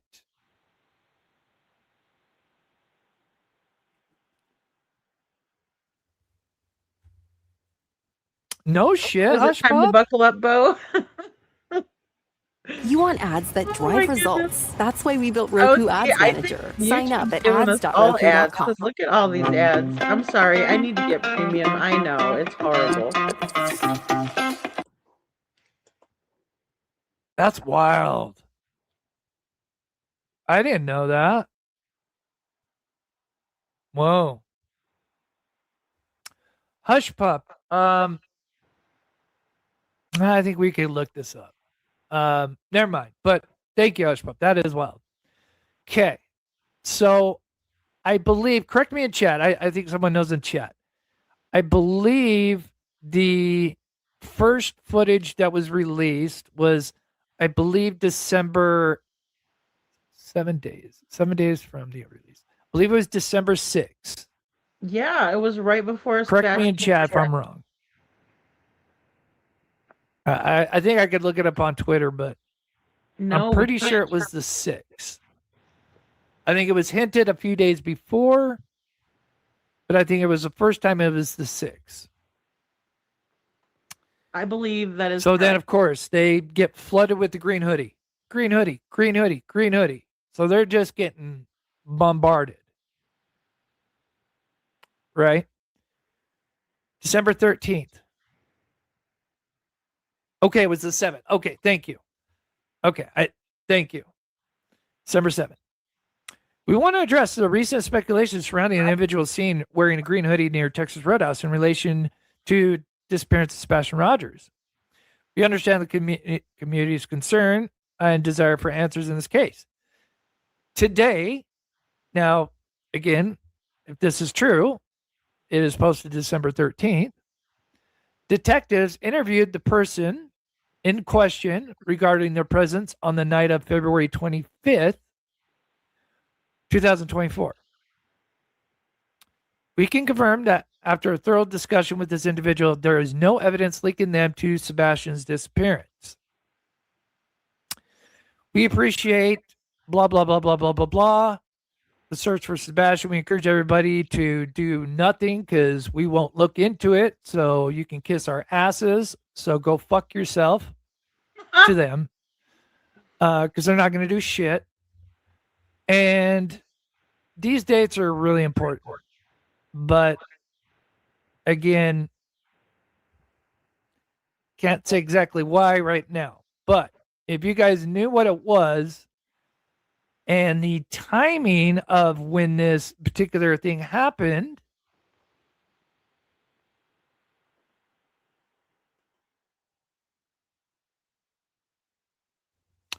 yeah.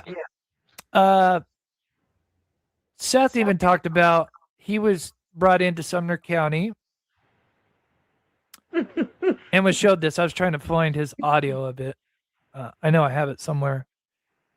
So I maybe misquote some things, but he basically said he was brought in not long after this, was shown the footage, the body cam footage, and I believe correct me if I'm wrong, he said that they were still wearing the green hoodie, which was really, really weird. I remember that. But they didn't show the face,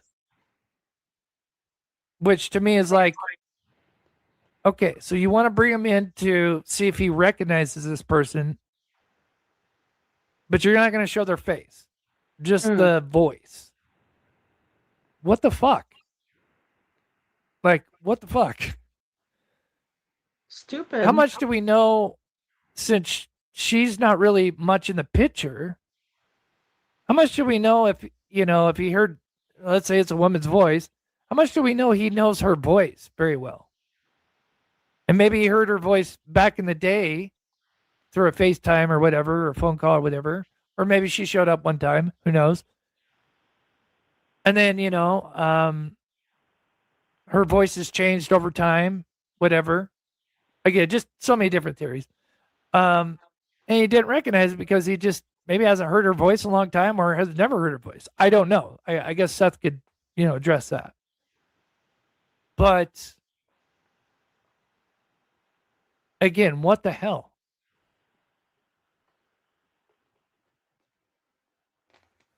So anyway,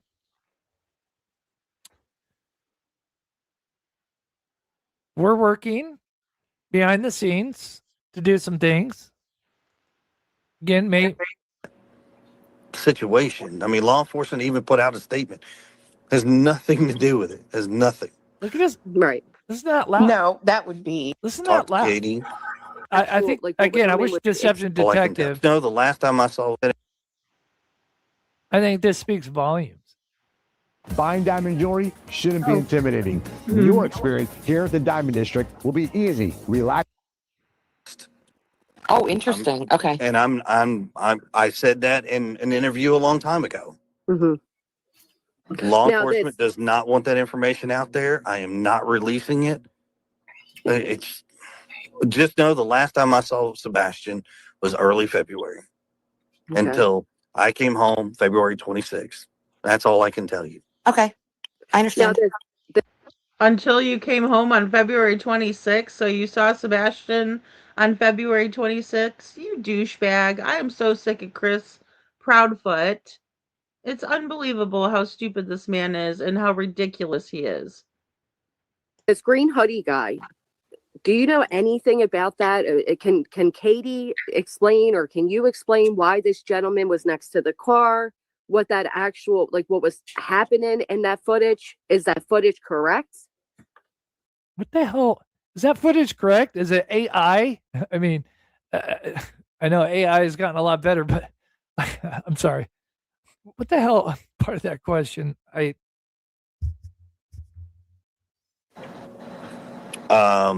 What I can tell you about that is law enforcement has talked to Katie.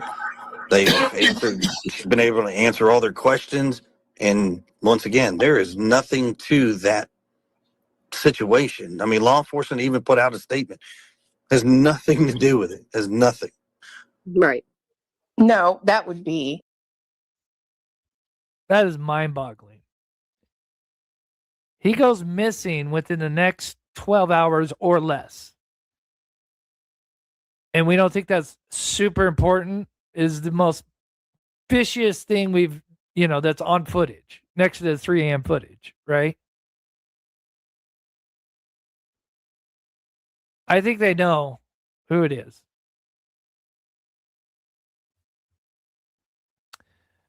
But we need to get these idiots out, and we need to get FBI, another agency, and we need to get the media. We need to pull together. I told you guys a long time ago, and I hate to be a broken record. I know I said I was gonna, release stuff. We are gonna do it now. We were kind of waiting on some potential developments, but doesn't not sure if that's gonna happen. So we're gonna do kind of like a three-pronged attack, and we're gonna release some information within about a month. I don't want to put like a deadline because I don't want to, but you guys know it's been worked on. There's people in chat that know it's been like kind of completed in a way, but since then I figured out the 3 a.m. I have to kind of like redo that part of it. But once we get that, and then once we dive into if we think the person is who we believe it is, the green hoodie, and we get this attention of the right law enforcement, not Sumner County, go kiss my ass. I think there's just no way that they can ignore this because we're going to spam it all over media, Twitter. And the other thing I did get a chance to do is with Green Hoodie is I've been working with AI, and now that I got the original footage, the other big thing is what's interesting is about what Green Hoodie's wearing. Sorry, I'm trying to find a good spot when they come out. Sorry. I'm not purposely trying to make you sick right here. Okay, right there. Let me go full screen for just a second, guys.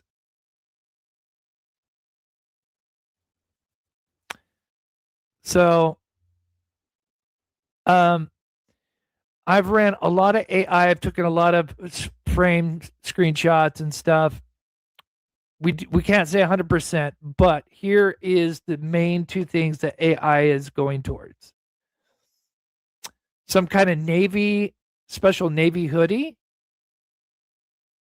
which they typically use that kind of font and block lettering, and the olive green,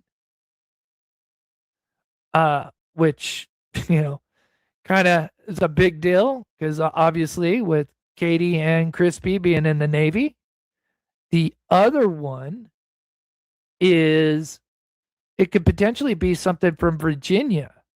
I've gotten some letters. I've got potential letters. If you want, I could maybe pull up my chat GPT. I'm working on it. But I think if we can figure out the lettering, because whatever this hoodie is, it's pretty unique. And let's just say an example. Let's say it's some kind of Virginia Tech college hoodie. Well, who lives in Virginia? You know what I mean? So that would just absolutely. That's Silk Contour. Silk on skin. Moves like nothing. That's the interest rate you get from your bank? You deserve to earn. You just you couldn't ignore it. If we could break it down and get as close as we could with what is on that hoodie, or even solve what it is, because it's not like, if she was wearing like an Under Armour green hoodie, well, that's not going to help us of her origins, really, right? She could have gotten a Target, whatever. But if it's like some kind of college or even the Navy, that's going to be huge. Sorry, guys, I was muted. So, but I think the Navy wears the blue, right? Like the different color blues because they do like a lot of water stuff.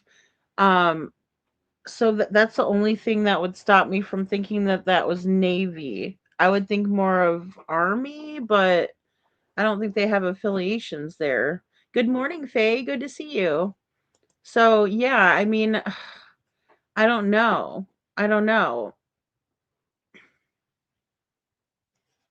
I think a lot of it too is, I guess he found some more information about the 3 a.m. lights as well. I think maybe that could be the delay as well. Navy mom. Yeah.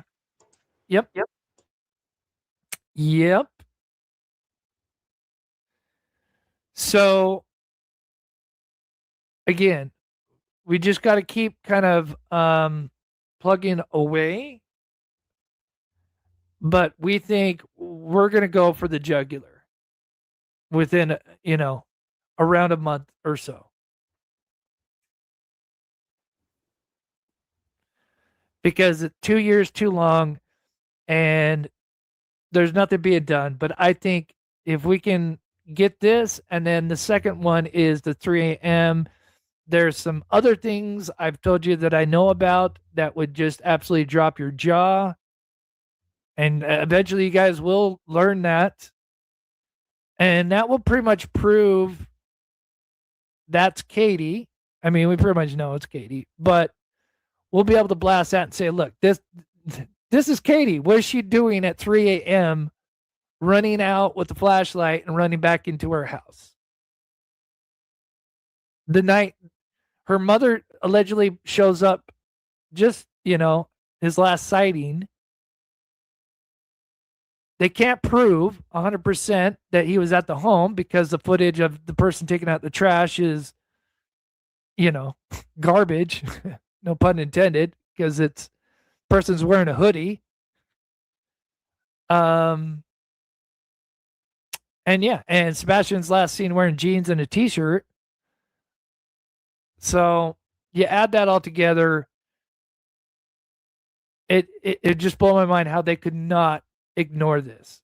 Because I think they would just, if we got the attention of the media and if we got it to the news, but we do have contacts at the FBI, at least one, maybe two, that at least take this somewhat seriously.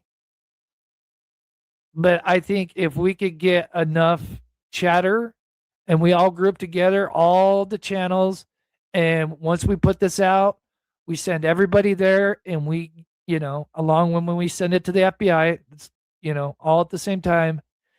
And we just throw it out there and we go for the jugular. I think this could do it.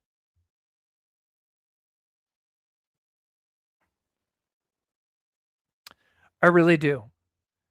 And then I think it's just going to be man eats man, whatever analogy you want to put it. People are going to turn on each other, and this case is going to blow up. I think it'd be bigger than Nancy Guthrie case, in my opinion, just because of there's going to be so many individuals involved after the fact or knew something before of some kind of scheme. And I think they're just going to turn on each other. And it'll be the domino effect. I pray. It could be Kentucky. I'm working on it. But this has gone on for too long. This is nonsense. In this day and age, you got cold cases that are being solved from 50 years ago when they didn't have. I mean, did they ever do geolocation for this green hoodie person? What about that phone? Now we know that that person has a phone. Did they ever do a geo? Right? Think about that. What if the FBI goes, they didn't know that this person had a phone on them? Maybe they lied, said they never had, a phone on them. What if they geolocate? I'm trying to find where we can see her with the phone. My apologies. What if they geofence that? I'm sorry. What was I saying? Something geofencing. Doesn't matter if they threw the phone away. If they geofence it, I think we could do,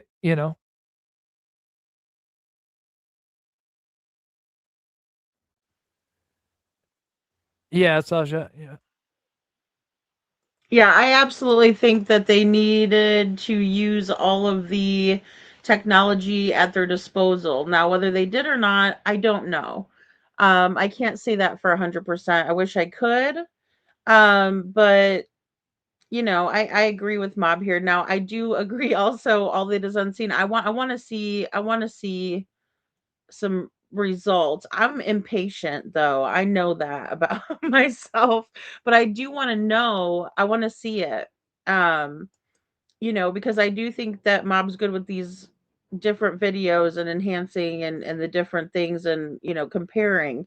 So, yeah, I really want to see what kind of transpires here.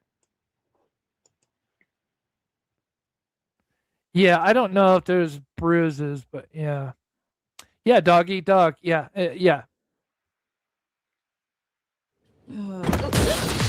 Scrub Daddy? I'm Aaron, but here's your daddy.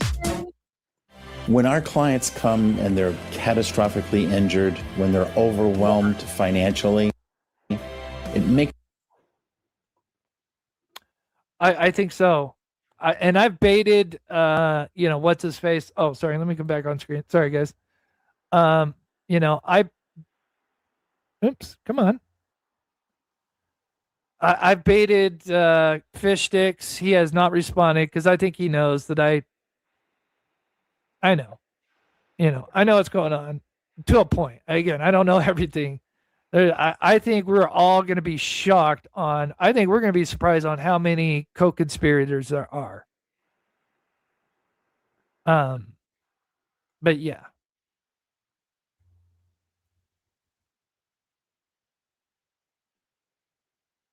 I think so too, Hush Pup. I agree. Yeah, Detroit. The neighbor's truck was white, and we were comparing because I just found another screenshot. This has let's see, 2, 4, 6, 8 spokes. The other truck, the neighbor's truck, had 10 spokes. I just found that picture today in my email when I was going through everything because I was looking for just that, this one piece, and I couldn't find it anywhere. But I did see that as well. So, yeah, just wanted to point that out. Robini sent 100 for 2 jewels. Oh, what is that? That's interesting. Is that something new to YouTube?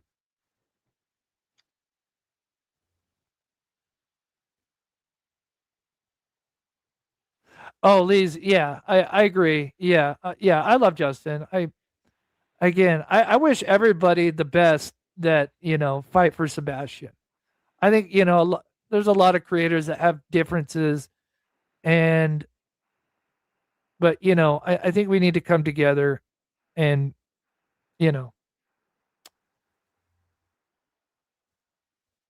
especially when we put this stuff out, because there's people in the chat that know this has been written for quite a while, literally a year now. It's been kind of put together, but we're trying to clean it up and then put it out in like 3 parts. Unleash the Snark. Yeah, Snark is. Well, and I'll tell you too, if everything's legit and it all checks out and everything, I will blast that shit everywhere. I don't have a problem doing that at all. Thanks for all you do for Sebastian. Thank you, Michelle. My question is, what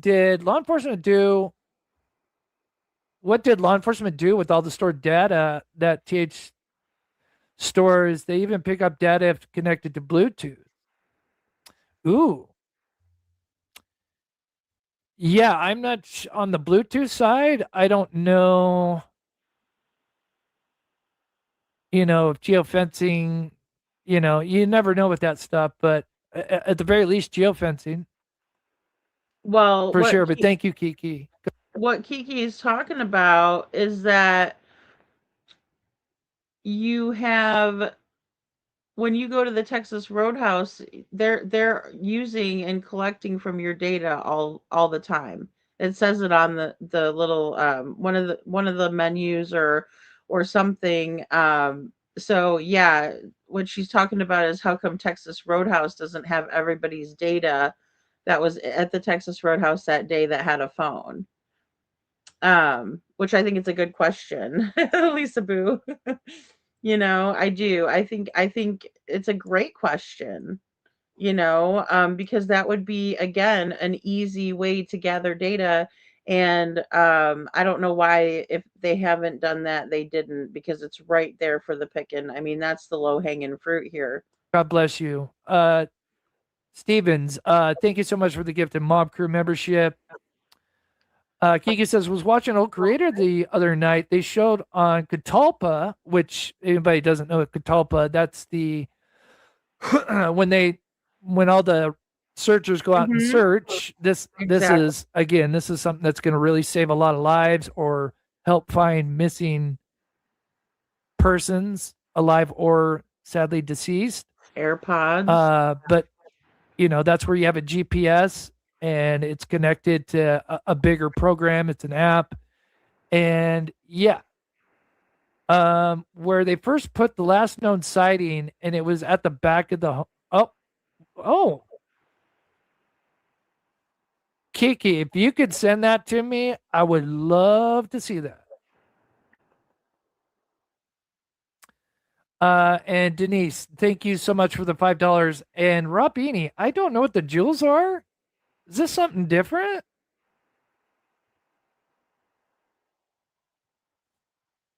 Thank you, Rob Beanie. I'm not sure what that is or how that translates. I'll have to look into that after.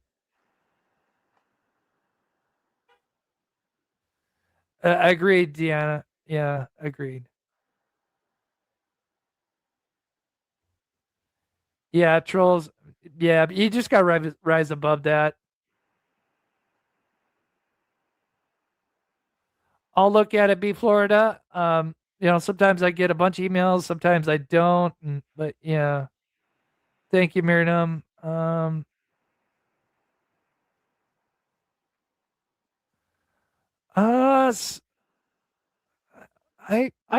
respectfully disagree on that. Depends on what the hoodie is. Because again, if it's a Virginia Tech, right? I mean, I don't think you're going to get that at Walmart. You could get it at a garage sale, but yeah, I respectfully disagree on that. Not to say it's not, let's say it couldn't have happened. Tired of being stinky Well, and I think unlucky Sandy's in love? right though. It could be something. I mean, it could be something. It could be nothing. In my opinion. Good night, Bo. Good night. Thank you for being here. Yeah, the Catalpa stuff is interesting. Yeah, but a lot of that Caltopo stuff is not correct. If Yeah, you're talking about the Caltopo where Steve Fisher used it and he was entering in data, in my opinion, he didn't even have the correct coordinates right for where Sebastian went missing from, because he went missing from his room, not Katie's, in my opinion. I mean, yeah, it's going to revolutionize. I mean, it's been out for years now. We've used it in the Aiden Clune case. But yeah, because that's going to help with those that, when you heard, a lot of stories where they go out and search for somebody that's missing, and then years go by, and then they find the body, like where they had like a bunch of search parties. And it was probably because they just, sadly were probably spread out, too far out. Yep. Didn't have enough manpower. And even though they searched that area, they just didn't have enough manpower to search every square inch or whatever. So, yeah. Yeah, you're supposed to search it side by side with people, in the grid search like we were talking about. So that's, in my opinion, I agree with that, because that's typically how they do miss people, is if you're not, very tight in your search. So now they'll be able to look and see the holes that they have. So anyway, yes, they do. You're not wrong about that. Yeah, he is all that I've seen. I don't trust him. But from what I'm looking at, from what I got, it's leaning towards this. Whatever this hoodie is, it's not. I don't think it's Walmart. Again, I don't know 100%. But it seems more, because especially like Navy, they have so many different variations. That's why I'm saying, like, If it was a college, that's huge, especially if it's like Virginia. Or if it's some kind of special Navy hoodie that would come from a certain, and then we could look up, okay, who sold these? Again, there's so many routes you could go with that.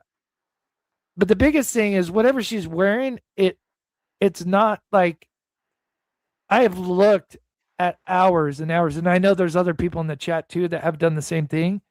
Looked at different Navy hoodies, and we couldn't match 1-to-1. So I think this is a unique hoodie. But again, there's so much more. The hoodie is just one piece, but again, there's more pieces. So anyway, what time did I start? 6 p.m. Okay. If you guys haven't, please, yeah,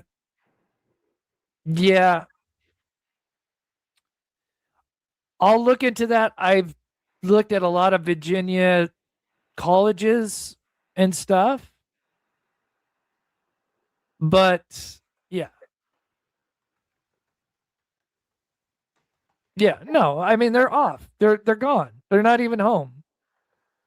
And then here in a month, they're going to have the supervision of another child, Faith.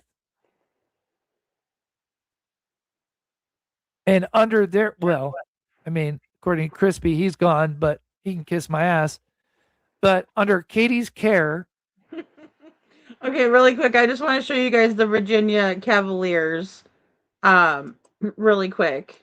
So just bear with me on this because I just want to show you guys because I do not think this is the logo because this is like orange and blue.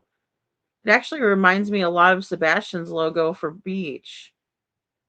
Right? It's like a Buccaneers kind of a thing, the swashbuckling swords, but Virginia Tech, or excuse me, Virginia Cavaliers. I don't see any of these logos that look similar in my opinion. I saw a green one in here, but let me see. Yeah, that was just the stadium. Sorry, I'm clicking through so quick. But yeah, I don't see any that is, resembles that. Here's the football. Here's the different ones. So, yeah, unfortunately, I don't think that's a match. Give me 1 second. I'm just going to go back up to Chris really quick so we can finish that out. Sebastian Rogers went missing. She should be held responsible. If they cannot prove that he walked out of the house, It's so easy to become a podcaster with Riverside. First, go to Riverside and open an account. There's no definitive proof that he made it home.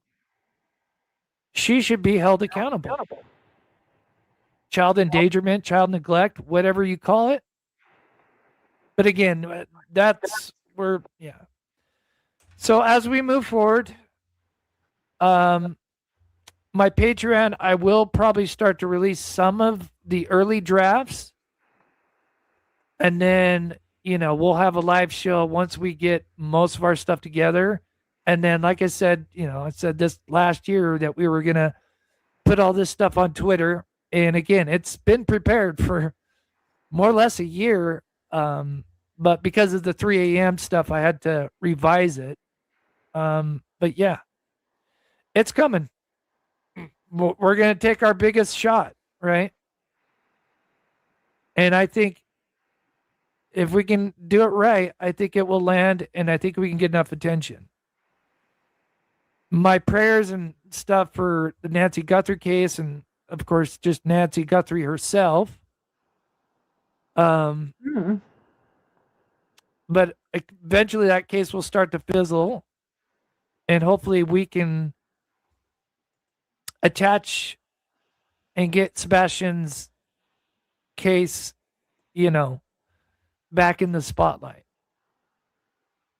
So, all right, guys, I am gonna head out. I'm gonna play.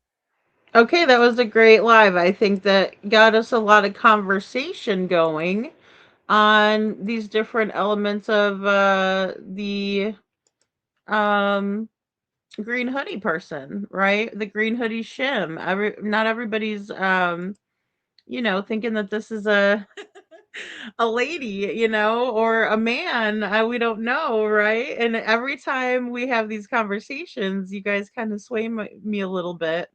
I don't know that I don't know that she is tall enough because, again, when Mob did his comparison and I did the comparison too, and I was counting the bricks and how many bricks, up, and then I'm like, well, she is crouched over a little bit. And then we were trying to measure the booth sizes as she was going by them too. So, yeah, it reminds me of Texana for sure. I mean, but it's like I just don't think because of the height. See, that's what threw me off big time was the height. But I think, she looks like Katie's mom and Texana. I'll show you. Here's one, right? There's Katie's mom and the green hoodie. And then there's, you know, Katie's mom versus Texana in the green hoodie. And there's just Texana in the green hoodie. I know because we've talked about this so many times. And, that little hair swoop on her is a big one for me. But then I'm like, but, it's the height. It's the height, a boy body. Oh no. I know. And I think Katie's mom has a bigger bust. And I'm not trying to peep her bust or anything, or talk about it, but it is kind of noticeable. And then also I remember Yada saying that everybody has like big booties on this side of the family. And so, I don't know. She is in Tennessee right now. Oh gosh. Lord help us all. He is we do have let me see if I can't pull his height because I know it was on his thing. Um he's kind of little. I found some other pictures of him which I was interested in comparing. Um, I was because I'm like, what is up with this guy, and what do we think of this guy? Literally, his last name is Guy. Um, so let me go ahead and okay, so he is. Sorry, guys, let's go do this.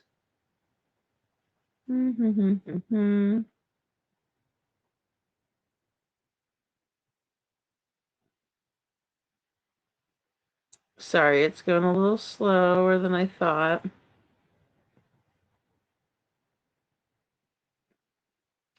Oh, I thought it gave his description in this one. I guess it doesn't.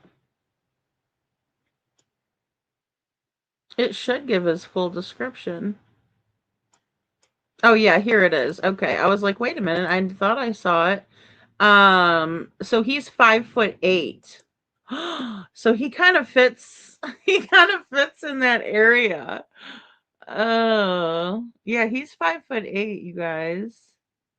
The booty ain't no back, ain't no ass on the back porch.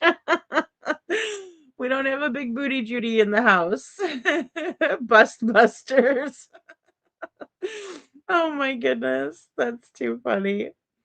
Oh my goodness. All right, guys. Well, what I'm going to do is play this video for you guys at the end here. So you guys could hear the funny song that I put with it. It's another rendition of Baby Curl.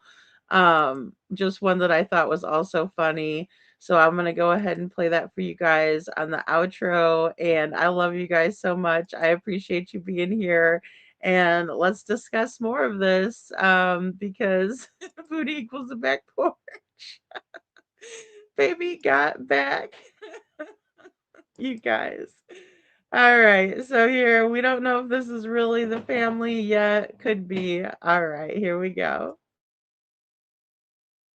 Why is it always the one? The baby girl, baby girl. Them just the cheaters of the world. Rock a baby girl, baby girl. All them creepy mother truckers have a baby girl, baby girl. The evil man babies rock a baby girl, baby girl. Yeah, the hairstyle for Wood Chipper Island. They sport that baby curl and they always are smiling. Why do those widows wear a baby girl? Baby girl, they are grown as men now, baby girls. Baby girl. Yo, y'all are all grown ass men. Now, baby girl. With your baby girl.